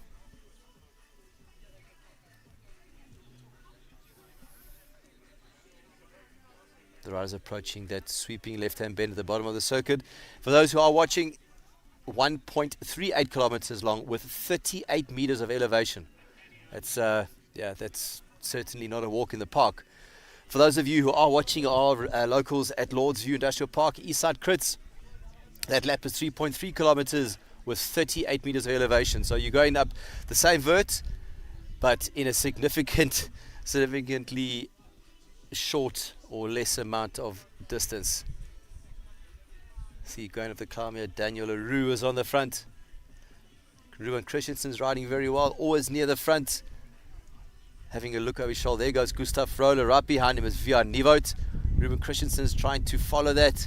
Daniel Leroux kicking on, would have all seems to be together. If I'm sitting in the commentary booth, feels like the wind is picking up just a little bit, and the way it feels like it's going to be a head cross wind going up the climb, and then they turn left into the finishing straight. I think it's going to be a bit of a smack on headwind. So if the front 2 riders do have a decent gap, that means the riders behind them have to chase into the wind, which is always going to make that a lot more difficult. The front 2 riders, from the visuals, it looks like it is Vian Nivot and Gustav Roller. Daniel Leroux seems to be in a little bit of trouble as they cross the finish line.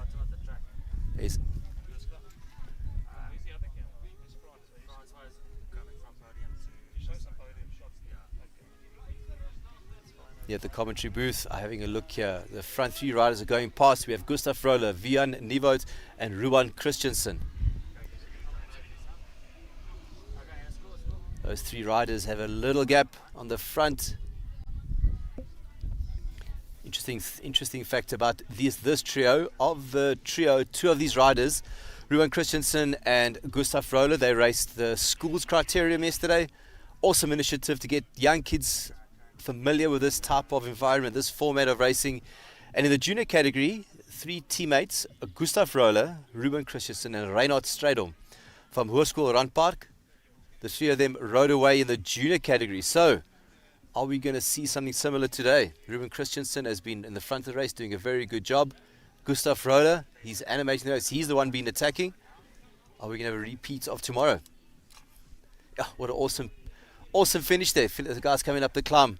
226s and Steyn City are title sponsors for the 2025 South African Criterium Championships. They did a fantastic job, looking really, really good. And I said a little bit earlier, and this is quite a lucky thing for me and all of us in the organization, that we have live broadcasting. Only the second road race in South Africa in 2020-25 to have live broadcasting. It's us in the Cape Town Cycle Tour. I think it's so lucky. I know there's people all over the world that's watching that. You know, the technology these days, it always amazes me. You can be sitting on your couch in England watching the bike race here in Johannesburg on a Sunday afternoon. Yeah, really, really cool. Okay, looks like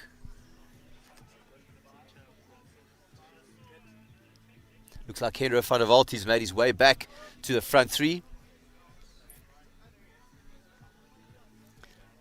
Or am I seeing things? Looks like Daniel Leroux just got distance. He's by himself there. Looks like the front 3 riders are still away. Gustav Roller, Vian Nivot and Ruben Christensen.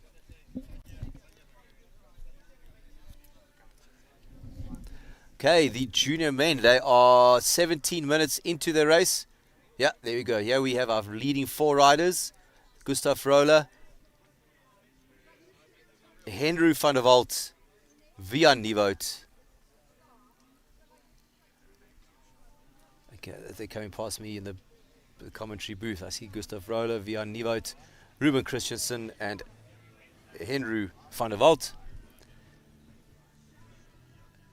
If I was a betting man, which unfortunately or fortunately I'm not a betting man, I would say that that's the race. Those front 4 riders, I think the gap now that Daniel Leroux has must be about 20 to 25 seconds. Looks like he's taking instructions from his coach on the side of the road, but I'm going to hazard a guess at around about 25 seconds. The front 4 riders, 25 seconds. Then we have Daniel Leroux. He's chasing hard to try and get himself back in contention of the race. Yeah, that's a brilliant shot of where we are here at Steyn City.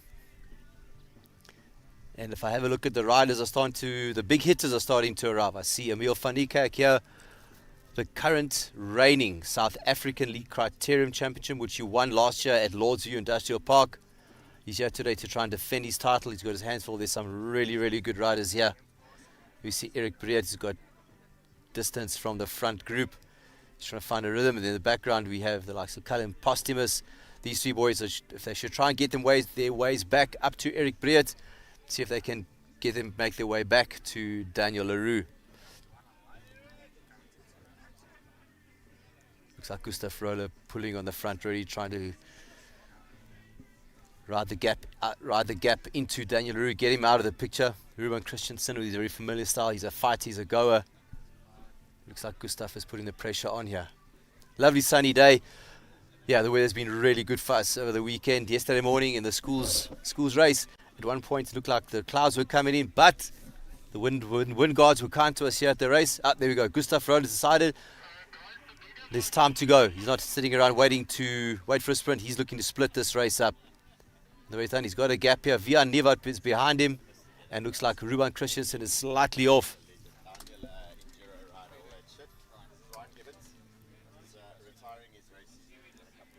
Sure, we are 20 minutes into the junior men's road race, and it is shattered to pieces. Gustav Roller has decided, Riolo, I'm going to see you guys in the douches, as they say on the move with Lance Armstrong on your hand. Brunel, he decided to solo it. He's definitely proving that he's one of the stronger riders across the board, rolling in at, it was 5th or 6th place at the Ride Joburg last weekend with the elite men. He decided he's not going to wait for any kind of sprint. He's going to try and do it himself today. Eric Breed trying to find the rhythm, the distance there. Riders are trying to get themselves together, trying to get a group together so they can form some kind of a chase to get the race going.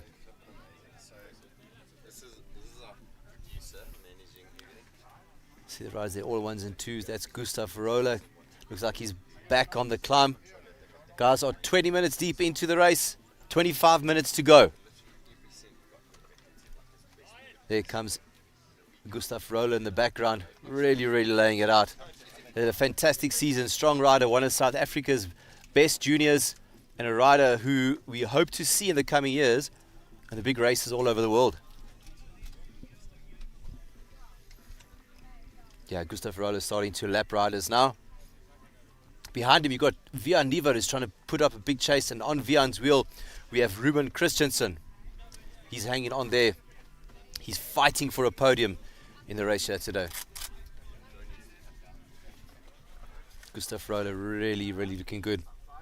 I said earlier, fresh off a 5th place at the Ride Joburg last Sunday. So he's clearly a rider in good form. As I said a bit earlier, proven track rider. He's won many national titles along the way in his career so far. On the track, he holds many records. Very strong, very fast rider.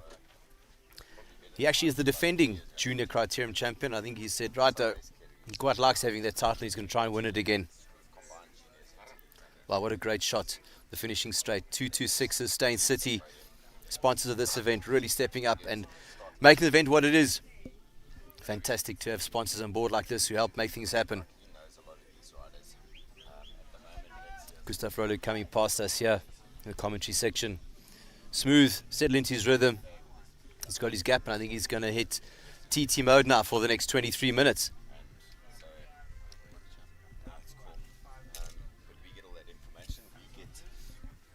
Sure, there's Daniel Leroux. He's coming towards the top end of the climb. At the commentary section here, I can see Ruben Christensen and Vian Nivart going past. I'm going to guess that gap is 20 to 25 seconds. Gustav Roller's got his head down, and he's really committing to this. He wants that title. He's held it for the last year, and I think he said he wants to keep it. He's not ready to give it up just yet. But I think from behind we've got a good race in our hands between Vian Nivot and Ruben Christensen. Ruben Christensen was here yesterday for the schools criterium. He got a good feel for how the track works, got a good feel of how it paces out towards the back end of the race. I think it'll be a big result for him if he can pull that off. Then you've got Vian Nivot, current leader in the Mzansi Road Series, the junior category. Yeah, Vian's also had a very good year. He knows about winning. He's won a lot of the Mzansi Series road races. I'm sure he would want to do everything to hang on to that. You see Gustav powering his way up the climb. There are 22 minutes to go. Yeah, Gustav's in flat out time trial mode, yeah. Definitely didn't come here to play today. He's definitely come with the intention of taking that title for 2 years in a row to add to his already big collection of national titles.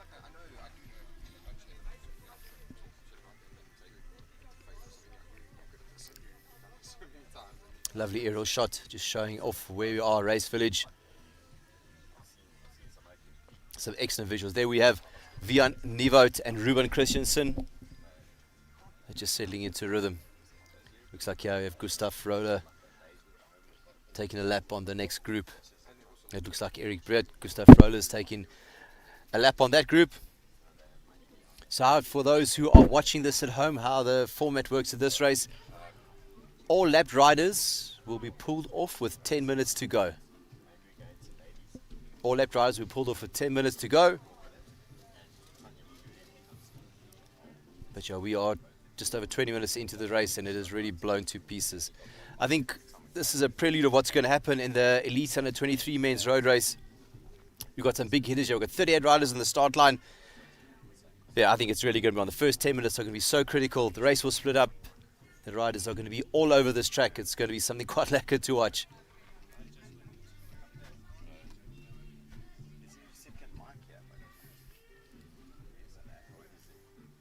Another great visual there of the finishing straight. I think as a bike rider, you dream of finishing races in something spectacular. I would say that definitely would tick one of those boxes. And there, the visual on the drone, Gustav Roller solo. Just over 20 minutes to go. So Gustav Roller is choosing to do this the hard way. Halfway in the race, deciding, okay, that's it. I want to get myself into the break. I want to be ahead by myself. It's probably one of the best ways to win a race. If you solo, you don't have to worry about anybody else. If it comes down to a sprint, anything can happen. If you go like this, you feel you've got the legs on the day.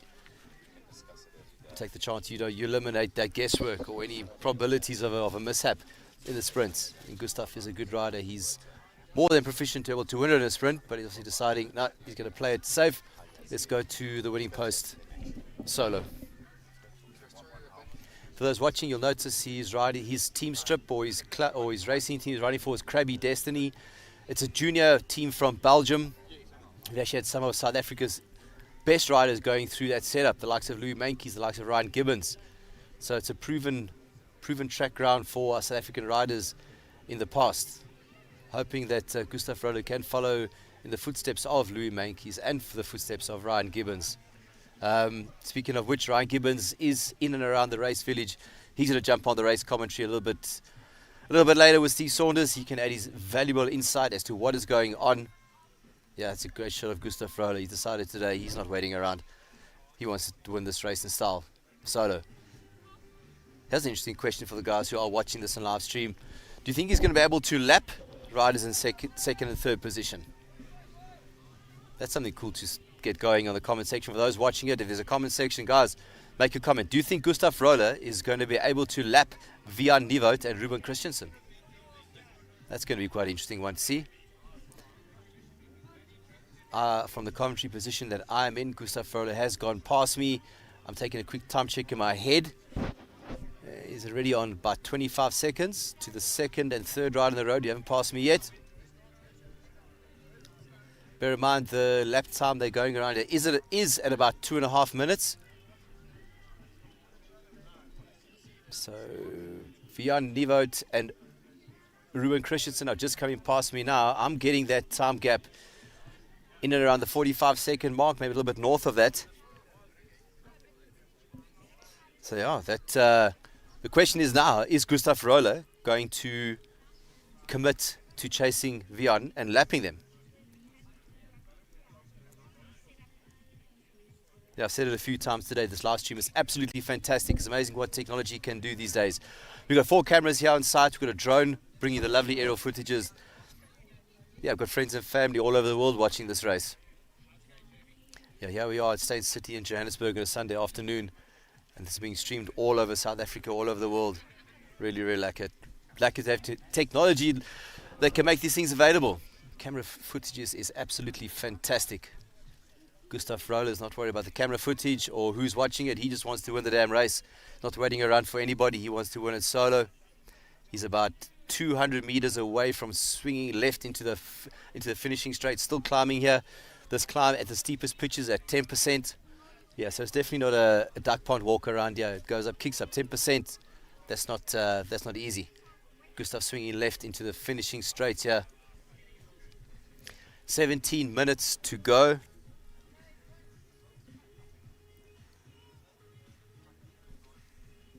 Gustav looking comfortable. If you look at his body position, he's not rocking and rolling too much. His pedaling is efficient. His body's smooth.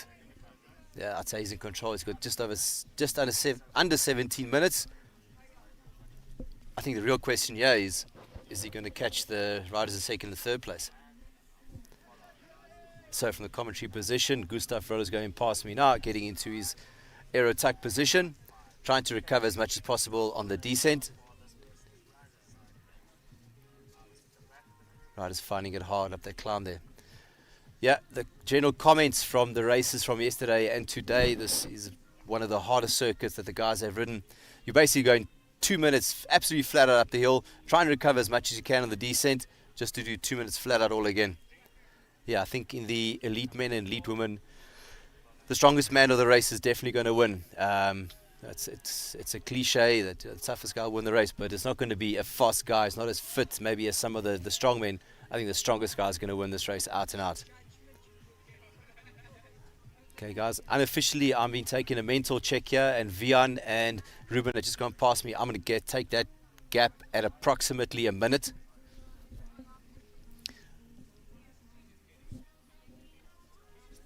There's Daniel Leroux heading up towards the climb.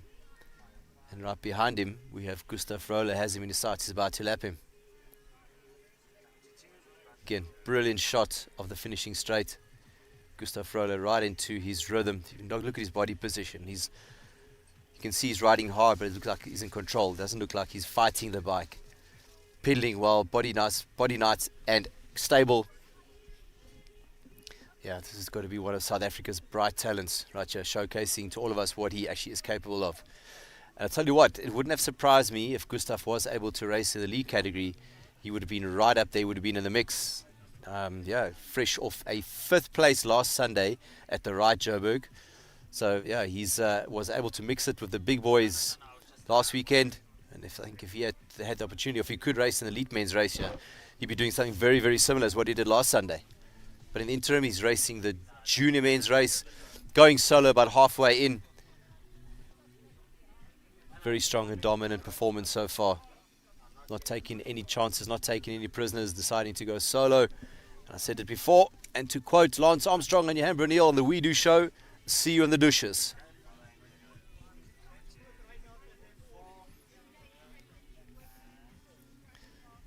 Looking at the visuals, Gustav Roller, he's just starting to descend, coming past me in the commentary section, getting into the aero tuck position.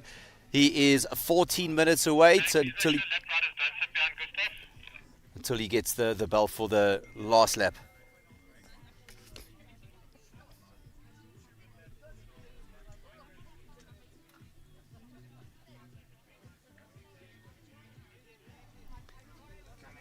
Man, these are such awesome shots of the flippin' amazing Steyn City. The riders racing around the circuit, the drone able to get some fantastic footage of the riders taking the corners.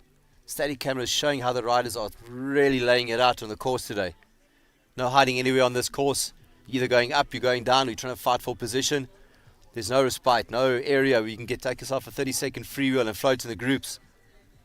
Yeah, a real tough man's going to win today in the elite men's race. Also, the elite women's. Wow, we've got the who's who here of the local South African road cycling setup.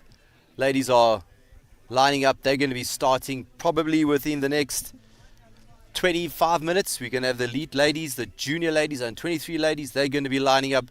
They're going to lay it out. They're going to show us what they've got to offer on this circuit. I'm really looking forward to this. You got, some of the real big hitters are lining up. Guys, while we're on the commentary, we're talking about the elite women, under 23 women. Mark down in the comments, who are your favorites? Is it going to be Taniel Otto?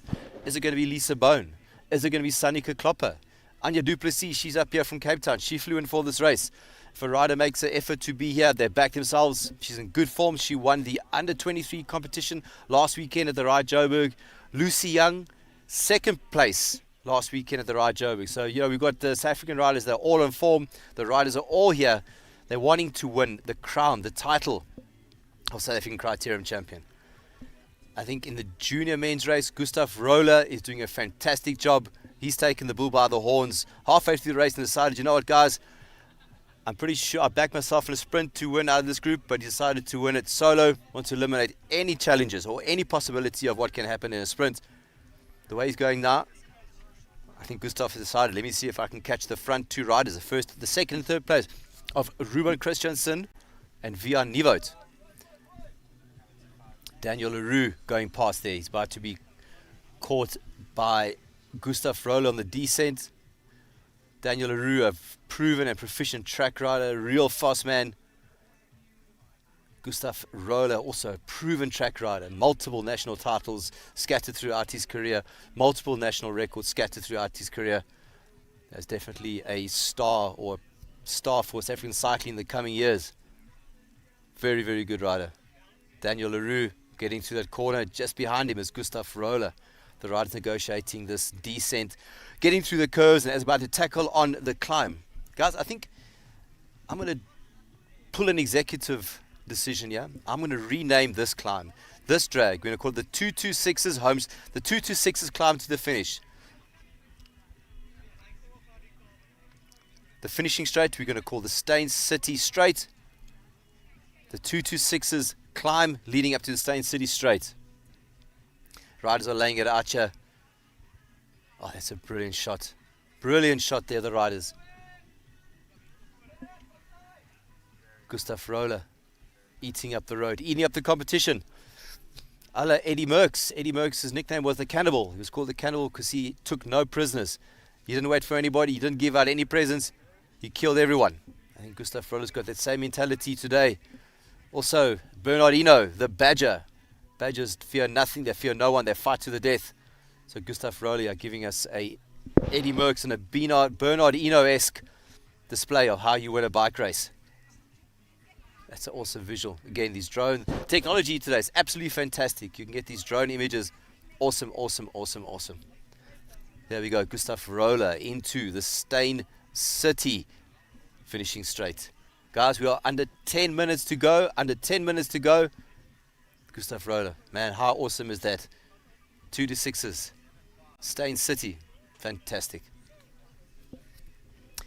I think the way Gustav Roller has been clocking out, I imagine he's going at 2.5 minutes a lap. So I would estimate that he's probably got about 4 laps to go. Then he will roll on to the finish and be crowned the 2025 South African Junior Criterium Champion. The commentary position is rolling past us here. Tucking in, again, getting into the air tuck. Fine display by young Gustav Roller. But I'm still dead keen to see what's happening in the race for second and third. You've got the Mzansi Road Series junior leader, Vian Nieuwoud. Very strong rider. He's won a couple of races this year. He knows how to run. Ruben Christiansen, the man on the up. He's had a fantastic 2025. He's on the upward trajectory. He's going head to head with Vian Nieuwoud. This is going to be a very, very good race.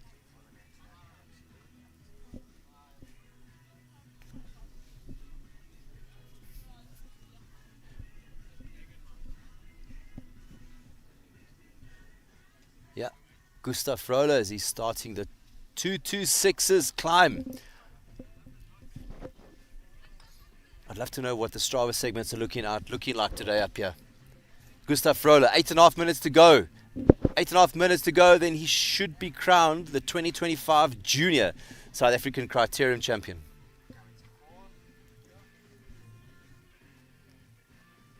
See at the commentary position, here comes Vian Nivot and Ruben Christensen, second and third on road. They're going past me now. Gustav Roller is almost, I would estimate, the opposite ends of the circuit. Just under 8 minutes to go. I don't think he'll be able to lap them. Vian and Ruben are putting up a big fight here. They're going to be fighting out for second and third place. Gustav is on a demolition course today. Embracing his inner Bernardino and Eddie Merckx, showing us how it's done here at Steyn City. Yeah, I've been saying this all along, that Gustav Roller is one of those riders that we hope to be speaking about and seeing at big races around the world in the coming years, the likes of the Tour de France, Paris-Roubaix, Ghent-Wevelgem, Tour of Flanders. He's definitely proving today that he's one of South Africa's top talents. Speaking of top talents, we've got the likes of Josh Johnson riding for the development team for Red Bull Hansgrohe. Nicholas van der Merwe, hot off a victory in the Chrono des Nations, one of the biggest one-day time trial races in the world. He went on to win the junior category. A solid 8th place at European Championships. There's a very, very good solid group of junior riders coming through. And as a South African bike racing fan, I hope to see these guys, these youngsters, in the biggest races in the world in the coming years. 6.5 minutes to go. 6.5 minutes to go for the junior men's road race at South African Criterium Championships. Yeah, we have Ruben Christensen, Vian Nivot sitting behind you. They're lapping the rider, the likes of Eric Briate. See the riders warming up here, getting on the rollers. That is Megan Botha, also multiple South African time trial and multiple South African road race champion, the junior category. Strong rider. I suspect that she's going to be going at it full gas today to take the win in the junior women's category. Should have a strong fight though from Michaela Dave and Helen Olfacher. Very, very strong riders. Helen Olfacher at Eastside Crits has been right up in the mix there this year. Michaela Dave also been right up in the top places at Eastside Crits throughout this year. So proven riders in this format of the race. Here we have Ruben and Vian. With 5.5 minutes to go, these two boys must definitely be thinking about who's going to get second. I'm sure both of them would prefer to get second and not to get third. But yeah, it's a bike race. Bike racing, anybody can win on any given Sunday. Another visual of Gustav just settling into his time trial position. Not waiting for anybody. He's been away for more than half of the race. And with just over 5 minutes to go, I would estimate he's got about 2 laps left of the race, and he should be crowned the 2025 South African Junior Criterium Champion.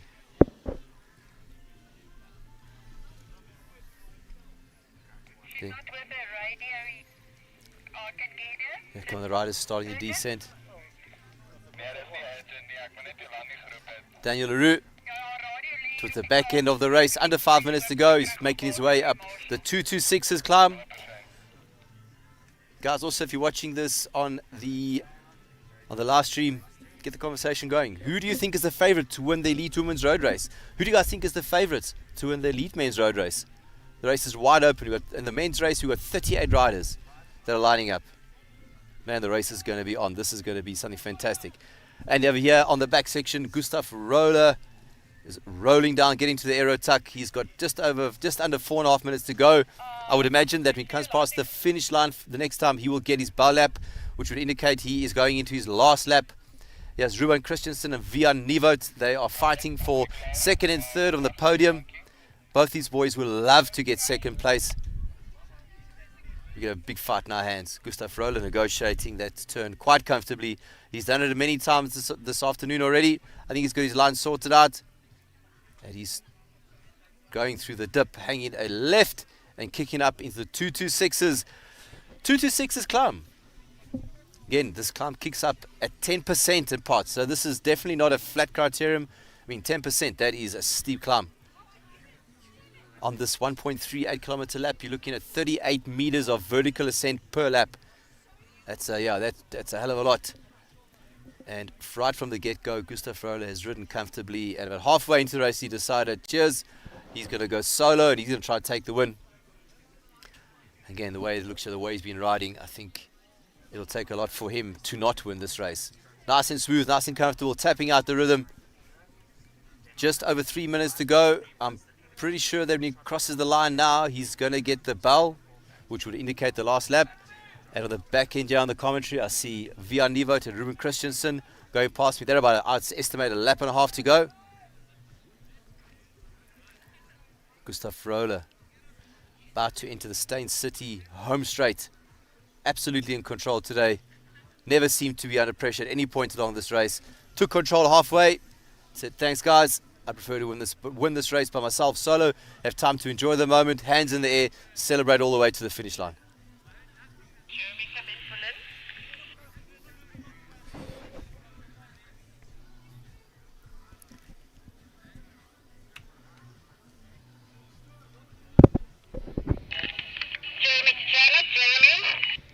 Yeah. Okay, there we go. Going into the last lap. Gustav Roller is receiving the bell lap. So Gustav Roller is into his last 1.38 Ks.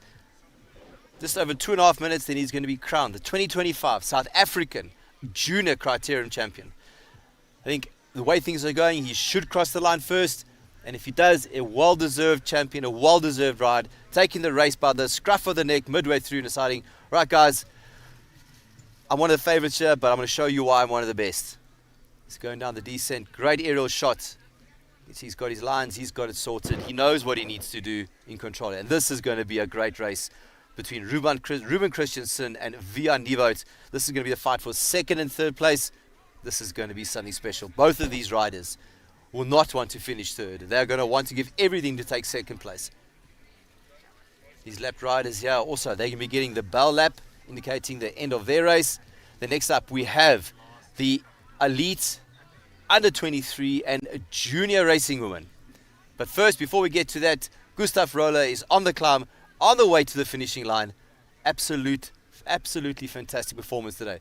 Gustav just showing us why he is one of the best junior riders that South Africa has on the calendar and why he is going to be a star in the coming years for South African road cycling. There's Vian Nivot and Ruben Christensen. They enter their last lap.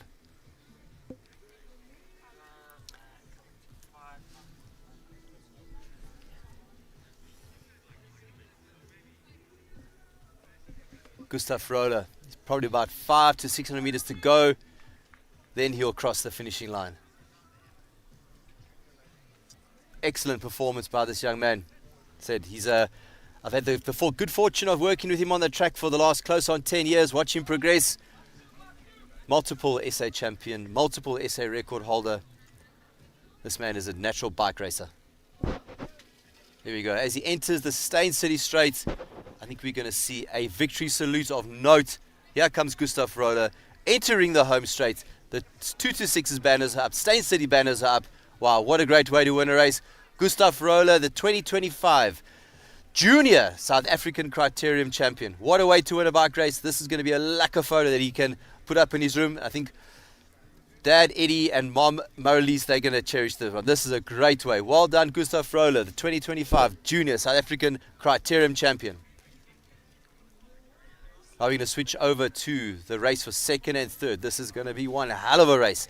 Vian Nivot, Ruben Christensen. Both of these riders are not going to want to finish third. They're going to want to win, or they're going to want to win the sprint and take the very well-deserved second place today. Looks like let's not play cat and mouse here. Vian Nivot is sitting right behind Ruben Christensen. He wants to tee him up. Ruben's deciding, okay, let me try and take it long. Vian is right on the wheel there. Vian Nivot. He's using all the tactics that he knows how. He's sitting behind Ruben Christensen.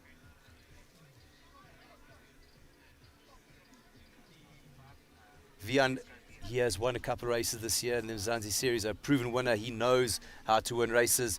Is about to enter the Steyn City straight. I would suspect Vian is going to lay off and accelerate now, but no, Ruben Christensen seems like he's got good legs today. There goes Vian Nivot on the right, on the left-hand side of the screen. Yeah, he's definitely got the sprint, proving that. Yeah, second man today on the line, Vian Nivot, second place.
you the time and the place, so don't be shy.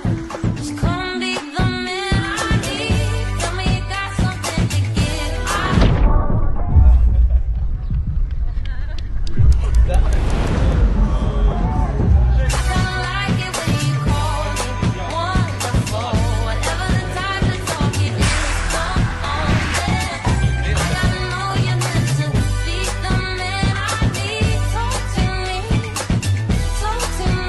We're about to get high on caffeinated gels, and then we're gonna get, I almost said gesyp on Devil Speaks. I think as a brand in South Africa, we don't want to just support high performance athletes. It's about creating a culture, creating a brand, bringing everyone together and to enjoy what we enjoy the most, being active.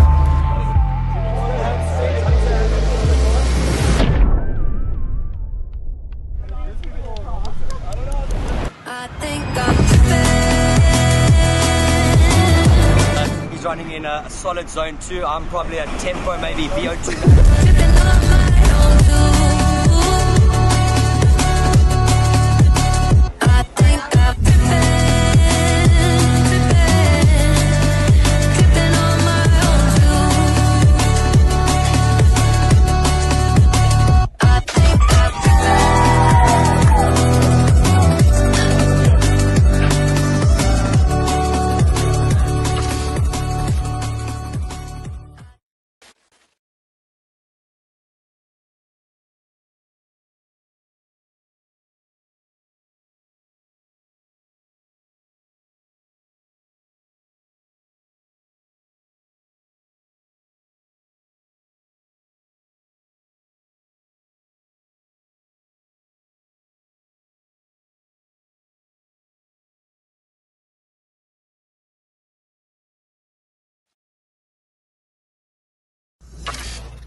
Nutrition starts days out, and that's where the beetroot comes in. 1 per day, 3 days leading into. So the 3 main things you're looking for is carbohydrates in a 10:8 ratio of maltodextrin to fructose, caffeine, a performance enhancer, electrolytes, potassium, sodium, these sorts of things that's going to stop you from cramping. I've got my high fructose gels, I've got my salt tabs, I've got electrolytes just before the race starts.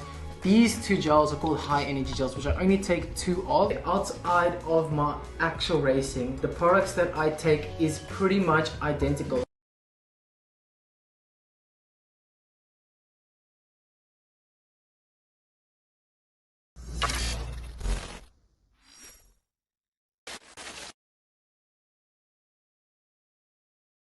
The third product that I do take in training is the isotonic drink, which has beta-alanine, vitamins, minerals. It is sugar and lactose free, but of course there is carbohydrates. It's a lower carbohydrate content. The reason I take this is for easy sessions. I also want to give my gut a bit of a break, so I do use this almost every day. She's here. Lynn Kloppers. Do we have a Lynn Kloppers? No. Lynn Kloppers. Danielle Fanika. Lisa Bone. There she is. Danielle Otto. T-Bone. Hello. Tanya, she's on commentary. She's not racing. She's Spanish. So it's illegal. She Z's. Okay, Lucy Young, Janelle Buerta, no, Melissa Kritzinger, our junior ladies, Alana Barak, yeah. Michaela Dave, right next to her, with all the sparring on the leg, Helen Olbacher, here we go, right in front, Megan Buerta, right here, and Chanel Orr. Here we go. Anybody's name I didn't call yet. Everybody ready? Okay guys, a quick briefing for you. We're going to do a neutral lap. You're going to roll out behind the car. That one there. Don't damage it. It's more than I can afford. Okay. You stay behind it. They're going to do about 35 k's an hour down the hill. And they're going to do about 80 k's an hour on the uphill. It's neutral until you go past the finish line. The finish line is a rolling start. It's going to be a whistle for the start. When the whistle goes, you can start racing. Please roll in a group. Do not attack from the group, okay? It has to be together. Who's raced track? 2. You guys are in control. Rolling start, you have to be together. Okay, we need you guys together for that rolling start. From there on, it's time and a lap. I think you're on 45 minutes, 40 minutes, 40 minutes, 45. 45 minutes and a lap. Okay, there's a 5% leeway either way. From the time the whistle blows over there, not from here. Okay, from the time you blow there. Okay. When you go around, lap by lap, if you have a problem, a technical, you can come off.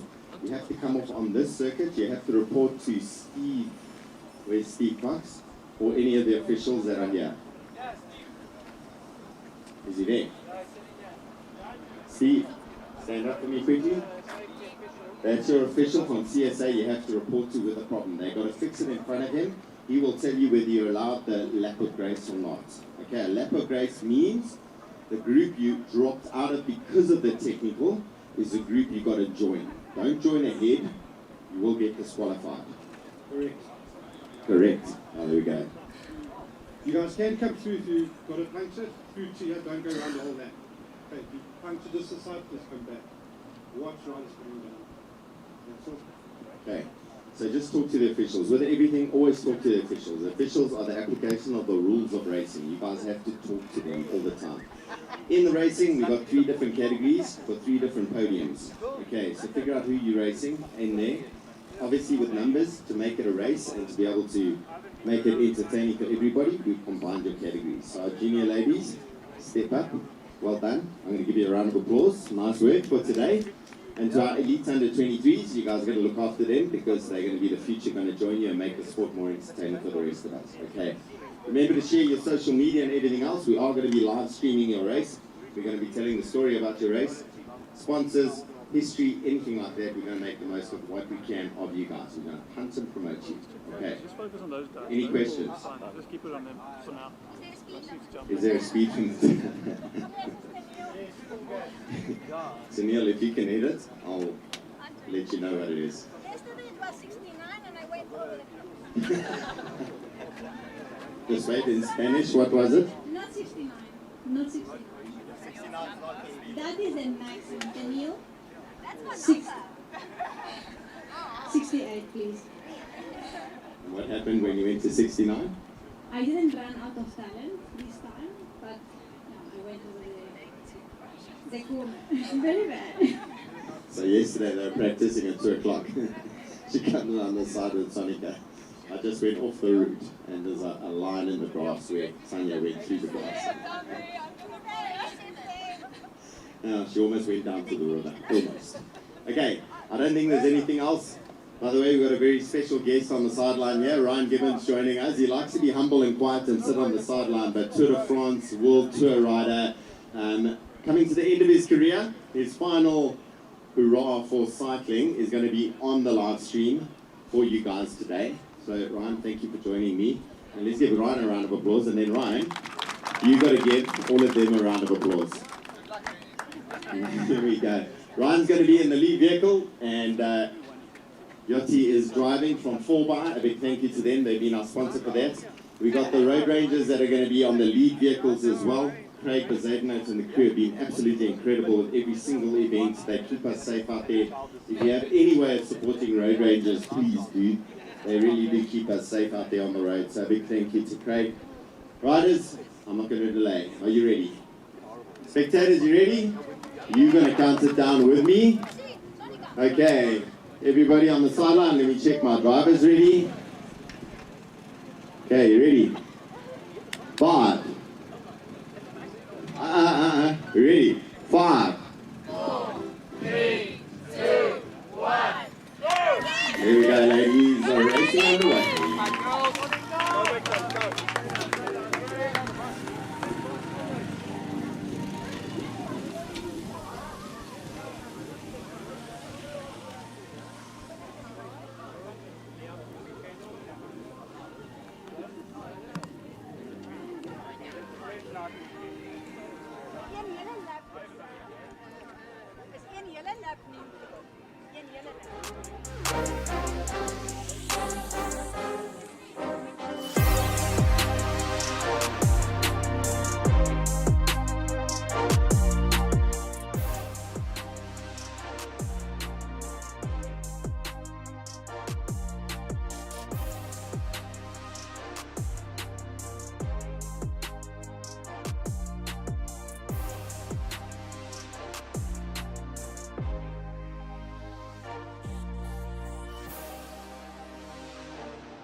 It's now. It's the elite under 23 and junior women combined.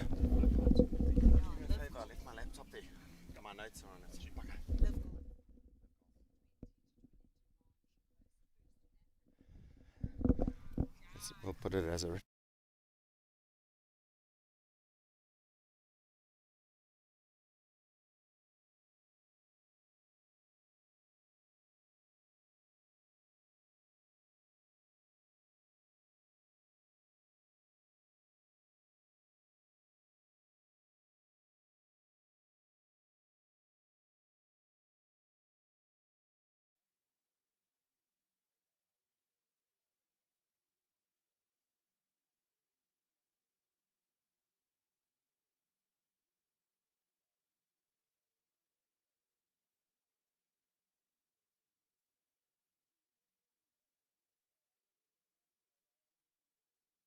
back into the mix. Sorry about the break there. We got the ladies making their way around. They've done their neutral lap and bringing it to a close. The 4x vehicle is going to drive away from them. We do have two of the track riders who have done a bit of track racing. They know what a rolling start's all about. But nonetheless, it always is a little bit chaotic in the beginning. They know the pressure of what this circuit's going to be like. Cycle Nation looking super strong. So the Chinelo ladies. Unfortunately, Tanya Bogarin-Ortiz unable to race this event, although she's entered with Spanish descent. It was a question from the CSA officials. Could the Spanish descent, Spanish residency be an issue for her racing in SA Champ? So, yeah, here we go. Racing underway already. Already the speed super high. The Road Ranger at the front there. It looks like we got some control being taken at the front by the Cycle Nation group. We've got under 23 elite and junior riders here. So in our junior mix, Alana Barak, Michaela Dave, Helen Olvacher, Megan Buerta, Alana and Michaela both for the MCG team, and Helen and Megan racing for customized cycling. Our elite women, a nice healthy looking field, Carmen Lackmeyer, Danielle van Niekerk, Lisa Bone, Tennille Otto, Tanya Bogarin-Ortiz, unfortunately out, but she's going to join me on the mic at some point. Lucy Young, Janelle Buerta, Melissa Kritzinger, and under 23 women, Mazan Mellet, Madiswa Fakudze, Sonika Klopper, Anya Duplessis. Anya, the Cape Town rider, coming to join us. She said to me she's only managed to do one lap's recon on the circuit, which is not a huge amount, but she is a talented rider. Track, road, multiple titles, capable of racing, and that's for sure. So, looks like the Cycle Nation ladies taking control at the front end there. Looks like Sonika Klopper sitting in between the two Cycle Nation ladies. Who have I got at the front there? Tennille Otto by the looks of it. It looks like Marzan Mellet there in the purple top. And Carmen Lackmeyer in the Cycle Nation kit. Pace already pretty high amongst the ladies. Our junior ladies at the back there, Alana Barak and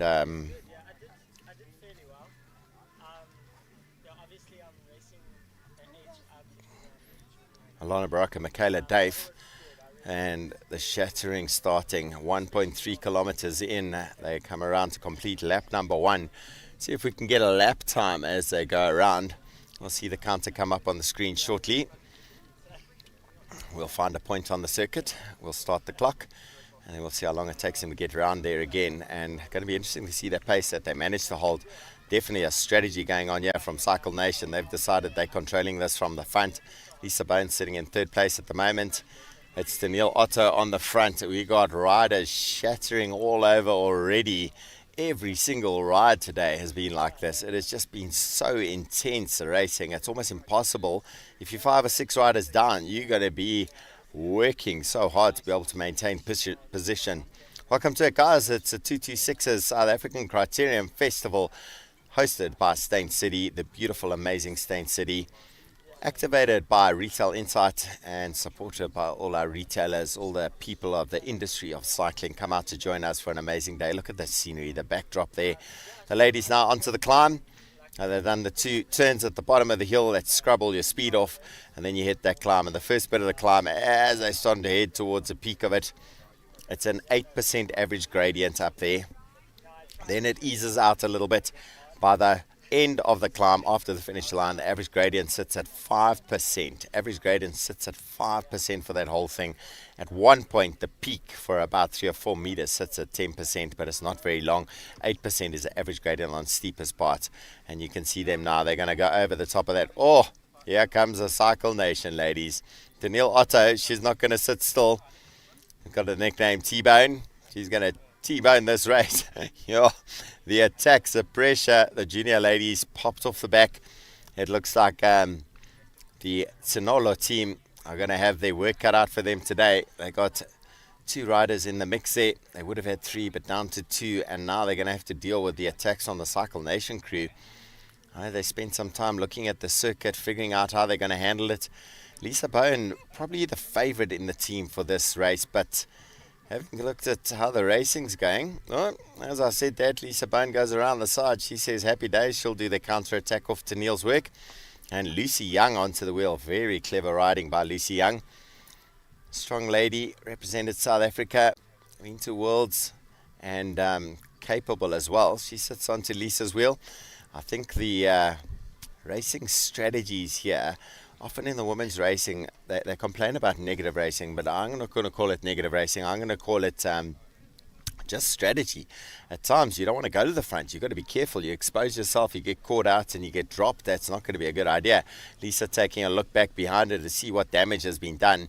We got Megan Botha in the mix as one of the junior riders as part of the chase group. How incredible is that? So we've got a junior in the mix. And at the front, how is this coverage? Absolutely insane what these guys managed. A drone flying over the top. It's Lisa Bone at the front from Cycle Nation, Enza Construction, with Lucy Young on a wheel from the Tsinolo Pro Cycling team. The two of them seem to have a nice big gap opened up already. Other way, lap time, I see has come up on the top right now, so they're 55 seconds into that lap. Let's see what the pacing is like and how they hold it. 39 minutes racing time left. We do have a 5% leeway either way. So we're going to race it until we get close to that point. And then the officials could ring the bell any time within that. I'm not going to know exactly when that is. I sort of look for that bell ringing on the sideline. I'm sitting away from the finish line. So Lisa Bone on the front, hammering the pace out. Lucy Young with her. Typical in a lot of our crits. We see these two off the front doing their thing. And they're doing it again. Lucy, a strong rider. She's got time trial capabilities like you can't believe. She puts her head down and she just drives the power through those pedals. Lisa Bone, the attacking rider, she loves her breakaway. Not very social when she's riding. Wants to just absolutely attack it. So here we go. Lucy Young now into the lead. She's gone to the front to do the work. She's sharing the workload with Lisa Bone. They go over the speed bump. They're going to take the left-hander into the finishing straight. Lap time, 2 minutes, 2 seconds so far. Here they go. Lucy takes a look to the left. Lisa takes a look to the left. They can see down the road. They can see the damage caused to the rest of the race. This is a finishing straight for the riders. All the branding, all the gazebos, the festivities in that race village. Absolutely insane. The Steyn City VIP setup, the school cycling gazebo. I love it. What a festival of cycling. And these ladies are showing us exactly how racing should be done. Lisa Bone on the front. First to hit the turn. And a 2:33 lap time. How insane is that? Fastest lap time we've seen so far for the day was a 2:27. They're only 5 seconds off that. That is insane. The ladies just gone past our spot. They are looking mean as anything. We go back. We see Carmen Luckmeyer sitting with two of our junior riders and one of our under 23 riders. I've just seen Sonica Klopper and Tennille Otto pass my position. So they're chasing behind. So at the moment it's Cycle Nation and Tsinolo Pro Cycling. Two up. And I've just seen Megan Botha go past me, the first of the junior riders. Melissa Kritzinger is chasing to get on her wheel. And our leaders go through that bottom corner safely, fast. Nice line choice from them. They head on to the climb. It's a steep part of the climb that they've got to deal with now. These were pretty much the favorites we would have expected for the day. Lisa Bone, Lucy Young, Lisa with the Cycle Nation team, and Lucy Young with the Tsinolo Pro Cycling team. Here comes our chasing group with some more of our youngsters in there. Looks like Helen Olvacher, Michaela Dave. Michaela, having taken a crash at Right Joburg, she's sporting some nice scabs down the left leg. And she rides past me, and keeping the pace up there nicely. Chanel Orr in the mix with them. She's in the grey kit. But back to the front of the race. This looks like a proper battle between the Tsanolo Pro Cycling team and the Cycle Nation squad. The Tsanolo Pro Cycling, by the way, I got the news. I'm not sure if I'm supposed to say anything, but aiming for Pro Continental status next year, which is incredible. Means we're going to see them racing in all the Continental Race Series events. Absolutely insane. Malusi doing an incredible job with that team. The business aspect, the vision of what he sees for the team, and the funding he's putting back into cycling. We've got to say thank you to him. In similar ways, we've got to say thank you to someone like the Cycle Nation crew. They have done an incredible job. We had their little award ceremony the other evening. It really was awards for themselves internally of a thank you to each of the teammates, thank you to their sponsors, as we now have 4 riders coming together. 2 Tsanolo and 2 Cycle Nation. So, Lucy Young, Sonica Klopper for Tsanolo Pro Cycling, Lisa Bone and Tennille Otto for Cycle Nation. Lincoln King is the man I was talking about for Cycle Nation. And he's been the inspiration around the development of the Cycle Nation team, the focus on women's cycling, the amount of support they've given them. The ladies race past us at the moment and looking proper. It is exactly what we'd expect. The top end of the sport being showcased incredibly well by these 4 riders. Lucy Young sitting on the back at the moment. Lisa Bone just ahead of her. Sonica Klopper behind that, and in front, Tennille Otto. Tennille, the rider who ripped that race apart. Just ahead of this group, who went out of shot now, was Anya Duplessis. Helen Orvacher going through in the customized cycling kit. Ahead of them is their teammate. So, racing happening at flat out pace. I've just seen Carmen Lackmeyer and Megan Boerter go past. Danielle van Niekerk, the track rider extraordinaire. This lady has power. She's been racing the crit circuit in America. They don't chuck in big climbs like this in America. They make the circuits wide open, lots of turns, and let me tell you, the American circuit for crit racing is all about the speed you can go through a corner. It is insane. Right, Anya Duplessis towards the back of that group. Here we go, back to the front of the field now. 33 minutes to go in the countdown of the 45 minutes of racing. We've got Tsanolo Pro Cycling in the white kit. We got the Cycle Nation in the blue kit. All of them with their white helmets, white shoes, white socks, obeying the laws of cycling. Lisa Bone is second from the right of the screen.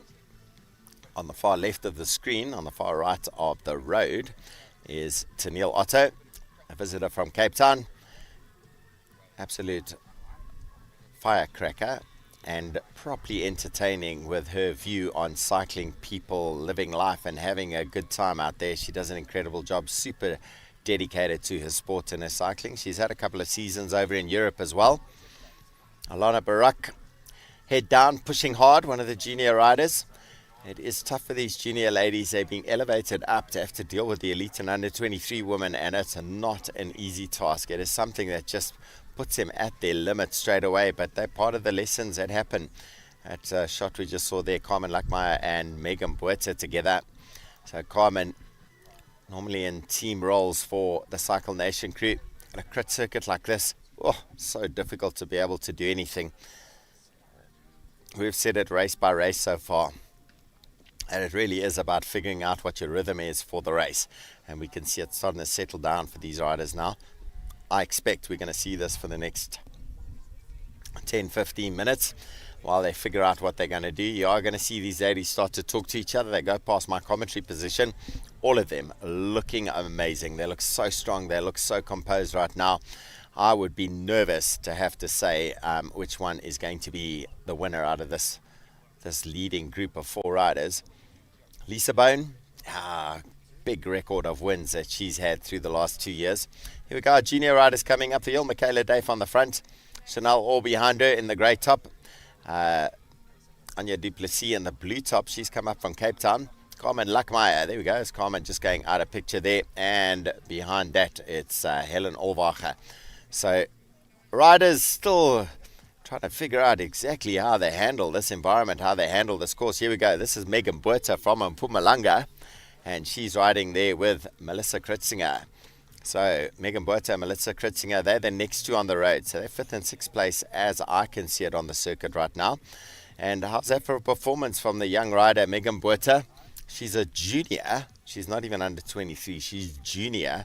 She would have been racing yesterday at the Gauteng School Cycling Criterium Champs, but she's from Mpumalanga, so she couldn't. She wanted to. Super capable, super well experienced. She's been to world champs and things like that. So really cool to see her developing up. And she never makes excuses about, I'm junior, I don't want to race with the elite or anything like that. She's happy to take it on. So we're now down to 30 minutes till bell time. It doesn't mean the bell time's going to be exactly 30 minutes. It could be 5% off that. Got to say a big thank you to our sponsors and partners making the day possible as we watch this amazing racing out here at Steyn City. Firstly, Steyn City, our host sponsor for this event. Look at that backdrop. Absolutely insane. In the distance, what they call City Centre, the prime development for city lifestyle living.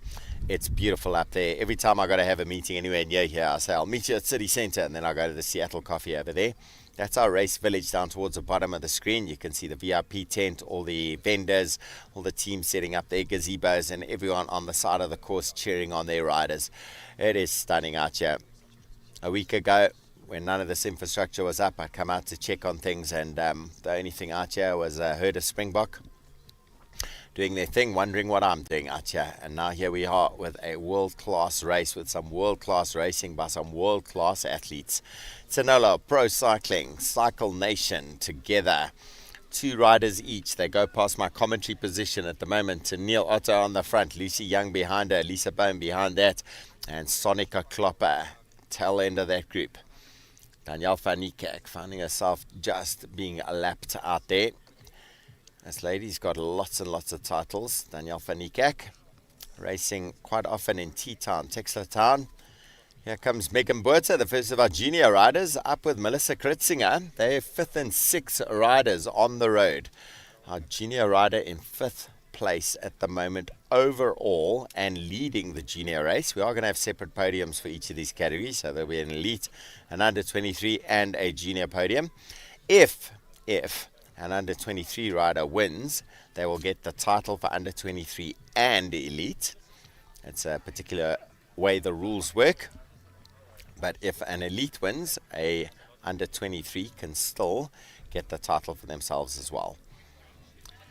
So here comes Megan Buerta on the front, the Mpumalanga rider. She's well trained by parents. Any adult she sees, it's hello hello Tani, and then she rides away from everybody, as she's doing now. Sitting 5th place with Melissa Kritzinger on her wheel. Melissa, part of the Cycle Nation crew. She is a solid teammate in that setup. Properly capable herself. There they go past our commentary position now, flying down the hill. I'm going to try and get Ryan Gibbons into the mix for a little bit here. It's going to be his first time on commentary for us in South Africa.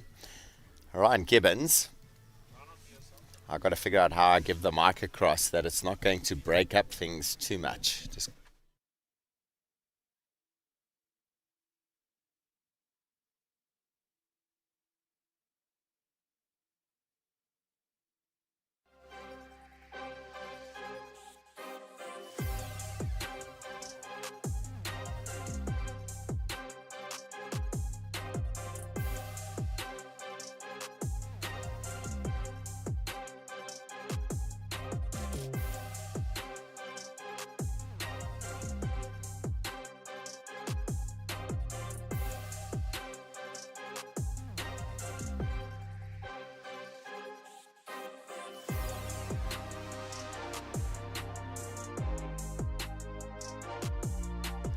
Hi all, this is Ryan Gibbons here from Lidl Trek. This is my first try at a commentary, so please bear with me. It's great to be here at the South African Crit Championships. Such a lovely venue here, and it's great to see all the categories We have the leading 4 ladies here, 2 of the girls from Cycle Nation, 2 of the girls from Chinolo, working really, really well together, riding strong, and I think that's definitely the 4 of them away for the day. It's going to be interesting to see how the race transpires now, how team tactics will play out. When it's 2-on-2, you know, you think it's simple, but it's actually not the case. It actually sometimes makes it more complicated. Everyone obviously wants to win. Here we have Megan Buerta. She's lying 5th overall currently, leading the juniors. I think she was followed there by Melissa Kritziger, also from Cycle Nation. Lovely conditions out there, not too warm, a little bit of wind. Yeah, you can just see such a stunning venue here in Steyn City. Very fortunate and privileged to be able to be here today. Good turnout, a lot of sponsors, a lot of food trucks and supporters, friends and family. Everyone's having a great time out. About a lap, the tailing group. So this is Carmen Lakmaya, this is Anya Duplessis. There we see Carmen Lakmaya and Anya Duplessis. They're about to get caught by the leading 4 ladies. There's Lucy Young, Tiniel Otto, Lisa Bone, and Sonika Klopper. Total time left. The ladies have been racing for 20 minutes currently, so there's just over 25 minutes to go. The 4 of them have definitely set themselves apart, and I'm eagerly awaiting to see when the attacks will start to fly. Out of those 4, I think Lucy is the strongest sprinter. She proved that with a stellar performance last week at Rye Joburg, coming in 2nd place, so she's definitely the one to watch out of those 4. Here we have that group with Carmen and Anya, and just checking out to see who else is there, but those leading 4 girls are about to make the catch. The wind feels like it is slowly starting to pick up. I think it's going to make things a little bit interesting going into this afternoon. The men's race, which starts in just about an hour's time, definitely will be affected by the wind picking up, so that'll be very, very interesting to see. I think the group of girls now have succumbed to the fact that they won't be catching the front 4 as they're about to get lapped, but still working nicely together. And just where I'm sitting now currently, I see the leading 4 girls coming past, working together well, going very fast into that bottom corner. Here we can see them here, all looking very composed for the moment, no one showing any sign of weakness. Definitely going to be a tactical last 23 minutes of racing. Here we have Danielle Finikak going up the climb.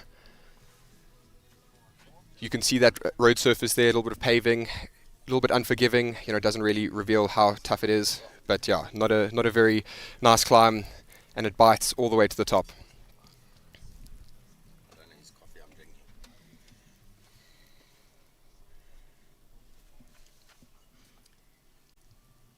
So here we have another rider. I think that is one of the under 23 girls or junior girls, looking comfortable in her own rhythm on a very nice Trek Madone bike there as well. So a little bit biased, but definitely you can see how fast she's going.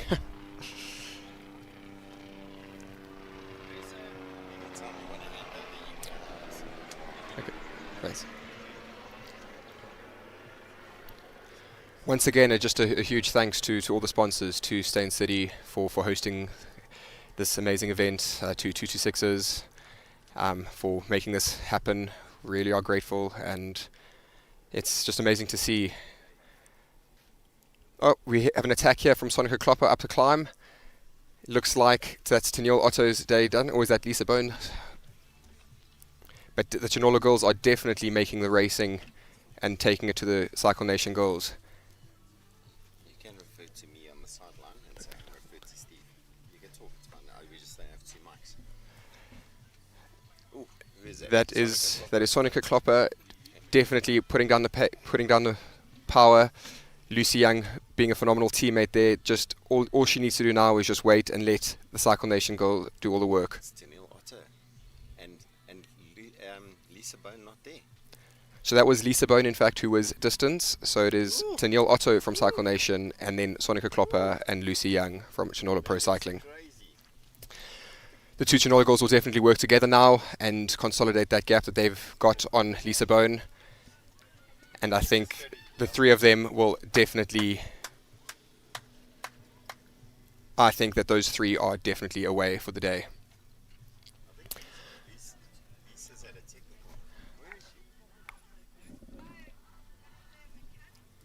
We're hearing now that Lisa might have in fact had a mechanical.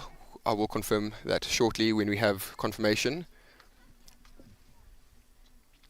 It did look though to me that that climb maybe just bit a little bit too hard, and maybe the lactic acid got the better of her, and that is her day done.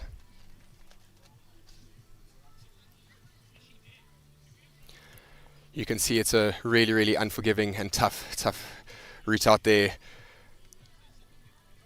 The pictures don't really do it justice how tough that climb is. And you can see everyone kind of drips and drabs, every man for himself, just trying to survive and get to the top. In the background there we can see the leading trio now with Danielle Otto, Sonica Klopper and Lucy Young looking very, very comfortable. I see Danielle looking back every now and again, maybe wondering where Lisa is. She's sat down on the edge of the tick zone. Something's happened. Someone's consoling her. I don't know what's happened. So you can say that. We don't know what's happened. We're not sure what's happened, but I've just got word that Lisa is in fact out of the race now. She's sitting down on the side of the road. I hope everything's okay. Maybe a bit of illness or a mechanical or something like that, but wishing her all the best. Just wasn't her day today. I'll be giving it back to Stephen for just a little bit while I go and dry my mouth. Ryan Gibbons, what a legend. On the mic for me, give me a chance to run to the side of the track to watch the ladies racing. And sure, Bidevik, there we go. You got the picture of Lisa sitting there. She's in tears. I don't know what's going on. This is so unusual, but just obviously something wrong there. I mean, she's an incredible rider, a competitive rider, a sportswoman of note. She is always about congratulating everybody, and it just didn't seem to be going her way today. I look at my side of the course and I've just seen Megan Buerta go past. The leaders now into the finishing straight, and we've got Danielle Otto, T-Bone in there. She's sandwiched now between the two Sonolo riders, Lucy Young and Sonica Klopper. What looked like a proper control of the race by Cycle Nation has been flipped around. Sonolo bringing it out and attacking the race. They go past my position right now. Lucy Young on the front. Danielle Otto is going to have to stay awake the whole way through this, because it is going to be repeated attacks by the two Sonolo riders. But Danielle Otto, if there's anyone who can handle that sort of pressure, it's her. She knows how to laugh at things. She knows how to make the most of it. I see Carmen Luckmeyer coming up the hill now, the Cycle Nation lady. She's with Chanel Orr. Chanel, one of our youngsters. She's done a great ride as well. I actually had her on the entry list for yesterday, and we'd got it onto the wrong day, so we had to make the swap around. Here we go, the scenery in the background of Steyn City looking absolutely incredible. To Ryan Gibbons, what a legend. The man can ride a bike, he can hang out with the Oaks. He's all self-aware on the commentary, but geez, the man has got experience. I don't know, we wouldn't have found anyone else to be able to understand what racing is like, particularly this sort of intensity where you're just on the rivet the whole time. And if anyone can understand it, Ryan Gibbons, that was his job. His job was to make sure he got his team leader to the sprint line. 300 meters to go. He'd be sitting at 68 k's an hour, trying to barge off everybody else to make sure his team leader could sprint a clean line to the finish line, and he did that at the highest level. Absolute legend. So he's so humble in what he says on the sideline, but great to have him here with us. I'm going to bring him back in for a bit of the Elite Under 23 men's race. Oh, there's a little bit of separation going on again, is there? I'll look at the camera angle. Sonica Klopper has dropped. We're now down to two riders. What's happened to Sonica? Where is Sonica gone? I look at the camera shot. There she is. She's just gone past us. So I think Sonica Klopper getting dropped now. That is There are so many twists and turns going on in this story. I'm going to have a chat to Lisa Bone afterwards as well. I won't bother her while she's dealing with whatever's going on there. We've got Megan Buerta front of shot with Melissa Kritzinger. They're about to get lapped as well. Here we go. Sonica Klopper definitely dropped. Oh my word. I don't know if she dropped the chain, had to get it back on, but she's chasing back.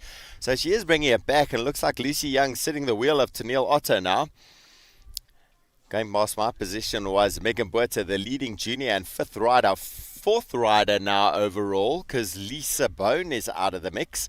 So, oh, look at that. The ladies have given each other a fist bump. Something was discussed there. Tennille Otto, Lucy Young talking to each other. I think it was a technical or a chain drop. Sonica Klopper coming back. I should come past my point, and Sonica is going to join them again. How cool is that? Sportsmanship, sportswomanship of note. Tennille, Lucy chat to each other, fist pump each other. They agree, no problem. They're going to wait for Sonica to come back into the mix to make it a fair race. That's amazing from Tennille's side. Who would I like to see winning this one? Any of them. Absolutely any of them. They're incredible women. They're incredible athletes. And just looking at the opportunity for our junior ladies as well to be able to race at this level.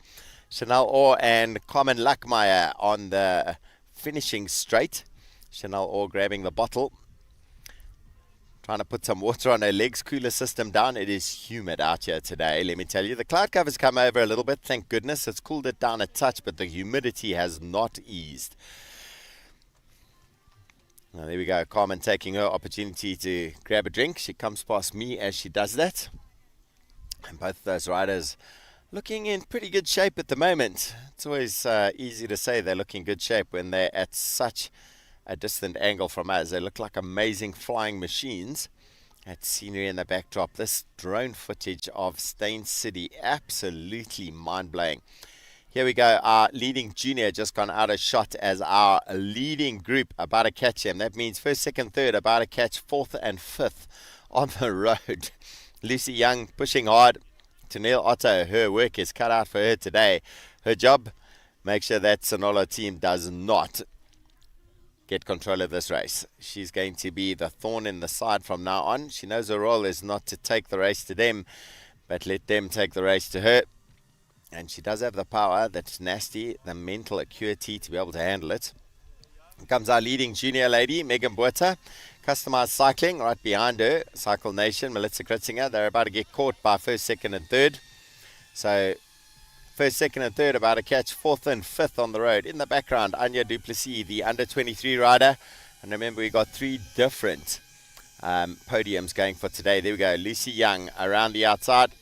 And she's made the attack. So Lucy Young off on her own. That's an early attack. 13 minutes to the end of the countdown for the 45-minute race. And she's got the gap. The gap is massive. That attack through the finish line. Textbook. Amazing. Tennille Otto now stuck. She's going to have to decide. She's going to put the work in, knowing that Sonica Klopper is just going to sit her wheel and then counter her. Or she lets Lucy ride away and make sure she gets second. What is she going to do? How is she going to handle this? Tennille Otto now in a bit of a dilemma. Tennille Otto on the front. She's watching Lucy Young ride away at the front end of the race. Tennille in that Sonolo Pro cycling sandwich. Properly challenging day for the Cycle Nation team. Lisa Bone with that drama. I don't know what's gone on there, but I've never seen that. She's an amazing competitor. Nothing gets her down. And today, something gone horribly wrong. We'll see if we can get an update for her. She's an amazing competitor. And so sad to see her out of the mix. Helen Olvacher is the customized cycling, the white top with the multicolor shoulders. That's Helen Olvacher. She took the title yesterday. He had a great race at Ride Joburg as well. Behind her, Michaela Dave. She took a crash at Ride Joburg, so her left leg is all scabbed up, but a tough competitor as well. So here comes Lucy. And Tennille looking relatively strong. Lucy working hard. Sonica, I'm going to say Sonica being the lightest of the three riders, probably with the best advantage for a course like this. 36 meters vertical ascent, 1.3 kilometer circuit. Technical turn at the bottom. There is nowhere on this circuit where you get to recover. You're just working hard all the time. Race number 69 for Tennille. Sonica on her wheel. Race number 61. And the Sonolo Pro Cycling team are absolutely on fire. They've taken this race to everybody else. Here's a race village, a little flyover of that race village. Amazing spot. 11 minutes 30 seconds till the end of the 45 minutes of racing for this category. And Lucy Young has taken the attack to the race. Means Tennille Otto's got to do the pacing. Sonica Klopper head down, trying to stick on the wheel of Tennille Otto. Is Tennille going to be able to close it down? This is a big question for me.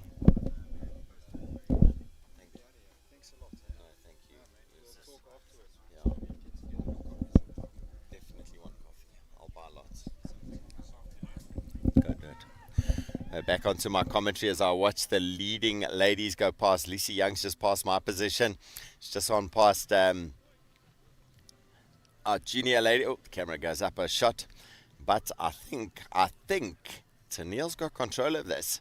I don't know, it looks like such a big gap. I'm not quite sure what to make of it. Is Tennille going to be able to maintain and close the gap? Or is that effort from Lucy Young going to be too much? Is Tennille going to empty a tank too much? And then Sonica Klopper is going to say thank you very much and go and ride on for glory herself. They do have the numbers. They've worked the strategy. Sonolo Pro Cycling doing the job, that's for sure. Up until this point, I'm going to say if I have to take a guess, it's going to be Sonolo Pro Cycling taking the win. But never count out Cycle Nation. Never count out Tennille Otto. She is a mastermind of tactical racing. She loves the pressure. She knows how to handle it. Her legs are firing at the moment. So I think it's going to work out all right. Carmen Luckmeyer in picture at the moment. Chanel Orr behind her. Well, Zan Mellett's behind that. So a couple of our juniors mixing it up with the elite ladies. It's a great opportunity for them to learn how to dig deep, because that is the only opportunity where you really get to push the limits. Alana Barak on the front of that group with Anya Duplessis behind. And they make their way down the hill. Here we go, back to the front end of the race. Oh, it is like watching a chess match play out, one move at a time. Lucy Young in the breakaway.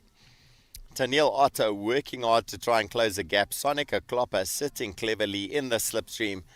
She seems to have the power. She is the lightest of the three riders, which means the advantage on that lap. 1.3 Ks, 36 meters vertical ascent per lap. Look at this drone footage. Look at the scenery. I've never seen anything like this. The guys who put this media package together are insanely good. So Lucy Young onto the finishing straight now. Other way, Live Golf is coming to Africa, coming to South Africa, coming to Steyn City next year.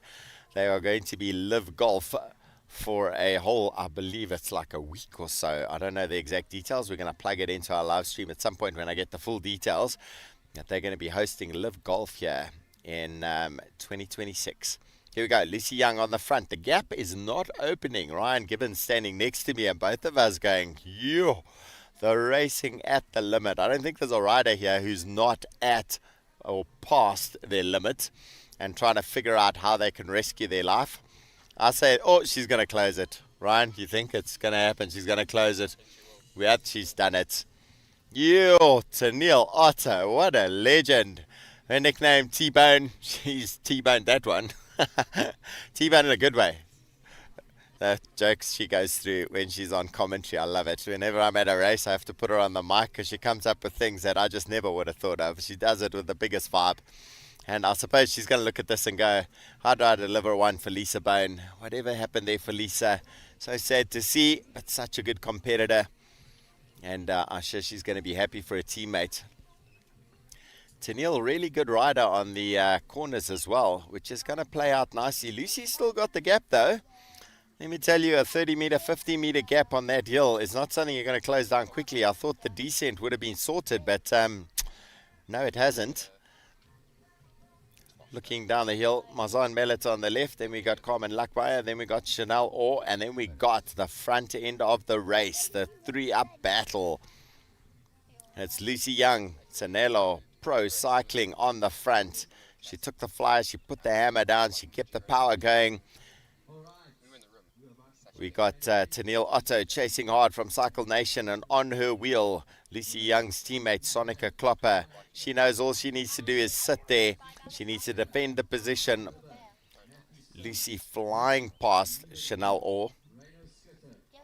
They're now starting the call up for our elite under 23 men's field. It's going to be 38 riders of insane racing. Okay, here we go. Lucy Young on the front. We got 6 minutes and 34 seconds till the end of the 45 minutes. Are they going to ring the bell as they go past the line, or are they going to go for another lap? I don't know what is going to happen.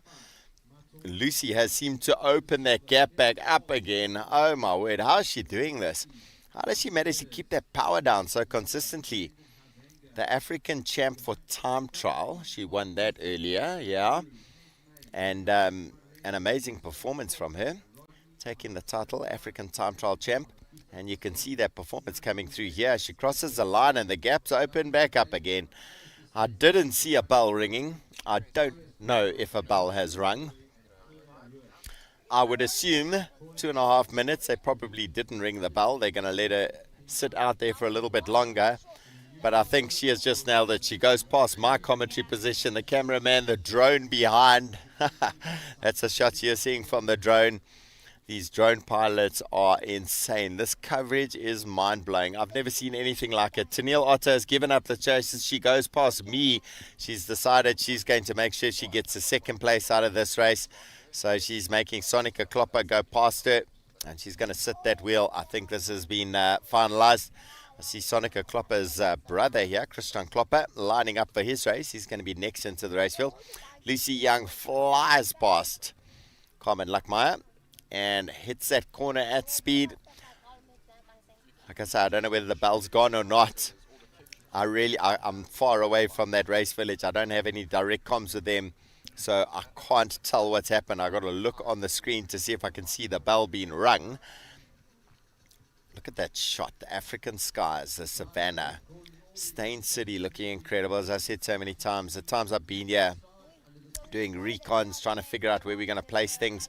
I'd arrive here, and the only thing out here is Springbok wildlife. It's insane. How's that shot in the background?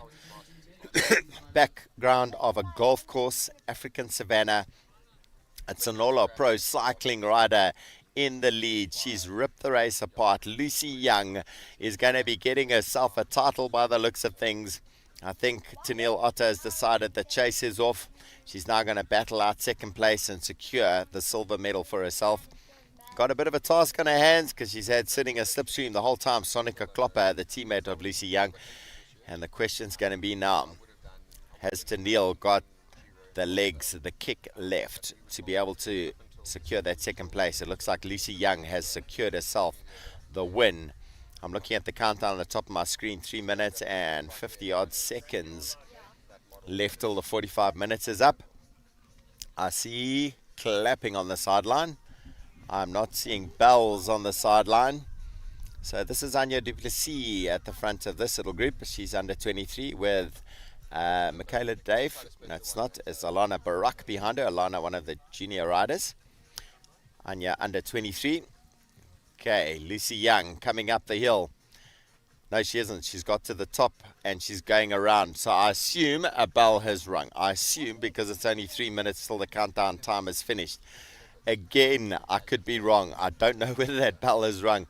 At the speed she's maintaining, she comes past me now, drone right behind her. This footage is insane. I feel like I'm in the bike race with her. I know that's not possible because I've tried to hang on to a wheel in Criterium Racing before. It's been impossible. Lucy is power. And she is cruising down the hill. She takes a look back behind her, wondering what that bzzz noise is. That's a drone, Lucy. We're here with you in the race. She's going to head into that corner, cruise it round. She seems to have worked out all the points on the course she needs to control. Mazan Mallet ahead of her. She's going to be overtaking her now. Only way I'm going to know if we've come to the end of the race is if she puts her hands up in the air on the final lap. Tennille Otto is still with Sonica Klopper. The media motorbike up into the mix again. Lucy Young driving that cadence up nice and high. On the left there, Michaela Dave. Had a crash in Ride Joburg. Behind her, Anya Duplessis working hard. Michaela Dave riding junior category. Anya Duplessis under 23s. Alana Barak is the next MCG rider, the green and black kit. She's junior as well. Mazan Mallet in the purple kit. But here we go. Our leader overall, elite women's racing. It's Lucy Young, time trial champion in the big chaining, pushing that Trek bike to its limits. What an incredible ride by this lady, attacking the race. There was no negative racing. Yeah, I started the thing saying sometimes there's negative racing. There was no negative racing in this one. Wow.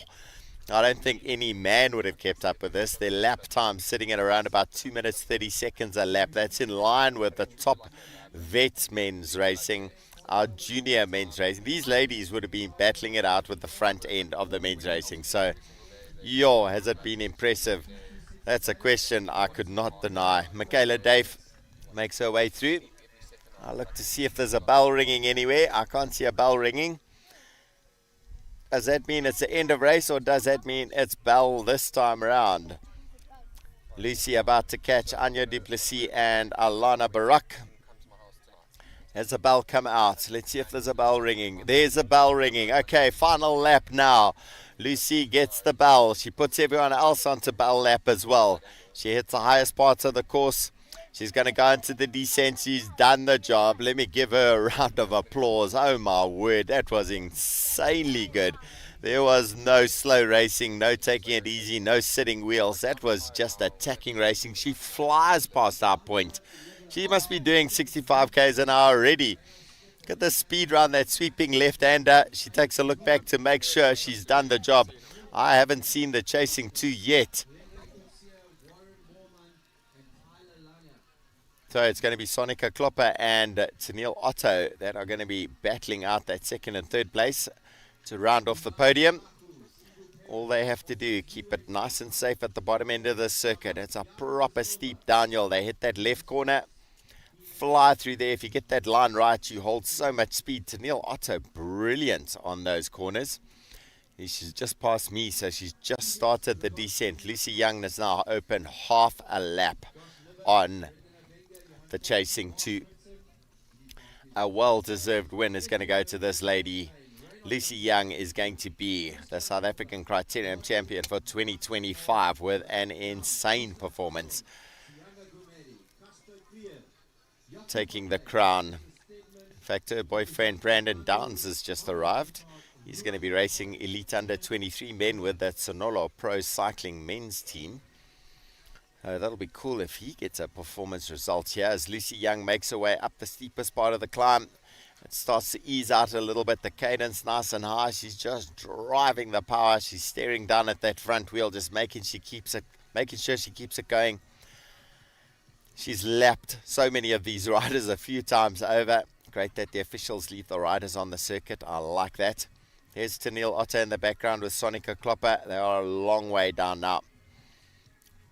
Ladies and gentlemen, when you see this lady come through, for those of you picking up the commentary at the race village, she is now closing in on the last speed bump before she turns left onto the finishing straight. Lucy Young going to bring it home to take the win here today, take the title 2025 SA Criterium Champion in the Elite Women's category.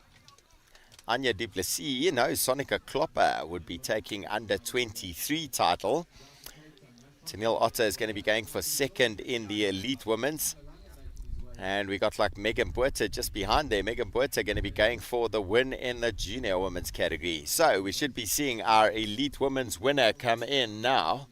Elite Women's winner at the finish line. We should be seeing come through now. Let's see if I can get camera shot onto this. So let's see what, oops, I've got a motorbike there and I've got a mirror. And it is done. I missed the shot. Oh my word. The legend that is Lucy Young. She took it for today. But coming through now, that's Melissa Kritzinger. She's just been dropped by the junior rider. I'll say that this junior rider has got so much power. Megan Buerta from Mpumalanga has been a legend for years now. Still junior level, and she's managing to race at this high-end output capable level.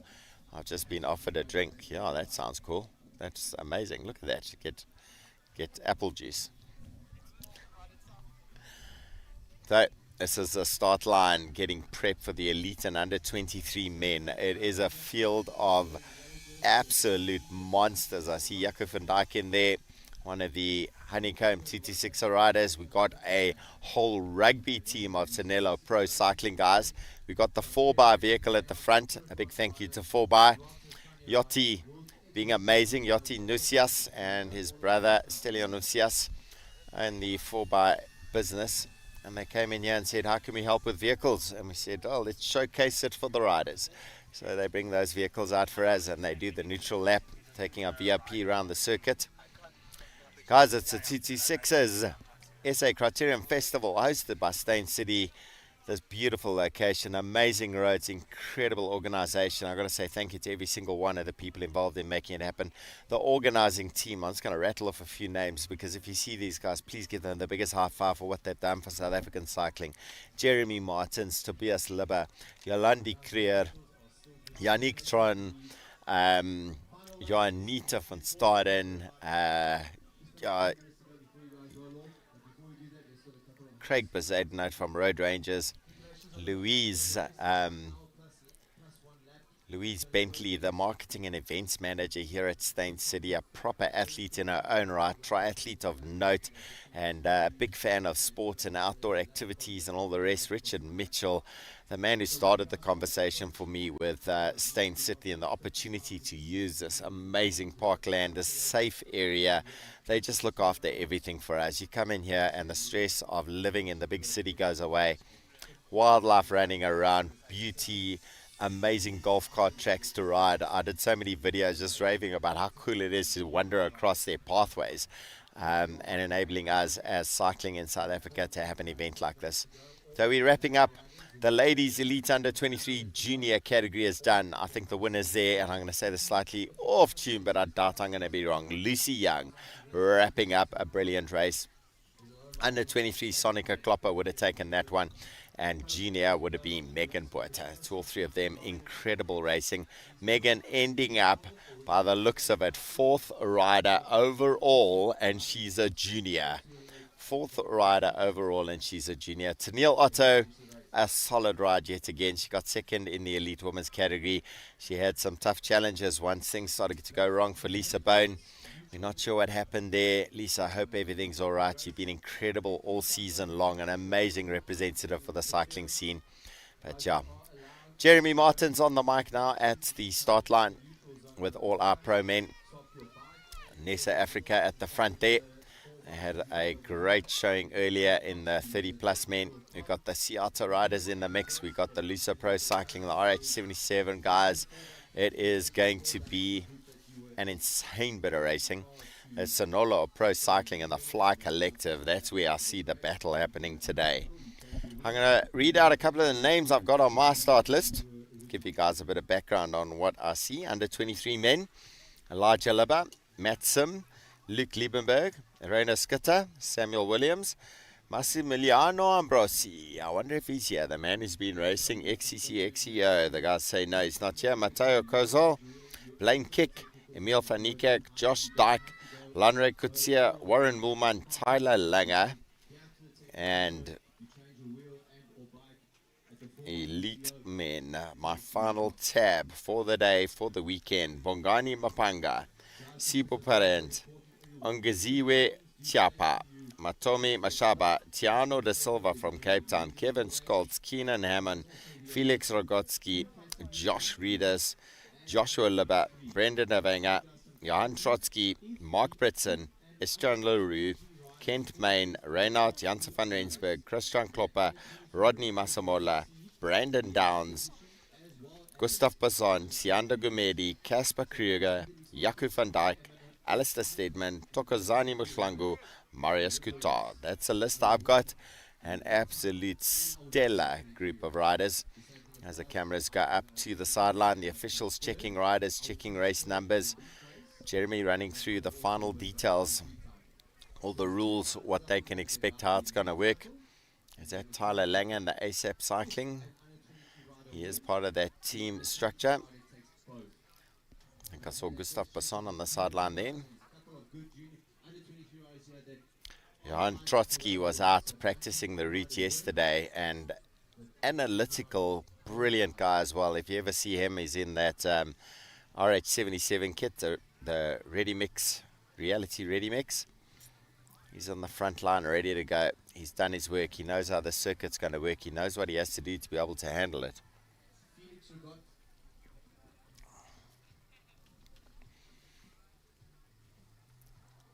This racing, the 226's South African Criterium Festival hosted by Steyn City. It's all about showcasing the top end riders.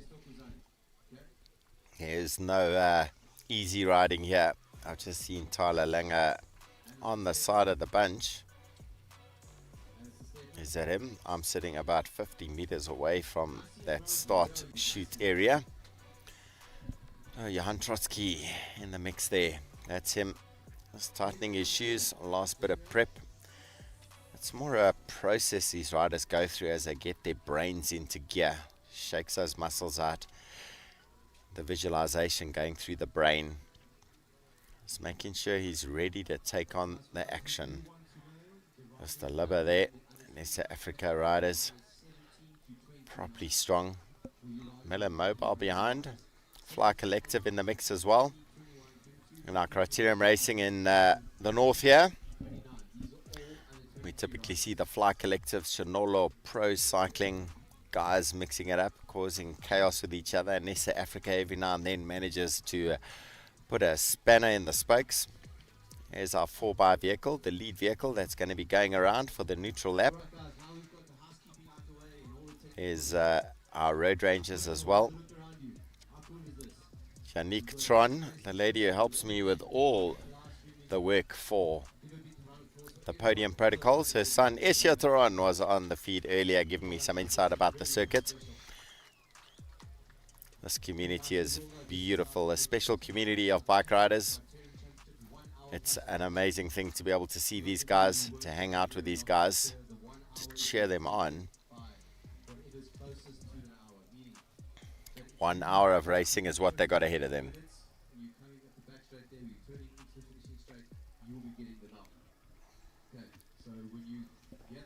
There's Donna Skutter on the sideline. Donna racing earlier in the 40 plus vets. That's Marius Coutar. It is two sons riding at SA Youth Champs earlier, the Seattle rider. We always say bonjour, ça va, because they're French speaking at home. Just seen Anya Duplessis make her way off the circuit, laying her bike down to come and check what the guys are doing on the sideline. Got Ryan Gibbons here cheering everyone on. All the pro ladies come down to the sideline as well. I see Blaine Kick is here.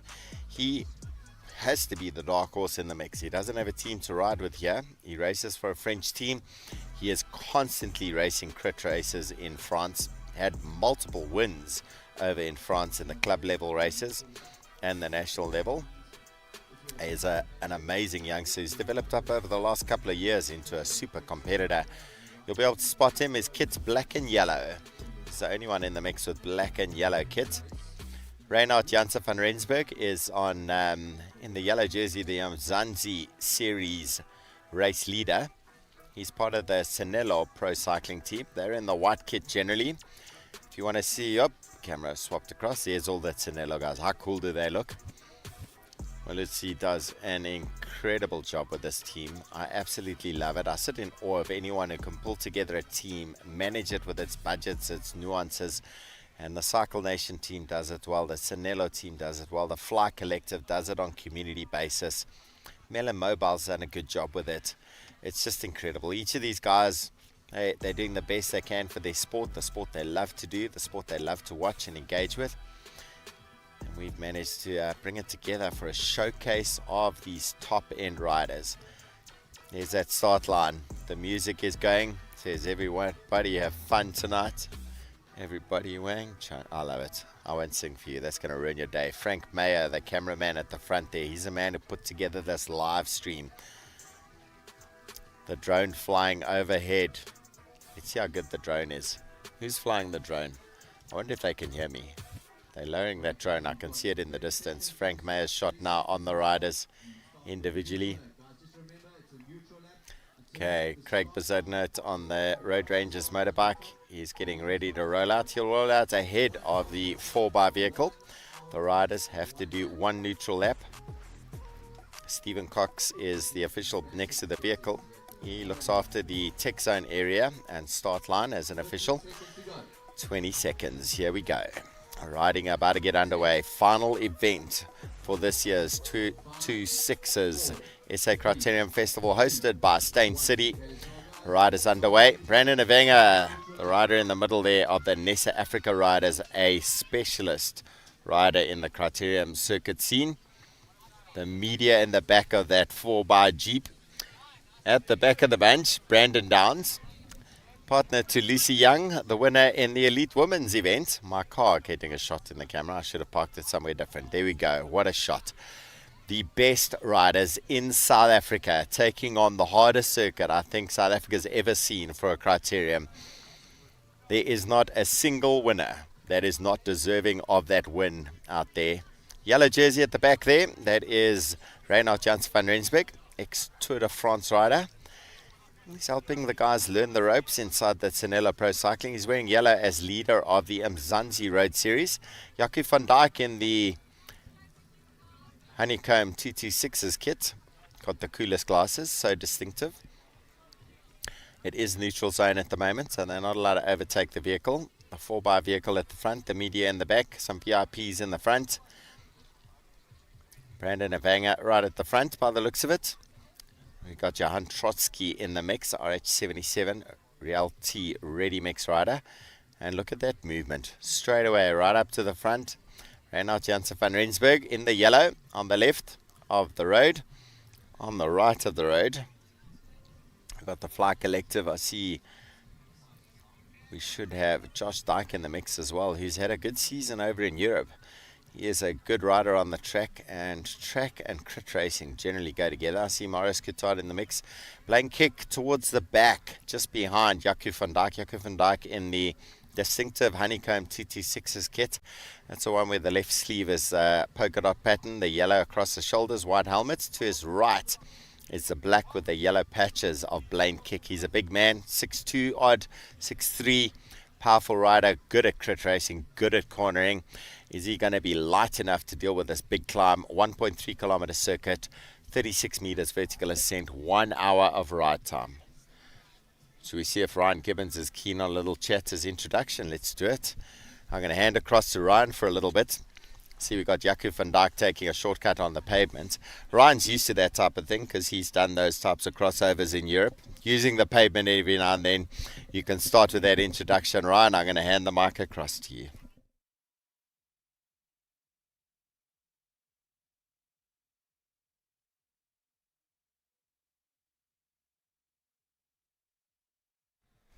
Thanks very much, Stephen. Yes, I have taken my fair few shortcuts where needed, obviously within the rules and regulations, safety first of course, but sometimes it is necessary. We can see that there's quite a big field here today at the Elite Men and Under 23 South African Criterium Championships. The racing is already flat out. They've just come flying past me here. I think we're going to see speeds of excess of 70 kilometers an hour down this hill. Big bunch. Positioning is always key, especially in a criterium. When there's a lot of corners, you know, between each corner there's not much more than a couple hundred meters. So I think it is very, very important to ensure that you're always in a good position. You don't want to get caught out behind a crash or, you know, a dead wheel or something like that. So all the boys who know what they're doing and the boys who are going to be in the mix will ensure that they're well positioned kind of the whole time. You know, it's only an hour of racing. Seems like a lifetime at times, but you know, once the racing gets going, time flies. Once again, it's such a lovely view of Steyn City and this whole area. Absolutely privileged to be here and have Steyn City hosting such a wonderful event. There, I think we see one of the boys attacking. From which team is that? Is that ACDC?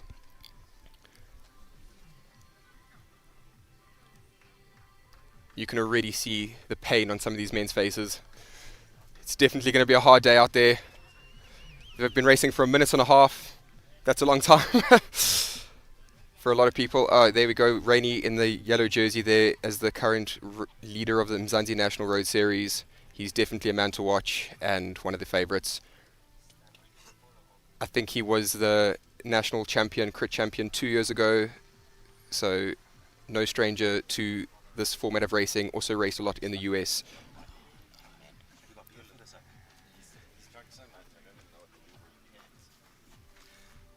You can see all the favourites up front, bunched up well together. I think no one really wants to show their cards too early. As I've said, an hour of racing doesn't seem like a long time, but if you do spend your pennies and burn your matches, there's no coming back. They've just come flying past here, as you can see, with the fastest part of the route. Speeds of excess of 70 kilometers an hour. I'm holding my breath. I can only imagine how the boys are feeling in that group. We can see Fly Cycles there, represented well with Ruan Deploy, Kent Main, Keenan Root. Also definitely guys to watch. Honeycomb 226s are there as well represented, strong boys, and will definitely be there in the mix.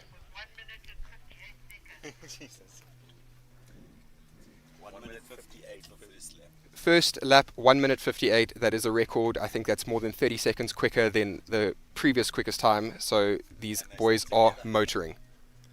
We see Chinolo here leading the pack. They're well represented here. I think they've got 6 or 7 riders. Very, very strong team with riders like Reiner Jans van Rensburg, Christian Klopper, Brandon Downs, Gustav Besson.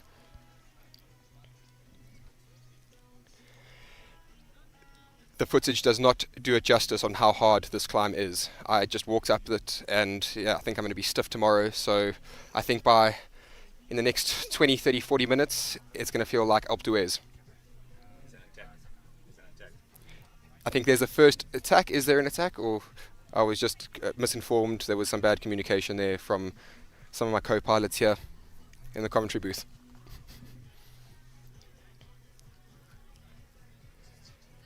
You can see that motorbike there. As any professional cyclist knows, you're getting a lot of slipstream from that. So they're going to try and get as much advantage as they can and stick as close to that motorbike. Again, within the rules, but you can see the camera motorbike slowly starting to open up a little bit and not give too much of an advantage to the riders in the front there. The pack is all still together. No one has gone off the front nor off the back yet, so still anyone's game at this point. Very competitive. Boys are looking strong. In crit racing like this with so many corners, you've got to be on it the whole time. There's not a moment where you can relax. Whether it be, for a crash or for an attack, you always have to be attentive and ready for anything. On the start line, I was standing about 10 minutes ago, and I already saw the boys smashing their caffeine gels and putting in 100 grams of carbs, having their 226s. So I think everyone is ready and well fueled. We can see now that there's a few riders already slowly starting to get distance to the back there. You have that elastic band effect after every corner. It bunches up, and then kind of the first guys can maintain their speed, but the further back you are, the more you have to brake. And very, very quickly you can be 100 meters behind the front of the race. And it's really hard to salvage that and to get back into the mix, spending a lot of unnecessary energy. We can see Honeycomb here setting the pace on that climb, really hurting the boys. It's all strung out in one line. Look at the pain on everyone's faces there. We've already seen now riders getting distance after only 5 minutes of racing, so it is hot and furious out there. The wind has slowly died down. However, I was told that it would be picking up mid-afternoon, and so we'll see if that happens and if that has any impact in the racing. Wow, we have seen an amazing split. Just like that, there's about 8 to 10 riders already getting a bit of distance. We're going to now see if they're going to work well together or if it will regroup. But just in one lap already, the race absolutely exploded. 2 minutes ago I was saying how it was all together, and we can see it is in pieces. There's Blaine Kick there on the front. Very strong rider, raced a lot in Europe this year. Definitely no stranger to a Criterium, and another fast boy and someone to watch out for.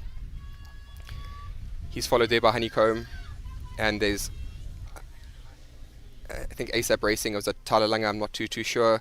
Also a strong rider, the Cape Town Cycle Tour winner this year. Very quick, and no one would want to take him to the line.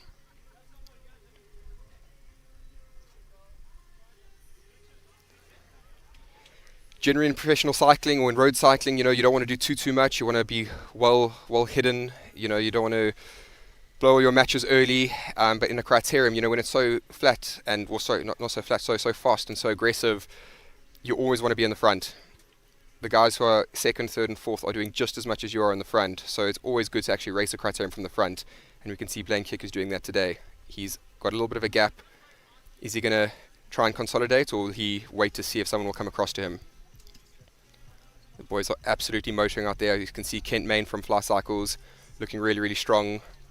Also no stranger to a criterium, a lot of experience. He knows what he's doing. And it looks like he is bringing the group back to Blaine up front. You can see our shot. Oh, there's Tyler Lange, the Cape Town Cycle Tour winner of this year. He is out of the race. I'm not. He had a mechanical issue. His left brake is gone. Oil everywhere in a criterium when you have to brake really, really hard on every single corner. That is not ideal, and there was definitely no ways he would be able to continue. So that is very, very unfortunate. It looks like he's going to maybe consider swapping bikes. It's always hard with jumping on a different bike, different setup. You can always try and get the saddle height right, but it will not quite be the same. So I hope he's able to get back into the race, but I would not be surprised if that's his day done.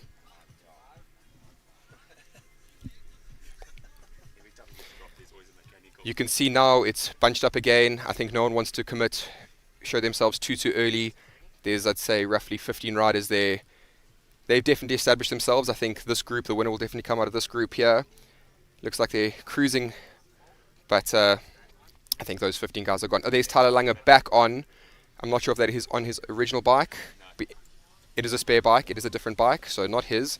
So I really hope he is able to get back into the mix and continue, though he is definitely at a disadvantage now.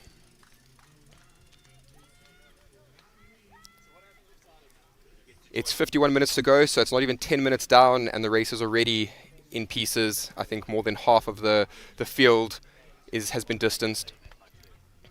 We can see now Chinolo using their numbers wisely. They've got one rider going to the front. Reynard went to the front there around that corner to slow down the group a little bit, cause a little bit of disturbance there to ensure his rider could get a bit of a gap. These are dropped riders here, riders from all over, from Chinolo, from Fly, from ACDC.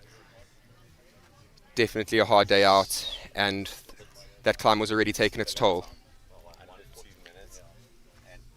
The boys are absolutely flying out there. They're averaging just shy of 2 minutes a lap, which is, as I previously mentioned, 30 seconds quicker than anyone else we've seen racing today. So it is really a fast day out.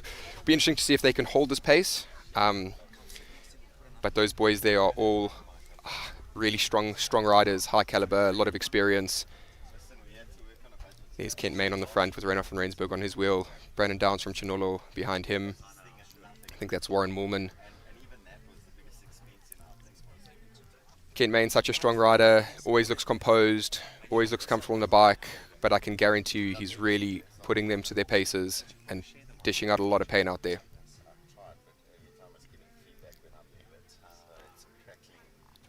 All the expected protagonists are there. As mentioned, the riders from Chinolo, Honeycomb and Fly all represented well. Will be interesting to see what happens. And as I say that, there's an attack on the side from Chinolo. Who's going to go there? I think Kent Main is now isolated as the only Fly Cycles rider. He's going to have to go with a lot of things. Stay attentive. Sometimes you have to be active more than reactive. It's the best way to ride a criterium. Always riding on the front.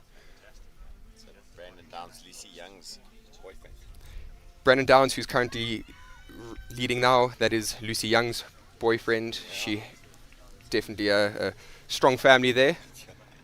Love to definitely train well together. Love to know what they had for breakfast this morning because they were both on fire.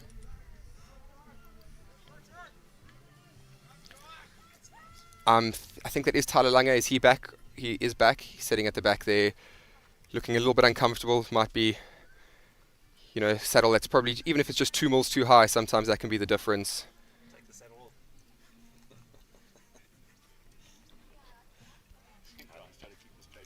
And we have Chinolo still on the attack.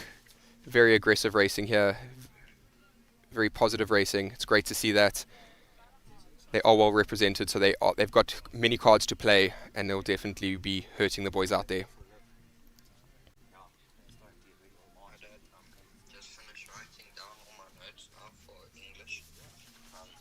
Such a great shot here. You can just see the beauty that is Steyn City. Immaculate roads, beautiful property. Yeah, very, very privileged to be here. So there are 5 Chinolo riders in this leading group. They definitely have cards, and it will be hard to race against a team as strong as that. I think this is what Warren Moorman now riding the front, setting the pace.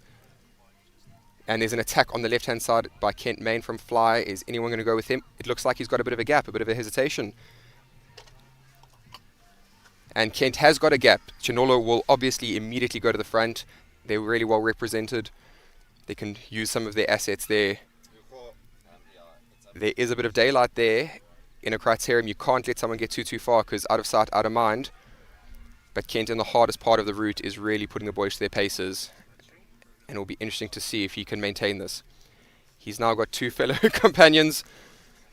Let's see if they work well together. I wouldn't be surprised if Chinolo didn't roll through though, because they've got so many cards to play, and will probably wait for their stronger and faster boys. Knowing that Reinhard van Rensburg is such a quick sprinter, I think they definitely want to keep him and take him to the line. Just as I say that, it does look like it is rejoining though on the downhill. You can't really make too much of a difference on the downhill. You know, you can only go a certain speed. Everyone's got a break around the corners. It is definitely on the climb where the difference will be made.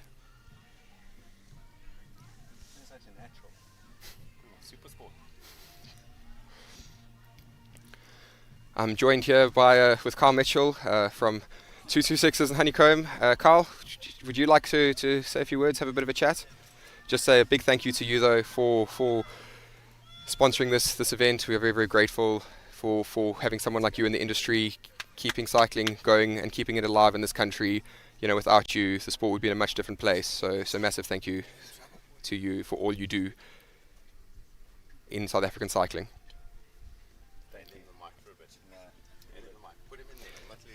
And I have convinced him to take the mic, so you're going to be hearing from Carl Mitchell now. Yes, there we go. He definitely will be biased towards his team, but his team are very, very strong, and can't blame the man. So here he is.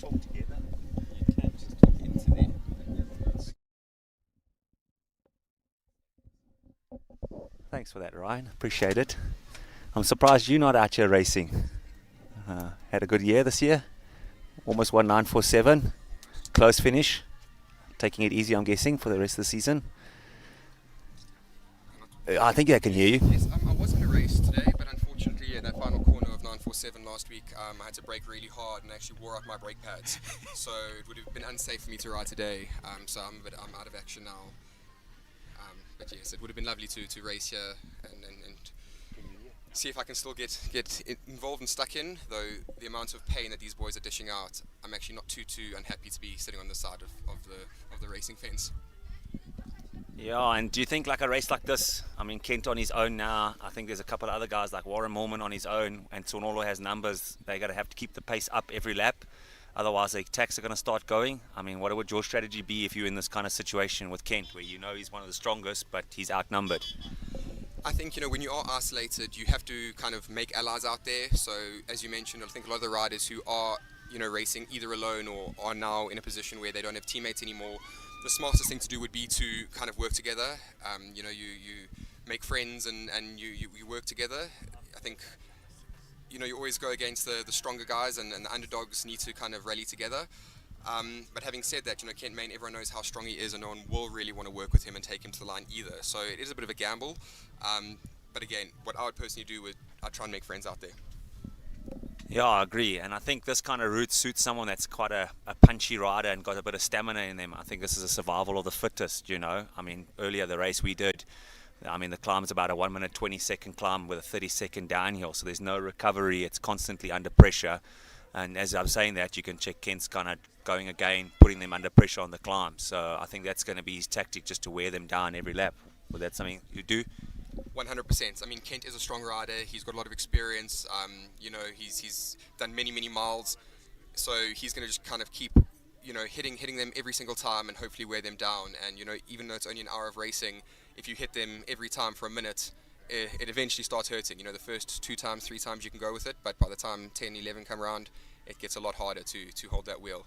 And as we say that, I think there is a gap there. What is going on is that Chinolo, once again, putting in a massive attack with Blaine kick on the wheel. I think that is Brandon Downs leading the charge.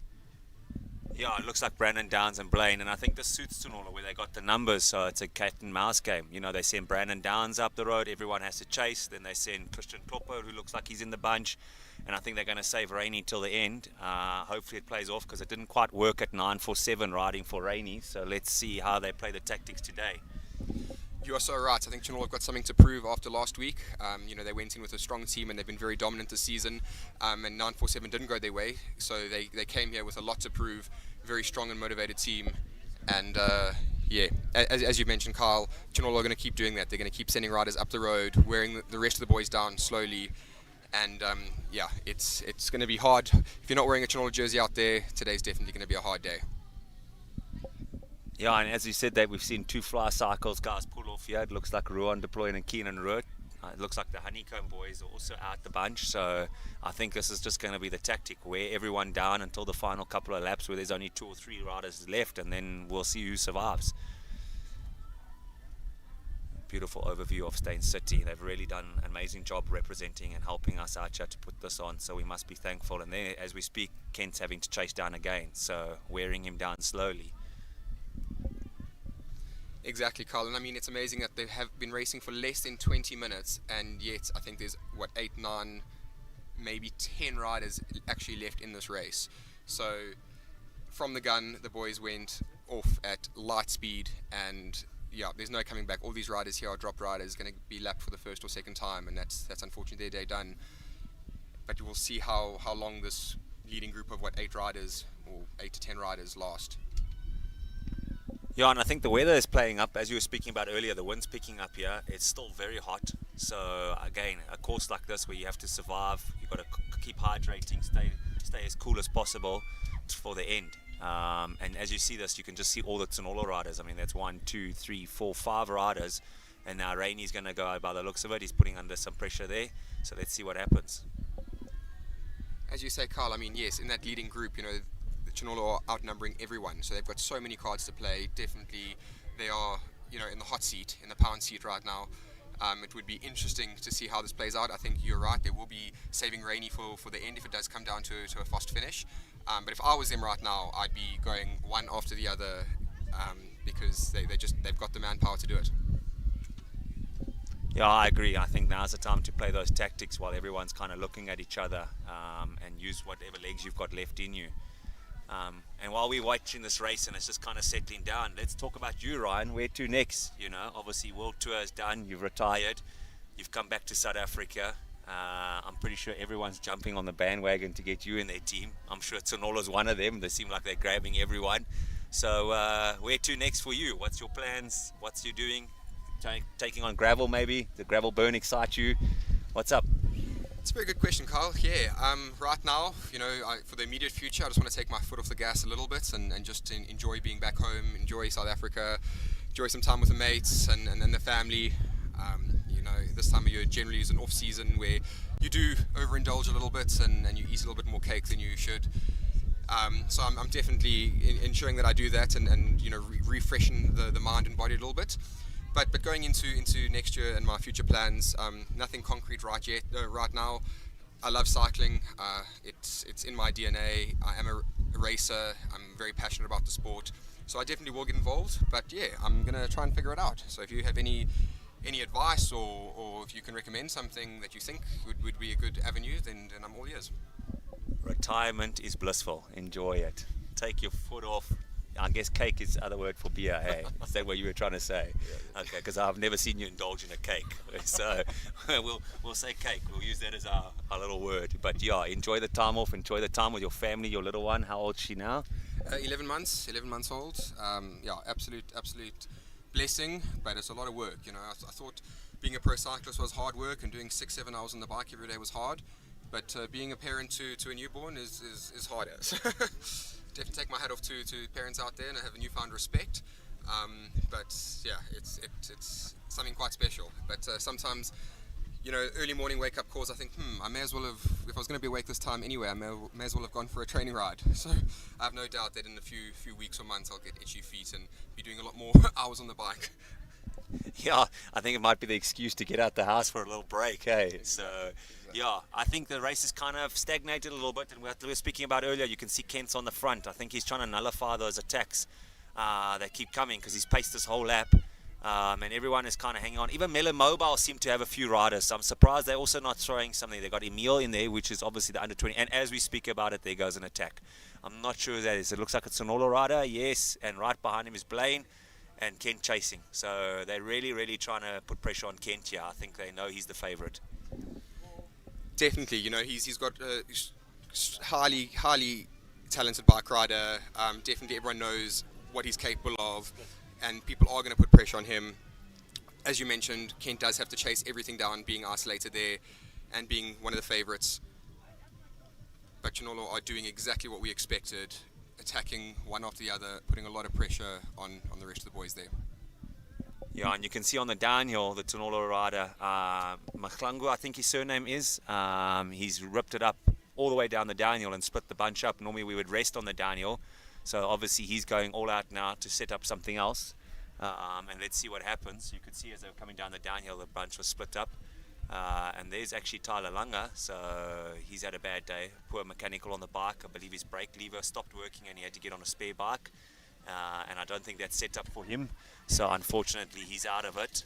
Would have been exciting to see him at the finish. And yeah, as we're speaking, it's come back together, or is it two guys away? Are these two gentlemen away, Ryan? I think these two gentlemen are actually getting caught. If I'm not mistaken, that is Blaine on the front. Sometimes in a position like this, when you are outnumbered, the best type or the best form of defense is offense, and you've got to keep the pace up, at least you can nullify those attacks and you get to kind of dictate the pace a little bit. So, some might say that he's wasting energy doing too much on the front, but for these individual riders there, like Blaine and Kent, I understand why they're riding on the front. It's a lot easier to follow a move and chase a move when you're on the front, and it's easier to close a 2-meter gap than it is a 20-meter gap. So, maybe it is wasting a bit, well, not wasting, but using a lot of energy, but it's probably the best thing they can do in this situation. Yeah, and the camera's got us following the guys that are about to be lapped. I'm not sure if they're waiting, if they're allowed to wait, if there's something in there that they're doing, but you can see Kent again on the front and upping it every time on that climb. I think he's trying to hurt the boys a little bit on the climb, and like you say, being offensive, trying to break it. Kent's not really the sharp guy on attack. He's more like a long, sustained attack, so you won't see some flies from him. He'll just kind of put the pressure down for long and see who can go with him. Has that always been his idea of racing? Exactly that. Kent is a diesel. He doesn't really have those fast twitch muscle fibers. That acceleration isn't quite there. So he knows, he's got to play to his strengths. He's got to go long. He's got to, instead of going hard for 20 seconds, 30 seconds, he's got to keep it hard for minutes on end. He also knows that if it does come to a sprint, he's definitely, one of the weaker sprinters. So he's going to make it as hard as he can and definitely go do those long range attacks. And as you mentioned, put the pressure on for long periods of time instead of those short, hard accelerations. Yeah, and as you can see, there's some more backdrop riders, so they're going to come out and lap them. And I mean, we haven't even been racing for just on 25 minutes, so there's still 35 minutes of racing going, and we've got 8 guys left. So yeah, survival. Let's talk nutrition. I mean, seeing as 2 to 6 is sponsoring the event, I mean, how would you fuel yourself on such a short effort where you, on a downhill, is your only recovery to consume a gel or to consume something on such a short recovery? How do you fuel and keep your carbs and your nutrition up on such a short lap? Nutrition is so important. It's so key. I think a lot of people would think that because it's only an hour of racing, it's not the end of the world. But you would have to have, I would say upwards of 1.5 grams of carbs per kilogram of body weight. So definitely before going into this race, you'd have to fuel well, your gels, your carbo drinks. Also, being such a high intensity effort, you wouldn't want to eat too much of a big meal. So the guys would be heavily relying on the sports nutrition brands like 226s and such. So I have no doubt that the guys know what they're doing out there. You also can't, as you mentioned, don't have too much opportunity to drink because every time it goes uphill, the pressure's on. So the only time you really do get to get your fueling in is on the downhill, and you'll see the guys every time they come down this downhill have a few sips. Yeah, and as we can see, Tyler Langer's out, so he's stopped. So obviously the bike didn't work for him. That's a shame. I mean, we were quite excited to see what he could bring as the Cape Town Cycle Tour winner. So I don't think we're going to see him for the rest of the day. And yeah, I mean, I think we should start putting some predictions on here, and we'll get Jeremy in here to vote for us to see who he thinks is going to win. But yeah, at the moment, I think they're all just playing a bit of cat and mouse here. You can see there's not really any attacks going on, which is strange. I think they're all kind of waiting for Kent just to accelerate all the time. And like we spoke about earlier, I would really start using my firepower that I have there as Tonolo. Let's hope it doesn't backfire for them. That's a very, very good point. I think a lot of the times, you have all the cards to play, and all the eyes are on you and the pressure's on you, and sometimes it does backfire and doesn't work in your favor because all eyes are on you and the expectation is there for you to deliver. So I don't think it will backfire today. I just think they are so well represented there, and they've got riders like Reiner Jones van Rensburg, who's still in, looking really calm, composed and collected, wearing that yellow jersey. He's a very, very fast man. I think he's the quickest in that group there. So my money would definitely be on him at the moment. And Jez has just joined us. Jeremy Martins, the man that put this all together. Jeremy, thank you. I mean, obviously you're passionate about racing, but I think you're more passionate about intensity, hard racing, not these soft races that we see lately where everyone follows each other till the end. So tell us more about your inspiration about Steyn City and coming in here. Well, it's actually quite simple. If you have a passion for racing and you understand the sport, there's a lot that goes into it. I've always said, I'll keep on saying it, that South African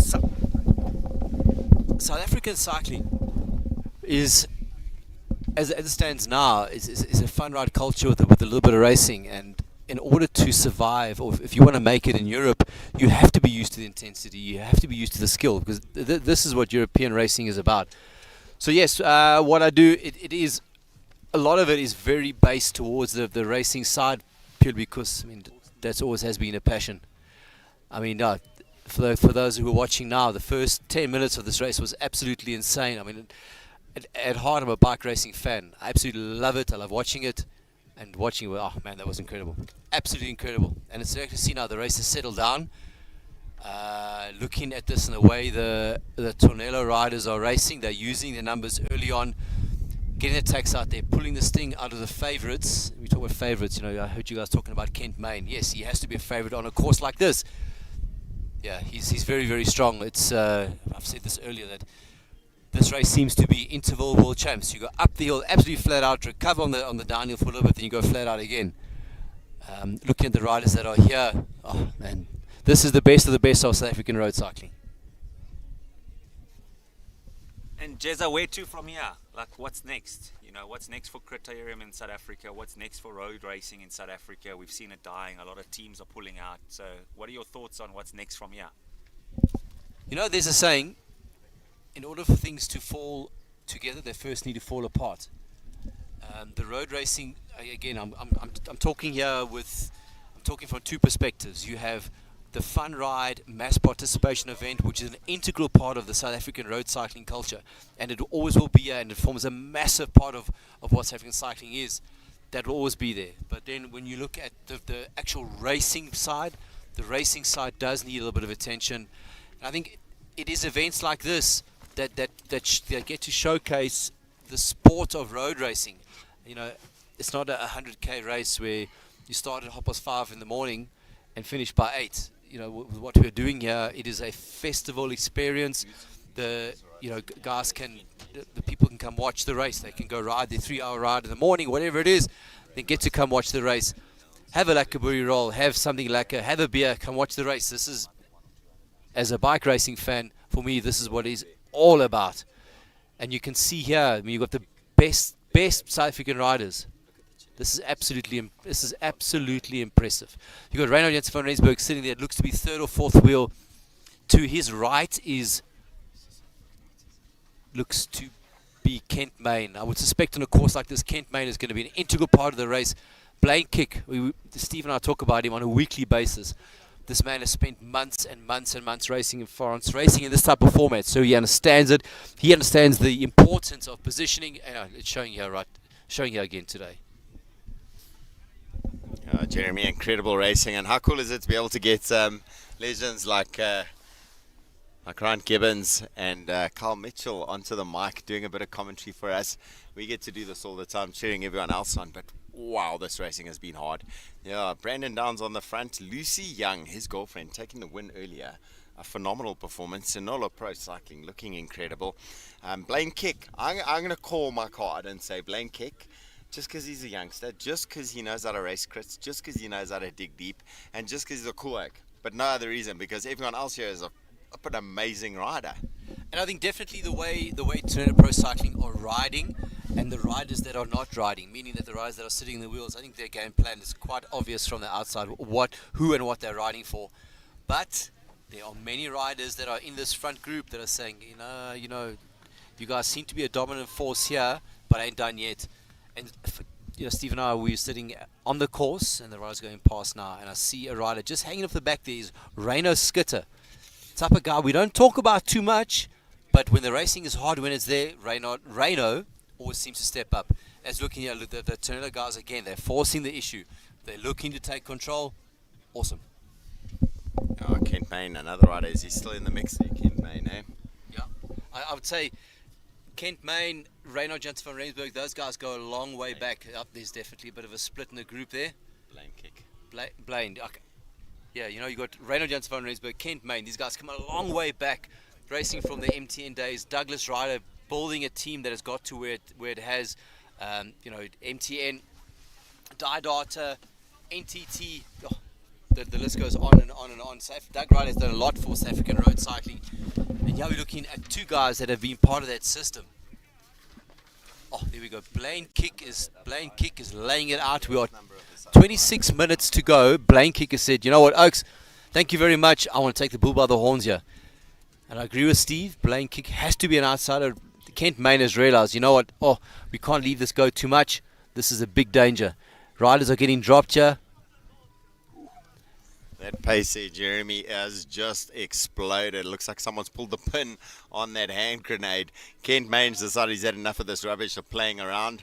We say that like 3/4 of the field got decimated, and only now the guys lifting their pace. Oh no, we got a freeze in the picture.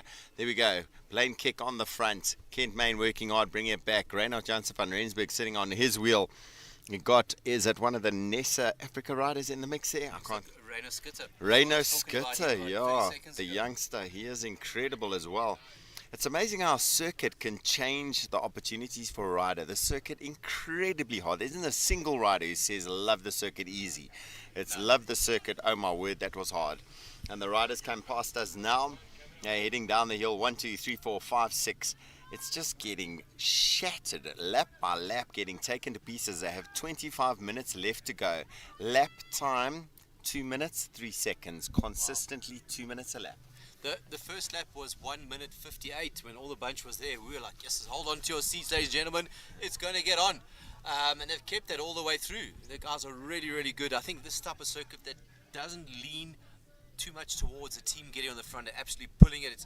You're going straight down, fighting for position, up the hill, full gas. Yeah, the guys have been consistent all the way through. Kent Main. And again, a situation like this, Kent Main, the way he's riding, he's taking control here.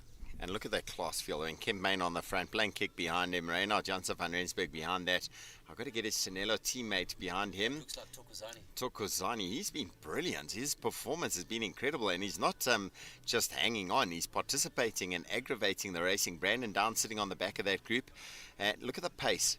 But we know Kent Main is coming into form. He's had a tough year. He's had a difficult year. We know what he's capable of. He's ripped races to pieces by doing this. He just goes to the front and he tightens the screw 1/4 turn at a time until no one's left. And it looks like he's causing that damage right now. When you see a Reynard Jansen van Rensburg tucking down into the aero tuck to try and hang on to the wheel, Kent Main is putting the hammer down. Well, I backtrack to last weekend. The Wright Joburg, he was absolutely phenomenal. Getting into that elite split, you had Ryan Gibbons, Jaden Turlow, Mark Pritson. Ryan just getting distant a little bit towards the back end. But I mean, if you are able to be with those guys when they are ready to go, when they're busy going at it, your form is good. And he's showing it again today. You know, the danger here is 3 riders from Sinello. I mean, that's just dominating. Brandon, Tokozani and Reynard. out of the 6 riders, half of that field is a Chinelo team. That is dominant. So I think Kent Main's doing the right thing. The only thing you can do is take the racing to them, because otherwise they're going to 1-1-1-1. And we know Reynard can sprint. We know Brandon can time trial. They've got all their bases covered, so they just have to make that racing as hard as possible. And here we go, there's an acceleration here from Brandon Downs on the left-hand side. He's looking to get the inside line as they go up to, and the Daniel, sorry. He is playing for position there. He goes through past Kent Main. Blaine Kick sitting comfortably. Blaine's riding an incredible race. Absolutely. I think the likes of Kent Main, Reno Skitter and Blaine Kick there are in the middle of a tornado sandwich. But, you know, Steve, I'm going to say it again. We often talk about Blaine Kick. He's raced these races for months on end in France. If there's a guy who's familiar with this type of racing, I'm going to say Blaine Kick. If there's a man who knows how to race, a man who's on form, I'm going to say definitely Kent Main. Reno Skitter, he always improves. He always impresses us. Going to be a good rider. However, the likes of Tokozani Mklangu, he was attacking earlier and he's still in the break. There we go. Brandon Downs is laying it on the left-hand side of the road. And Reno Skitter's the first to react to that. And Blaine Kick didn't worry at all with the response either. It's amazing the speed they're doing, averaging lap times of around about 2 minutes consistently, metronomically. It's like machines out there, the pressure they're putting on this race. And they've eliminated like 70% of the race bunch. They're lapping people, kicking them off the course so that they keep it clear. It is crit racing. It's all about the front end of the race. That's what we focus on. There's a picture of Blaine Kick. The man is being amazing. How awesome are those visuals? Wow, wow, wow, wow. All of us have been saying it the whole weekend. Sorry guys, we've just got confirmation. It's not Tokozani that's in the break. It's Rodney Masamola that is in the break. Rodney, you have been fantastic today. Attacking the race, getting stuck in. Rodney has been an absolute ace today. Yeah, you know, I even asked the cameraman, can you get a race number for me? Can you get a race number for me? But he's been proper. Every single one of these riders. I mean, if I gave you that list of riders right now and said, which one you're going to choose for the win? That's a difficult question. I don't know. If you see a good Brandon Downs pulling on the front, I think the Tornado strategy is being played out in front of us. If you've got a strong man like Brandon Downs pulling on the front, multiple medalists at South African champs. Look in the distance there, it looks like Gustav Basson, another Tornado rider, is getting back. So Steve, do you think he's going to come back into the group? I mean, he's another rider who spent months for years. He's coming back onto the back of the group. That puts 4 Sonolo riders in there. I mean, they've dominated the women's race. They're going to dominate the men's race. Kent Main, super strong, and you look at it, that yellow jersey that's in there, Reinhard Janssen van Rensburg, he's a super wily rider. He hasn't exposed himself. He hasn't struggled to cover any moves, and he's sat 3rd, 4th wheel pretty much the whole race. Well, Steve, that comes with years of being a pro at the highest level in the world sport. He's multiple Tour de France rider, multiple Volta España rider. He's ridden all the biggest, baddest bike races in the world. He knows what he's doing. Again, I'm going to take it back. We speak about this team and we speak about this riders almost on a weekly basis, and how the value that Reinhard Janssen van Rensburg has brought to this team. They seem to be dominant. Yeah, it's like good to watch. It's easy for us to sit on the side here and say, oh, this rider must ride that.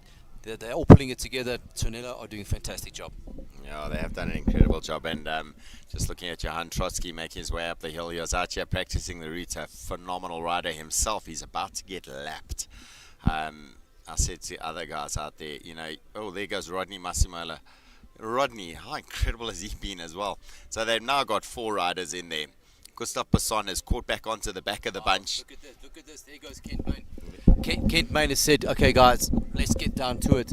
Kent Main, the first rider again to react to it is Blaine Kick. Blaine is on a good day. This type of circuit favors him. This is his game. Wow. And through all of this, Reinhard Janssen van Rensburg has sat quietly. He has not done a thing. 4th wheel, where these teams are pulling. He's one of the first riders to react to every single attack. Oof, it's looking ominous. Yeah, they're sitting at 19 minutes to go. 40 minutes of racing under the belt. Johan Trotsky about to get lapped here. Brandon Downs getting gaps after that big work that he did. Kent Main said happily let them work, and then he said, here we go. This is an uphill. This suits me. I like how my engine works on an uphill. And he hammered them. Blaine Kick sitting 2nd wheel. So that's Kent Main at the front. Blaine Kick behind him. Rodney Masimola in third, and his teammate in the yellow jersey, Reinhard Jans van Rensburg. Reina Skitter in there as well. Yo, how cool is that? We saw Donna Skitter racing earlier in the veteran men's category. The riders go past us now, and Brandon Downs has got himself back into the mix again after that effort by Kent Main. Blaine Kick, he's a big man. He's going to make use of that downhill. He's good in the corners as well. He's got the right-hand sweep done. He's got to hit the brakes now. He's going to go into that sharp left-hander. Here we go. Left-hand corner for Blaine Kick. High speed around the corner. Look at the gap he's opened up. That's what it takes to be able to get the gap out here. A lot of the races, we've seen that type of move happen. And Blaine Kick, 40 meters open just through those two corners. Kent Main back onto the front. He's going to have to close the gap. Rodney Masimola sitting on his wheel. Reinhard Francis van Rensburg right behind him. And, that gap's holding. Steve, something I picked up here, which I think is quite interesting, is that you are two under 23 riders, Blaine Kick and Reino Skitter, that are in the mix here. Blaine has really put the pressure on. Kent's he's using the course to his benefits. He's a strong rider on the climbs, and he's putting the pressure on the climbs, which is the right thing to do. Blaine Kick is doing a fantastic job here. He's theoretically in his off-season. You know, the amazing thing is if under 23 wins this race, they get the title under 23 elite. Yeah, absolutely. That happened last year with Emil van Niekerk. Emil van Niekerk was and is still an under 23 rider, and he won the criterium, the elite criterium, so therefore he took the title of the South African Elite Criterium Champion. So they're looking at lap times. They got it on the top right of the screen. They got just under 17 minutes left until the 1 hour total race time has elapsed. 1 minute 57, 58, 59 elapsed on the lap time. 2 minutes and when's it going to click over? I think as we go over the stop sign is where I've been taking those lap times. Here we go. So 2:12, slowing down. So despite the big attacks there, it's starting to turn into a little bit of a cat and mouse game between these riders. It's going to be interesting to speak to them afterwards about what was going on tactically, how they were handling, what the pace accelerations were like. Steve, what I like about this is in the criterium, you got the initial part where everyone's there and the speed is up and lap times are through the roof. The race will kind of get to a point where it settles down, gets established like we are now. But with 16 minutes to go, I suspect that Team Tonello, they're either riding for a break, they're going to try and split this group up, or they're going to keep it as is, where you've got the likes of Reino Jans van Rensburg, the ace sprinter, again, going back, lead-out man for the premier riders in the world, the Tour de France, the Giro d'Italia, Volta España. This guy's the real deal. And what I like about the way he's raced, we have not seen him do anything. His team has been controlling the race. They've been accelerating with the other riders. Then you got a guy like Brandon Downs, who's kind of kept it under control, and he's always been their third or fourth wheel. Yeah, it's incredible to watch the team tactics of a team that's disciplined and motivated. I always say culture dominates over strategy, and they seem to have a good culture in them. They're all cheering and supporting for each other no matter what. Ken Main is the lone man, the Fly Collective rider. They do an incredible job around the culture of cycling and getting other people onto bicycles and getting to go for lacquer rides together. Their club culture is just insane. But look at the way he races. It's just on the front, no questions asked. Every now and then he puts a hammer down, tests everyone else's legs. Rodney Masamela on the front again. Is that Rodney? I'm looking at the screen. We haven't got the clearest screen in front of us with the sun in our eyes. No, it's not. It's Brandon Downs. Yo. So Brandon back into the mix. Rodney sitting on the back at the moment. Also incredible with his performance. I don't know how to select between these riders. Like you said, we've got 2 under 23 riders in the mix. Blaine Kick accelerates. Kicking through, and no one's responding. Steve, and I think the way that Blaine is racing, I think he's understanding this. He's probably got a better understanding than most riders of how and why it should work. He's trying to split the race. He's trying to separate those Tonolo riders so that it comes down to more of a fair fight between 1-1-1. Oh, it looks like the rider's under a bit of pressure there. Reynard is slightly off the back. Blaine is the rider that is causing all the trouble today. In any situation, you are the hammer or you are the nail. And Blaine today is proving, hold on boys, hold my beer, I am the hammer today. Yeah, they've just passed us our commentary position. And he is flying. And, you know, you can tell as well by a rider when you look at them and they composed. You know that the racing is going well for them. They've got control. They know what's going on. They've figured out the strength and weakness of the other riders.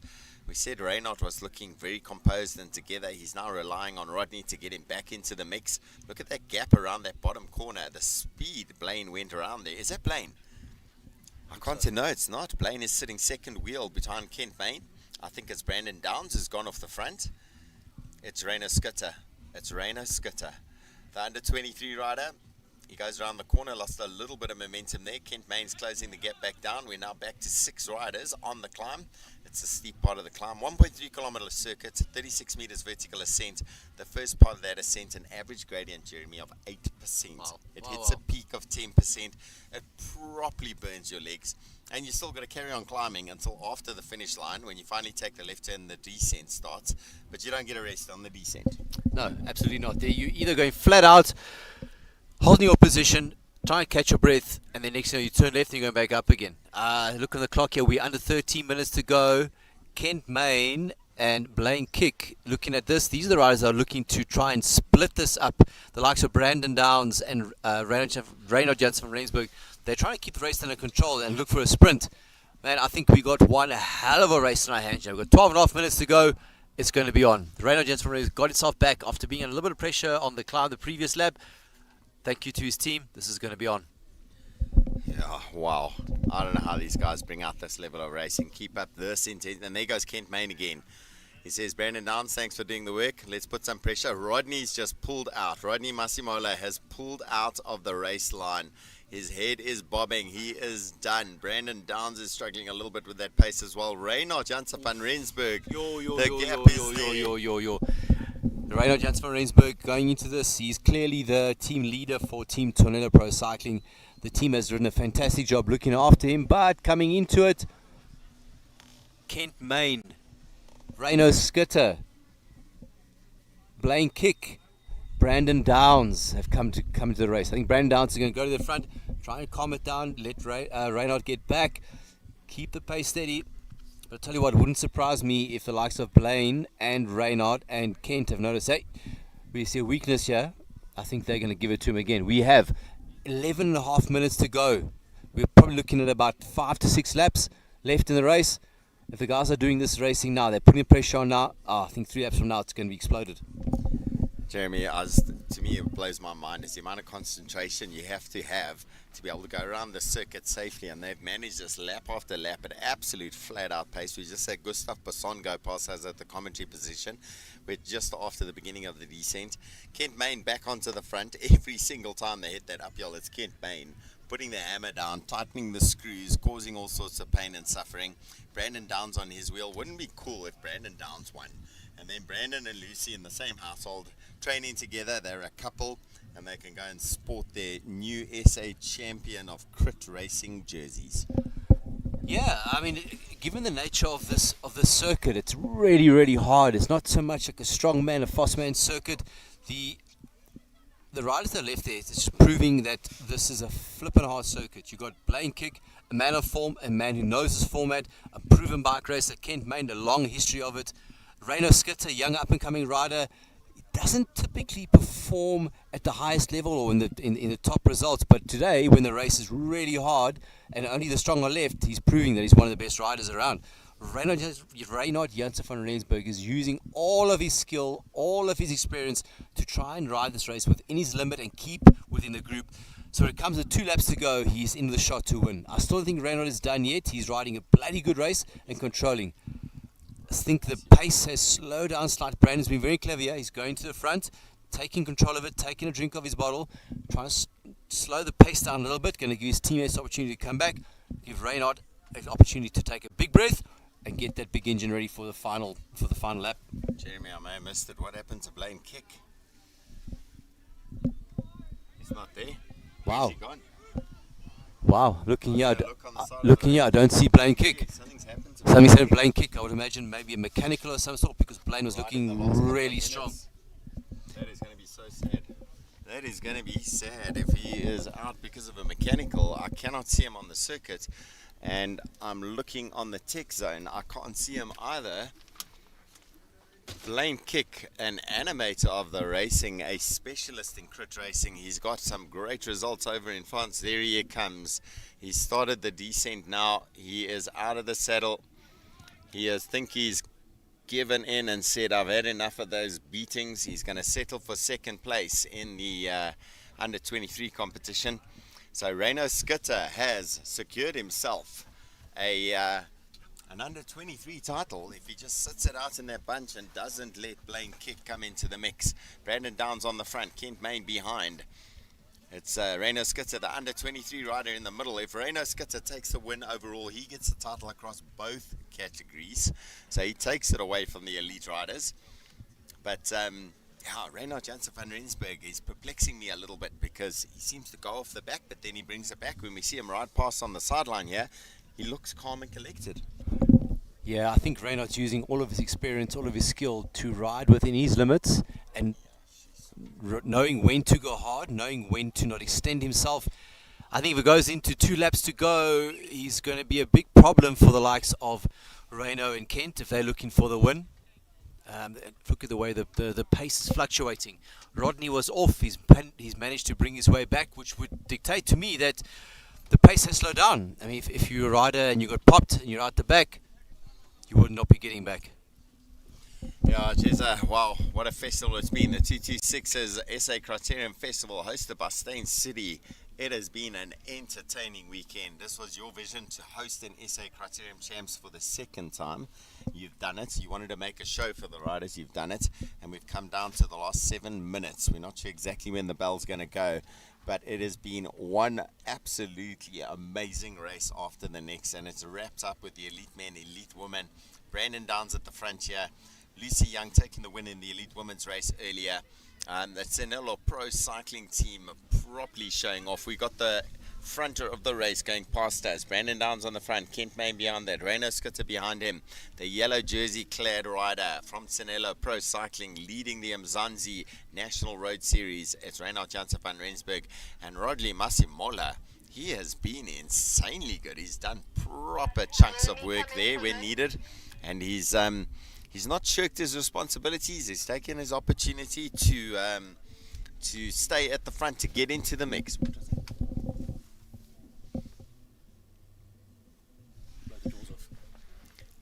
Okay, the guys are going to go back into the center of the race village. Jeremy off on his way. I'm going to take over for the end of the race on the live feed. Jeremy back into race village. That's Gustave Basson we're looking at now. He's also had a season in France, coming to join the Tsenelo Pro Cycling team. Kent Main out of the saddle. Big effort as he makes a move. Reino Skitter, the under 23 rider, not struggling to go with him. The gap there for Reino Jansen van Rensburg is not closing. 2 bike lengths and it's not closing. Kent Main is getting faster. He's put the hammer down. Rodney Masimola looks like he said, that's enough of that rubbish. Brandon Downs still going super fast but not able to close the gap. We're now down to 3 riders. Kent Main looks back to see what damage he's done. Kent, you've done some damage. There are some people swearing at you on the front. Absolutely insane. He must be doing 35 k's an hour. Reinhard Jansen van Rensburg out of the saddle at the back there. He's in the yellow jersey. He's a Tsenelo Pro rider, but he's in the yellow jersey of the Mzansi National Road Series leader overall. And they're going to come around into that finishing straight. I see 5 minutes on the countdown for the hour. 5 minutes on the countdown. I don't see the bell coming out. I don't think the bell's going to come out yet. There are still some ding-dong battles to be had between these guys. Brandon Downs not giving up. He's going to try and close that gap to help his teammate. Kent Main on the front. Reino Skitter, the under 23 rider, in there. So we got our top 3 elite riders. We got our first place rider in under 23 in Reino Skitter, the Nessa Africa rider, doing a ride of note. Okay, now they look at each other. Now they're starting to question. I assume that the bell may have rung. The bell may have rung. The front of this race has just ended. Brandon Downs catches them, flies straight past them. Reino Skitter is the first to respond to it. Kent Main, no problem responding as well. He gets into the slipstream. Reinhard Jansen van Rensburg in the mix as well. 4 riders now. 3 of them in the elite category. 1 of them in the under 23.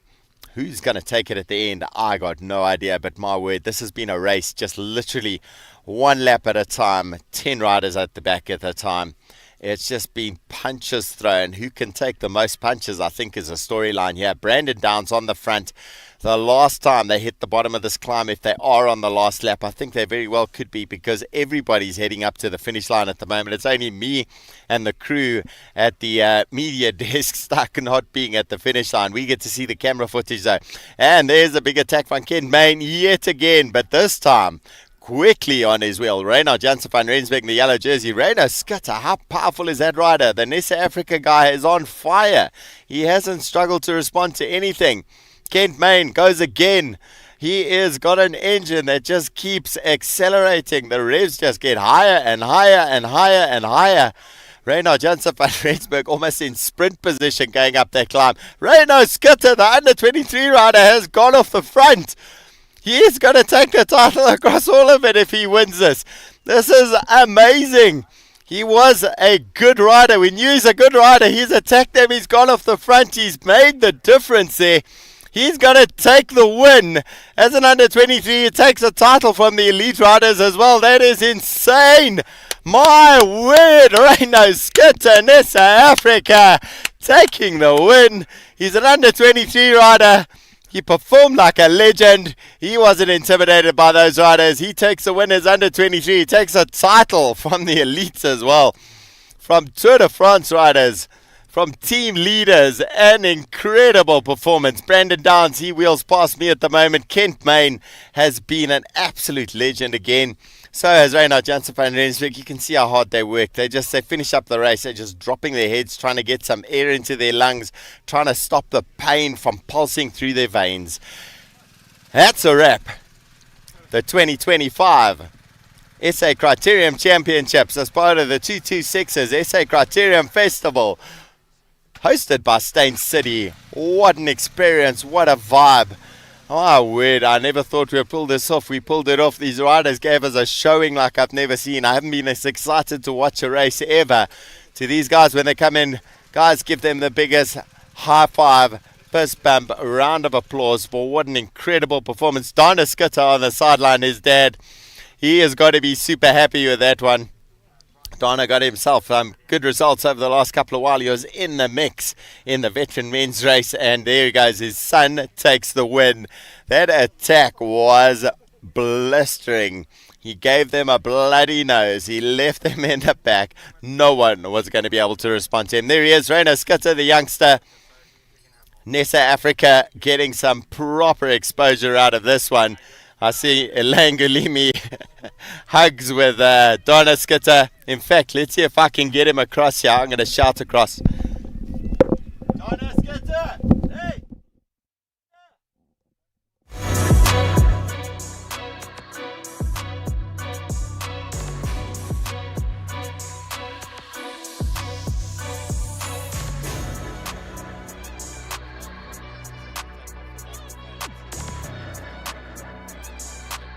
On the mic for an interview for you guys. How insane was that rider?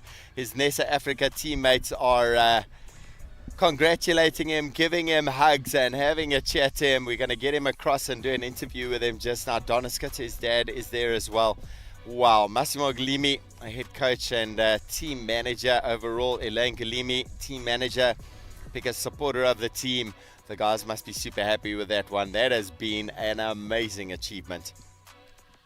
Got to say to Steyn City, a massive thank you yet again to 226's Carl Mitchell and the crew. You guys have been magic. To 4x, the support of the vehicles, leading the guys out. To the guys from Retail Inside as well. To every single one of our vendors, I hope you guys have had a good time. To Frank Mayer and the guys from Whipping Goat Media. Wow, we had an exposure of cycling the way it should have been done. And it's because of the team pulled together by Frank Mayer, the videographers, the motorbike crew, the drone flyers, everyone else. They have been insane. I'm going to head across to go and chat to the race winner there, see if I can get a word or two out of him. We may be speaking English, we may be speaking Afrikaans, I don't care what it is. He was an absolute legend.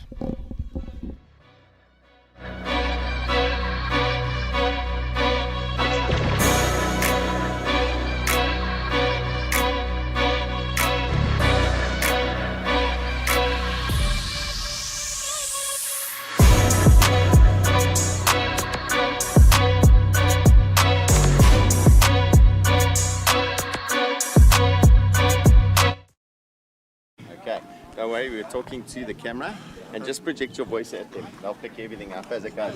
You guys can be in the background. Okay, come and support it. Get the whole community on. Come. Bring your NASA guy. Get the exposure out of it. Okay.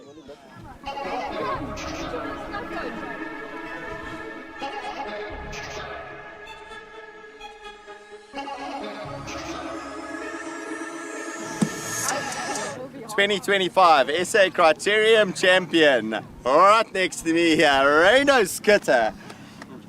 Insane, man. Insane. Your club behind you. An incredible ride. I was watching that on the live feed. Every second, every lap, every move, every attack, every counter attack, you were in the mix. You handled that like a World Tour pro. Tell us about it. How did it go? In Afrikaans, sê vir ons, hoe voel dit? Ja, dit was wonderlik geweest. Ek het net konsentrasie was daar, bene was daar. Ek het net geweet wat om te doen, wat se move om te volg. Was absoluut awesome geweest. En die ander rijers kent my, baie sterk. Yes, he put in some big moves up that hill. He stretched the buns out, kept on popping riders off the back. Got smaller and smaller and smaller and smaller, but every move he stayed with it. Ja, die kind was sterk geweest, wel dan aan hom. Ek dink as hy nie die pace so hard gemaak het nie, het was dit nie so goed gegaan nie. Dit was goed geweest dat die pace hard gemaak het, was lekker harde reis geweest. Awesome. And the Chanello Pro Cycling guys also proper showing from them. They kept control of the race. Didn't work out for them in the end of the day. Didn't work out for Kent Main. Did work out for you. You obviously had done the training. That attack at the end was textbook perfect. It was amazing what you did. You obviously had the legs. You obviously had it in your head. You'd obviously figured out what you needed to do. Was that the plan? Ja, dat was die plan geweest. 3 laps aan die lyn af toe sien ek dit gaan ons 3 wees wat sprint en ek het gesien Reinhard ek dink ek sal hom kan vat op die lyn, so waar ek gewoonlik sou probeer attack het, 'n paar laps van die lyn af was ek rustig geweest en ek het net commit op die sprint. Ek het geweet ek gaan vir die sprint. And tell me and tell everybody listening, how old are you? 20. 20 years old. Do you have any respect for your seniors? Altyd.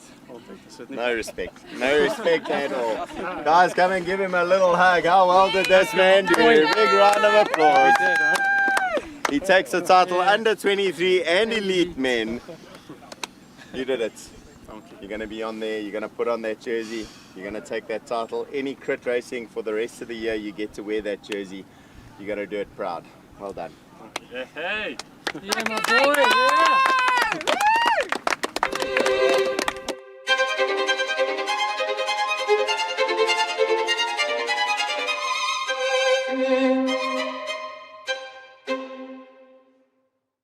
We're about to get high on caffeinated gels, and then we're going to get, I almost said gesyp on Devil Speaks. I think as a brand in South Africa, we don't want to just support high performance athletes. It's about creating a culture, creating a brand, bringing everyone together to enjoy what we enjoy the most, being active.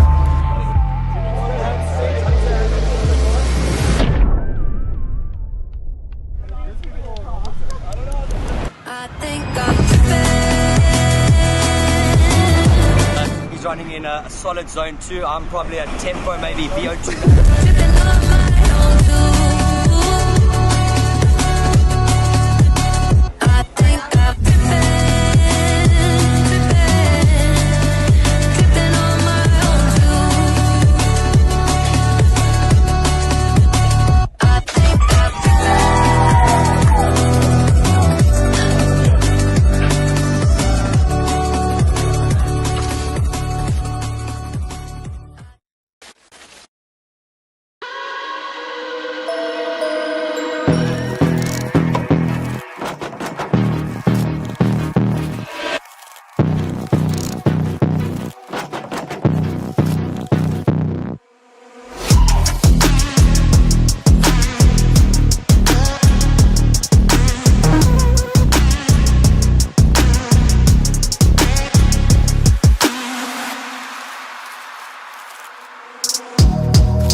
Nutrition starts days out, and that's where the beetroot comes in. One per day, 3 days leading into. So the three main things you're looking for is carbohydrates in a 10:8 ratio of maltodextrin to fructose, caffeine, a performance enhancer, electrolytes, potassium, sodium, these sorts of things that's going to stop you from cramping. I've got my high fructose gels, I've got my salt tabs, I've got electrolytes just before the race starts. These two gels are called high energy gels, which I only take 2 of. Outside of my actual racing, the products that I take is pretty much identical.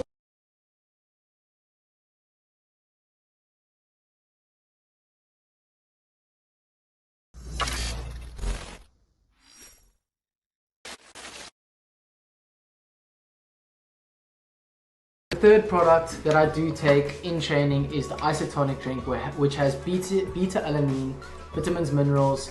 It is sugar and lactose free, but of course there is carbohydrates. It's a lower carbohydrate content. The reason I take this is for easy sessions. I also want to give my gut a bit of a break, so I do use this almost every day.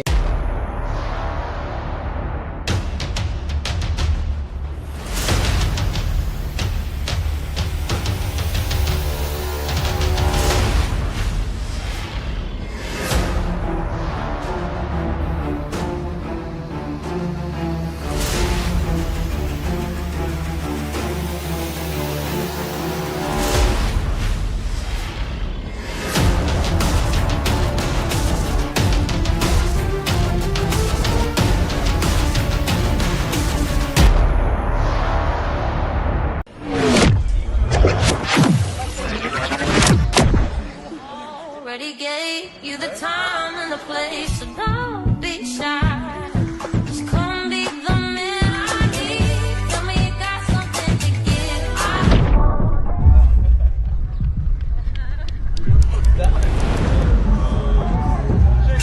like it when you call me wonderful. Whatever the time to talk, it is come on then. I gotta know you're meant to be the man I need. Talk to me, talk to me.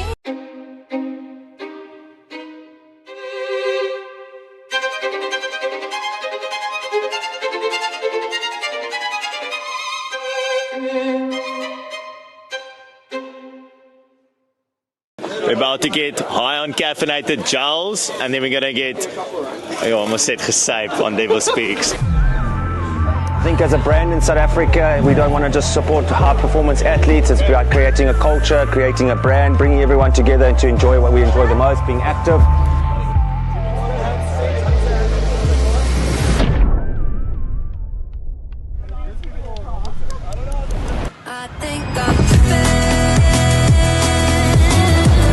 He's running in a solid zone 2. I'm probably a tempo, maybe VO2.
Nutrition starts days out, and that's where the beetroot comes in. 1 per day, 3 days leading into. So the 3 main things you're looking for is carbohydrates in a 10:8 ratio of maltodextrin to fructose, caffeine, a performance enhancer, electrolytes, potassium, sodium, these sorts of things that's going to stop you from cramping. I've got my high fructose gels, I've got my salt tabs, I've got electrolytes just before the race starts.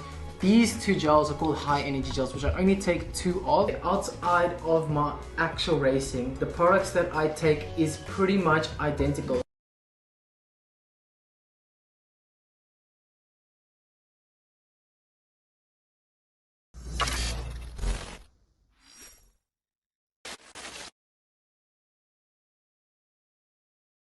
The third product that I do take in training is the isotonic drink, which has beta-alanine, vitamins, minerals. It is sugar and lactose free, but of course there is carbohydrates. It's a lower carbohydrate content.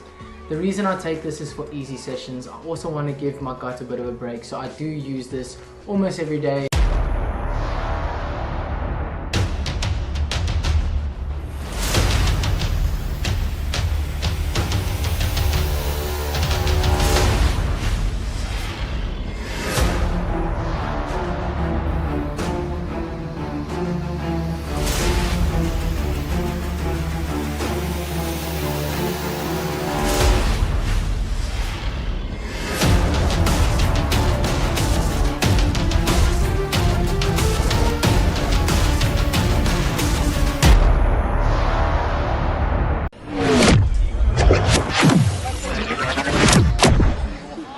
Already gave you the time and the place, so don't be shy. Just come be the man I need. Tell me you got something to give. I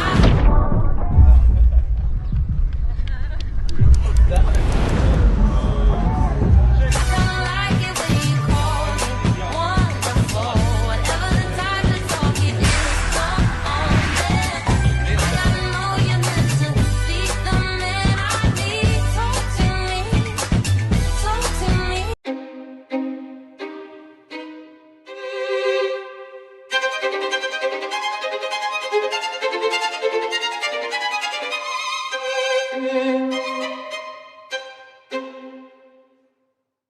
We're about to get high on caffeinated gels, and then we're gonna get, I almost said gesyp on Devil Speaks. I think as a brand in South Africa, we don't want to just support high performance athletes. It's about creating a culture, creating a brand, bringing everyone together to enjoy what we enjoy the most, being active.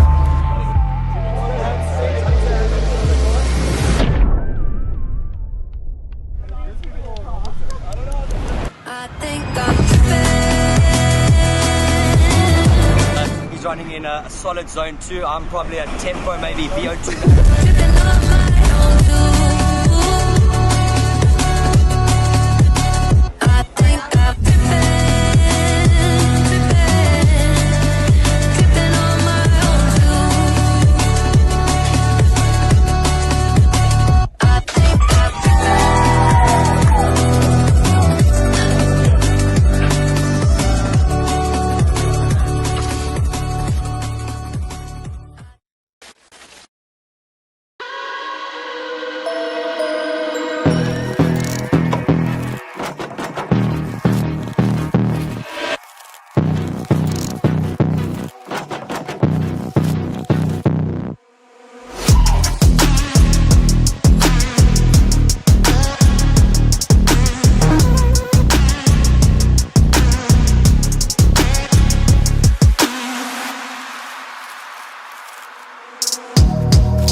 Nutrition starts days out, and that's where the beetroot comes in. 1 per day, 3 days leading into. So the 3 main things you're looking for is carbohydrates in a 10:8 ratio of maltodextrin to fructose. Caffeine, a performance enhancer. Electrolytes, potassium, sodium, these sorts of things that's going to stop you from cramping. I've got my high fructose gels. I've got my salt tabs. I've got electrolytes just before the race starts. These 2 gels are called high energy gels, which I only take 2 of. Outside of my actual racing, the products that I take is pretty much identical.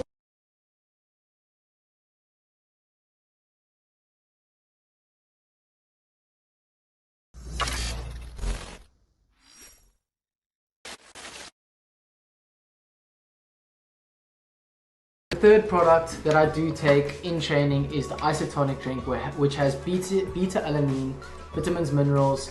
It is sugar and lactose free, but of course there is carbohydrates. It's a lower carbohydrate content.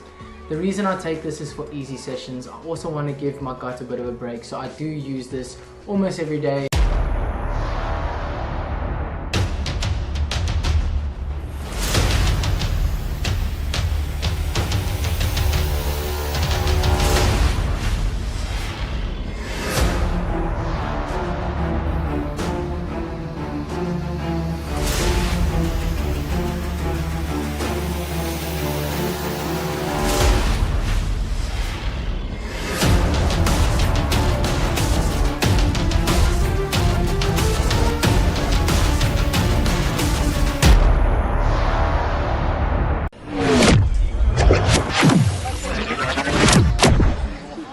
Already gave you the time and the place, so don't be shy. Just come be the man I need. Tell me you got something to give. I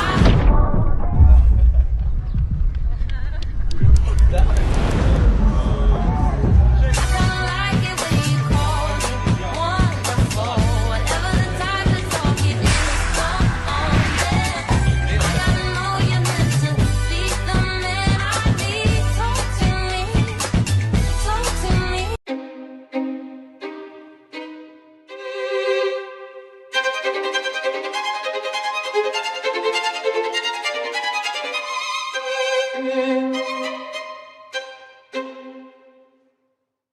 We're about to get high on caffeinated gels, and then we're gonna get, I almost said gesyp on Devil Speaks. I think as a brand in South Africa, we don't want to just support high performance athletes. It's about creating a culture, creating a brand, bringing everyone together to enjoy what we enjoy the most, being active.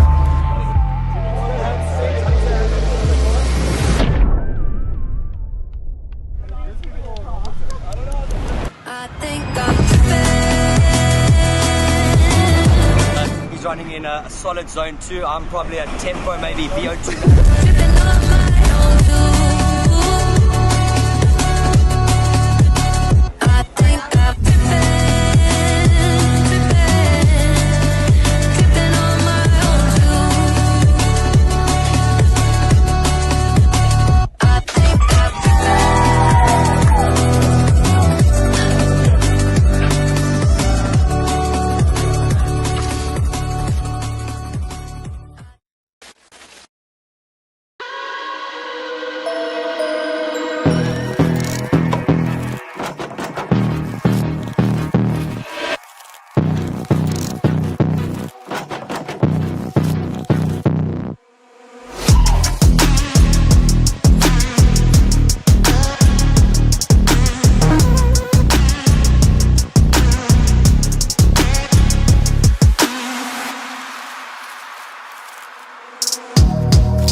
Nutrition starts days out, and that's where the beetroot comes in. One per day, 3 days leading into. So the three main things you're looking for is carbohydrates in a 10:8 ratio of maltodextrin to fructose, caffeine, a performance enhancer, electrolytes, potassium, sodium, these sorts of things that's going to stop you from cramping. I've got my high fructose gels, I've got my salt tabs, I've got electrolytes just before the race starts.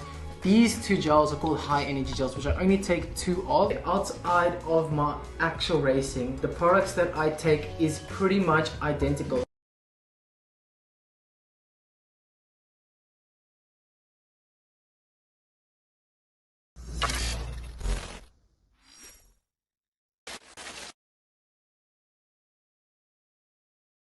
The third product that I do take in training is the isotonic drink, which has beta-alanine, vitamins, minerals. It is sugar and lactose free, but of course there is carbohydrates. It's a lower carbohydrate content. The reason I take this is for easy sessions. I also want to give my gut a bit of a break, so I do use this almost every day.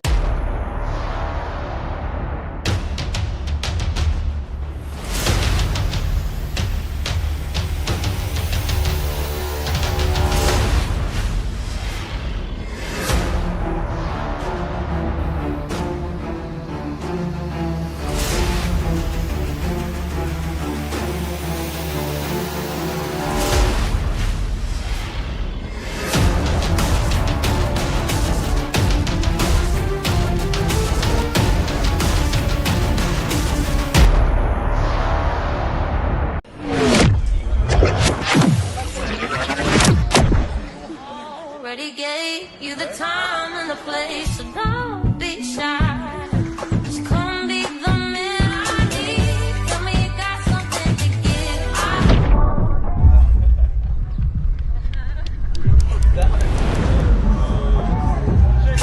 like it when you call me wonderful.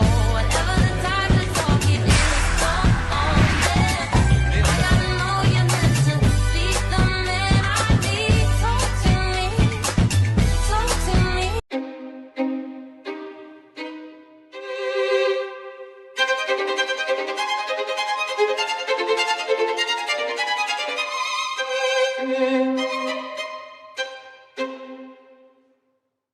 We're about to get high on caffeinated gels, and then we're gonna get, I almost said gesyp on Devil Speaks. I think as a brand in South Africa, we don't want to just support high performance athletes. It's about creating a culture, creating a brand, bringing everyone together and to enjoy what we enjoy the most, being active.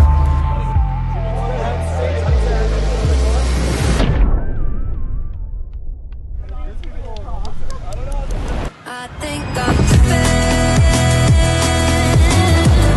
He's running in a solid. Look at that. Tanya, come show off that cycling tan. Come here. Who was it? Tanil. Listen, would that beer between you? No. Oh, it's a 0. Okay. Does that give it? No, okay, wait. Let me give you the rules. Jessica gets to judge it. Okay. She's going to go around podium by podium. We got to get rid of these. They're really cool. I got a pair. They're phenomenal. And a big thank you to Retail Insight for all your involvement. Jessica, high five. I worked with Jessica about 15 years ago. Jess, mic is yours. Last statement for the day. Guys, thanks for having us here today.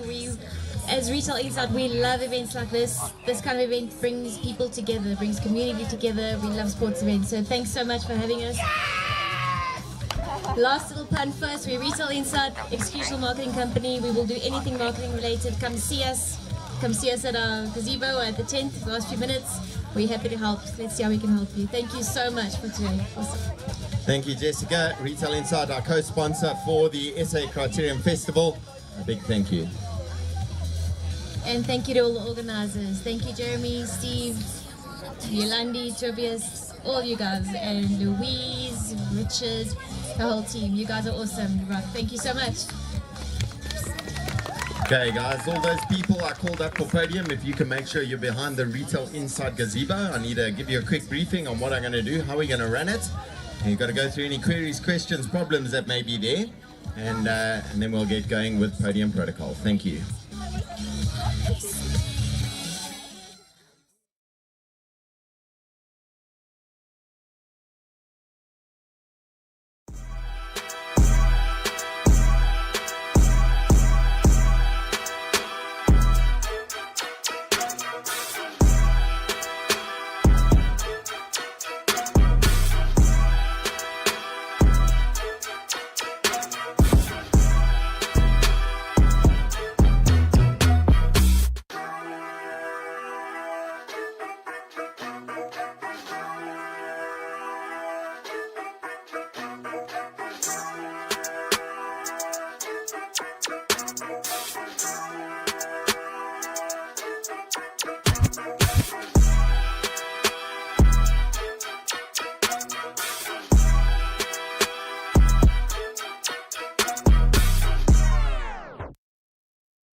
zone 2. I'm probably a tempo, maybe VO2.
Nutrition starts days out, and that's where the beetroot comes in. 1 per day, 3 days leading into. So the 3 main things you're looking for is carbohydrates in a 10:8 ratio of maltodextrin to fructose, caffeine, a performance enhancer, electrolytes, potassium, sodium, these sorts of things that's going to stop you from cramping. I've got my high fructose gels, I've got my salt tabs, I've got electrolytes just before the race starts. These 2 gels are called high energy gels, which I only take 2 of. Outside of my actual racing, the products that I take is pretty much identical.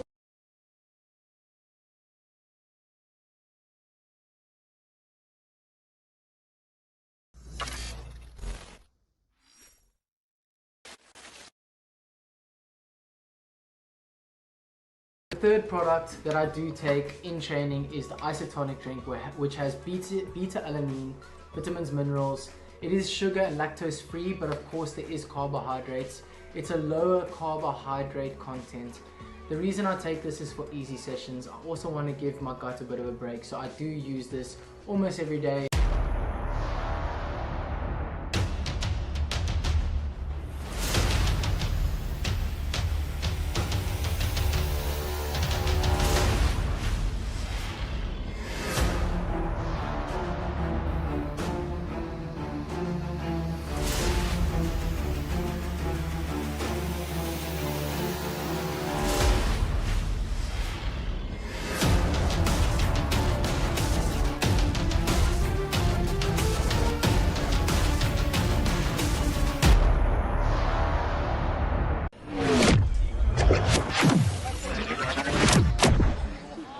Already gave you the time and the place, so don't be shy.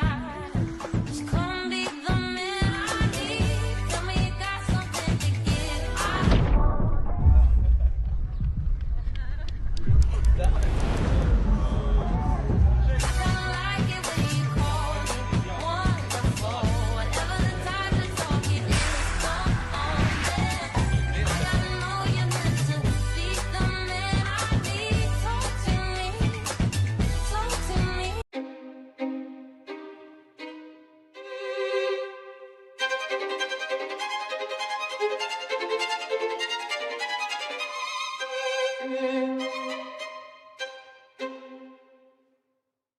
We're about to get high on caffeinated gels, and then we're gonna get, I almost said gesyp on Devil Speaks. I think as a brand in South Africa, we don't want to just support high performance athletes. It's about creating a culture, creating a brand, bringing everyone together to enjoy what we enjoy the most, being active.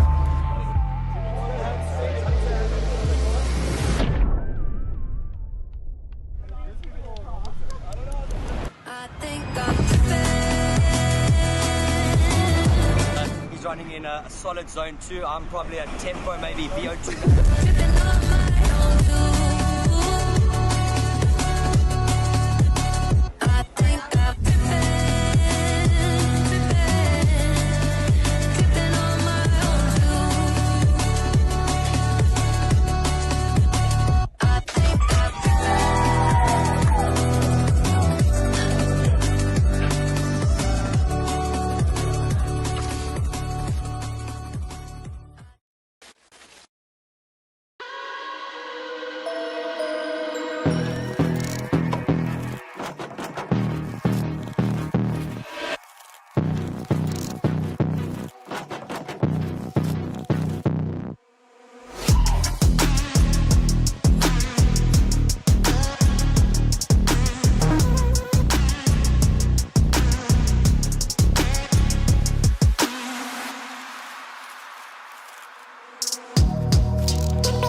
Already gave you the time and the place, so don't be shy.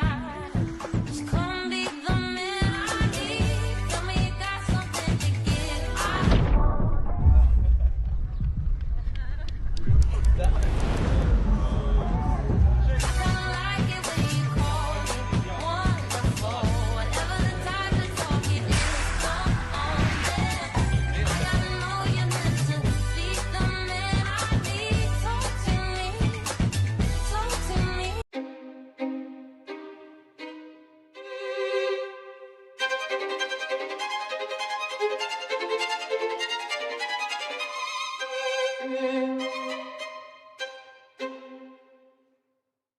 We're about to get high on caffeinated gels, and then we're gonna get, I almost said gesyp on Devil Speaks. I think as a brand in South Africa, we don't want to just support high performance athletes. It's about creating a culture, creating a brand, bringing everyone together to enjoy what we enjoy the most, being active.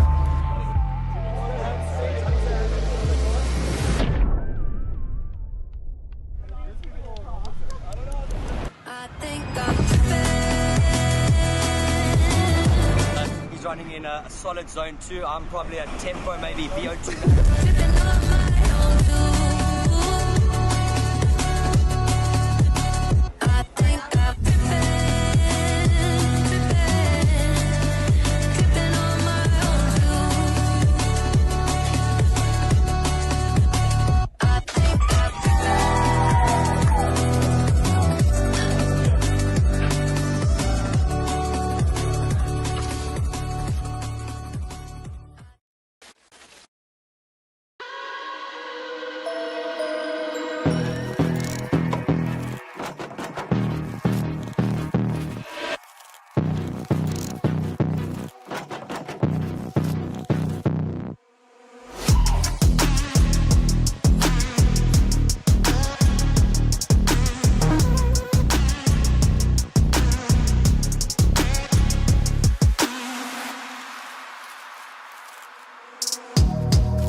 athlete extraordinaire, triathlete with a need for some recovery time after how many hours of training yesterday and today?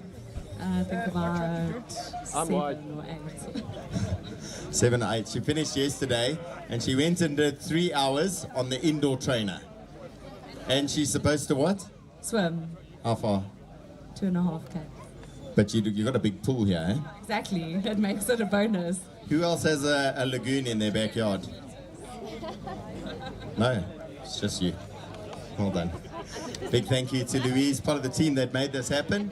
Carl Mitchell, if you can come forward, please. Carl Mitchell, headline sponsor 226's. The man who stepped up, he said, what do you need? We'll help you. He didn't ask for anything in return. He's been absolutely incredible.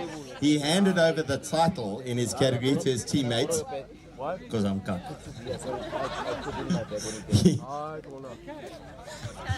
I was supposed to beep that. I was supposed to be ready to push the beep button. So Carl was SA Crit champion in category last year, up until yesterday. He had to relinquish that jersey yesterday, but he had a teammate in the mix. You guys are from that triangle of bees. Boxburg, Benoni, Brakback, the Braai. The Bermuda Braai. There you go, the Bermuda Braai. So his teammates taken that title, but Kent from Kent, his name's Carl. Kent's over there. Carl, you're drinking a beer as well. A big thank you to both of you. You guys have made this event for us. You made it possible with everything you did. So guys, I'm going to go down on my knees and say thank you to them. If you guys can do a big round of applause to them as well, please. Okay. Can't get a tea time at Steyn City, but yeah, but they also know that if you're from Brakpan or something, they're not going to let you play here. Okay, if I can ask Charles Cross and Gerard Fall to join up on the stage, please. Gerard Fall is our National Road Director for Cycling South Africa, and Charles Cross is Vice President, the Convener of Provinces at Cycling South Africa.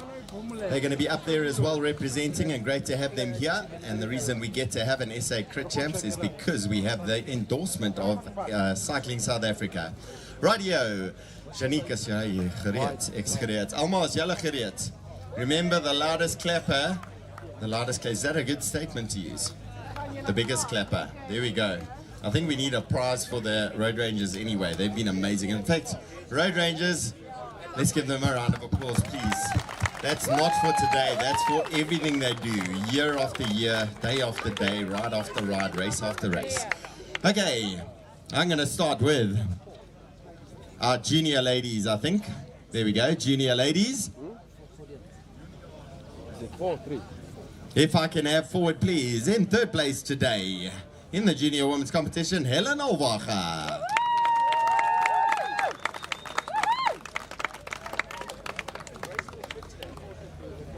In second place today, we had her down for yesterday's race, and then we didn't have her racing, and then we didn't have her down for today's race, and then she said no, it's supposed to be for today's race, so then we had her in for today's race, and then we missed her in the results, so we corrected that one for her, and then she stopped stressing.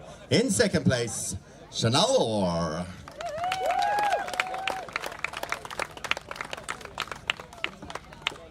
And taking the win in the junior women's category, coming all the way from Mpumalanga. She would have taken part in yesterday's event, but she's an Mpumalanga princess. She doesn't get to race in Gauteng at the provincial events, but an incredible ride nonetheless. Today, I thought she finished 4th overall. I think she was 5th overall amongst all the ladies. First junior lady home. Your winner and title holder, SA Criterium Champion for the junior women's category for 2025, Megan Botha.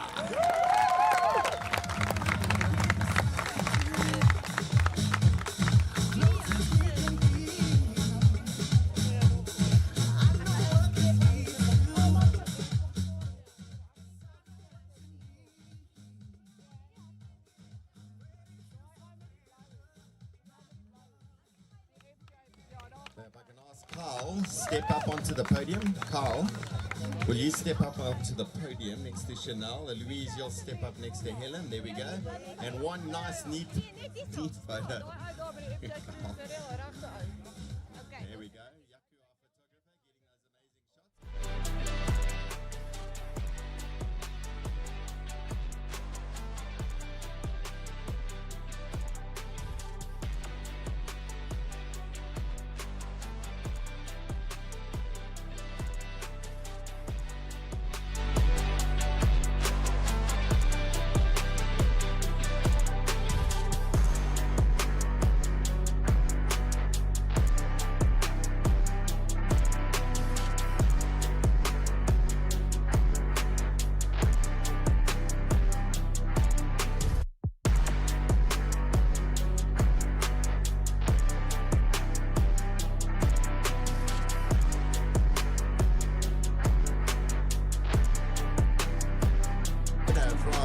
yesterday, third place today. A phenomenal ride in pursuit of supporting his teammate and friend and training partner out there.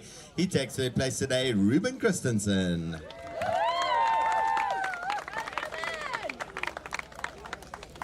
I hope Jessica is watching who's making the most noise. Is it Reynard? Is Reynard making the most noise? It's Tanya is making the most noise.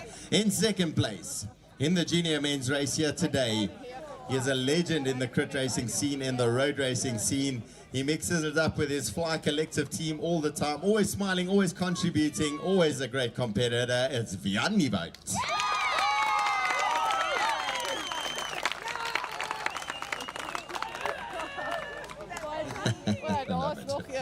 You already got your headphones.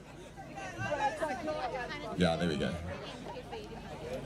Okay, and taking the win today in the junior men's competition. He arrived at yesterday's provincial champs still wearing the stripes because he could. Today he wasn't allowed to wear them. He had to race in his normal kit because they have to relinquish the title from the year before, but he gets to retain it from the performance today.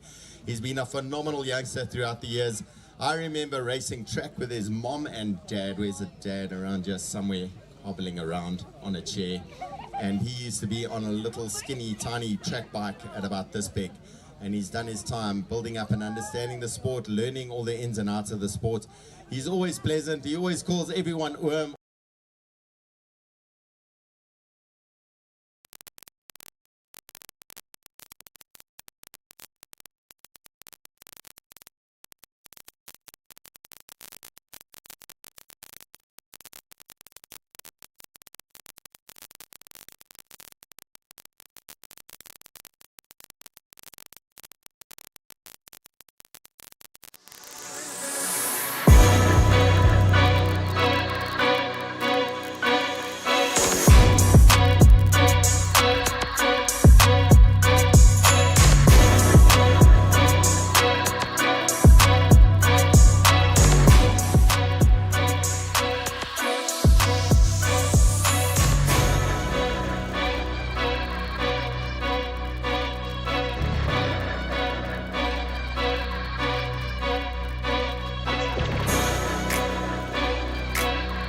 all the way from Cape Town. She gets a reward, Anya Duplessis.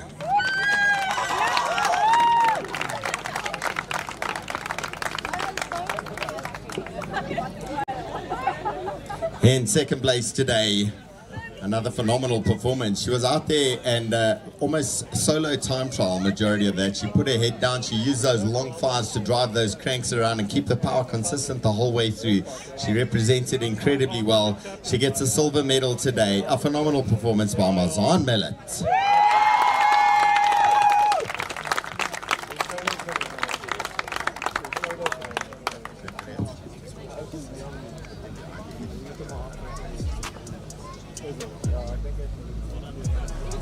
And taking the win today, she was one of the animators of the racing today. It was a textbook race for Tsinolo Pro Cycling Team.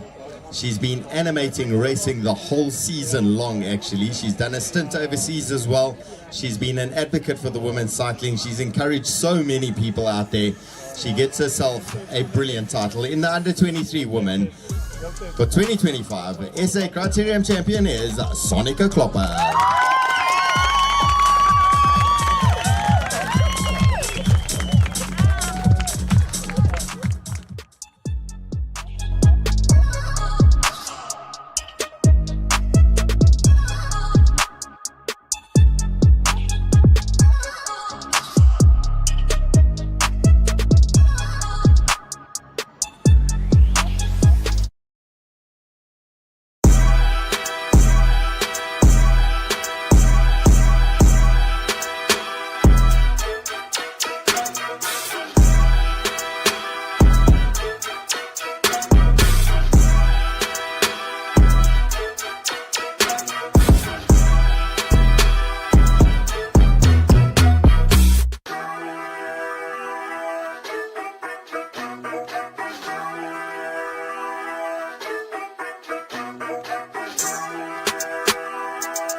All right, guys, now we get on to the main event, the elite and under 23 men.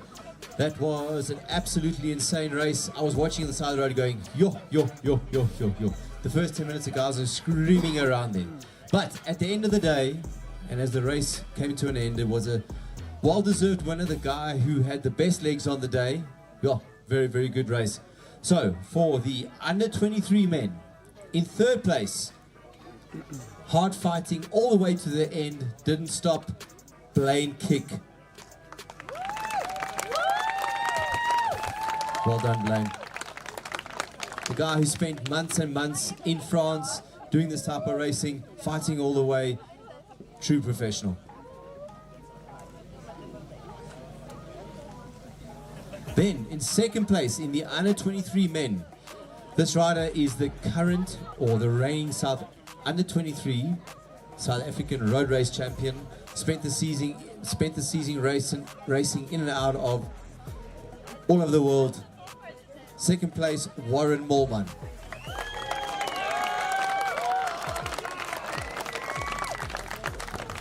I see the altitude is played on Warren. He's got an extra water bottle just for the podium extra.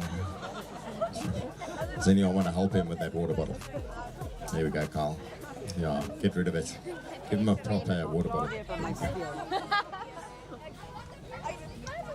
All right, then we're going to go on to the man who had the legs on the day to, well, trump everybody. It was absolutely fantastic. He played the race perfectly, played to his strengths. The winner of the under 23 men, Reino Skutter. The bombshell from Potchefstroom.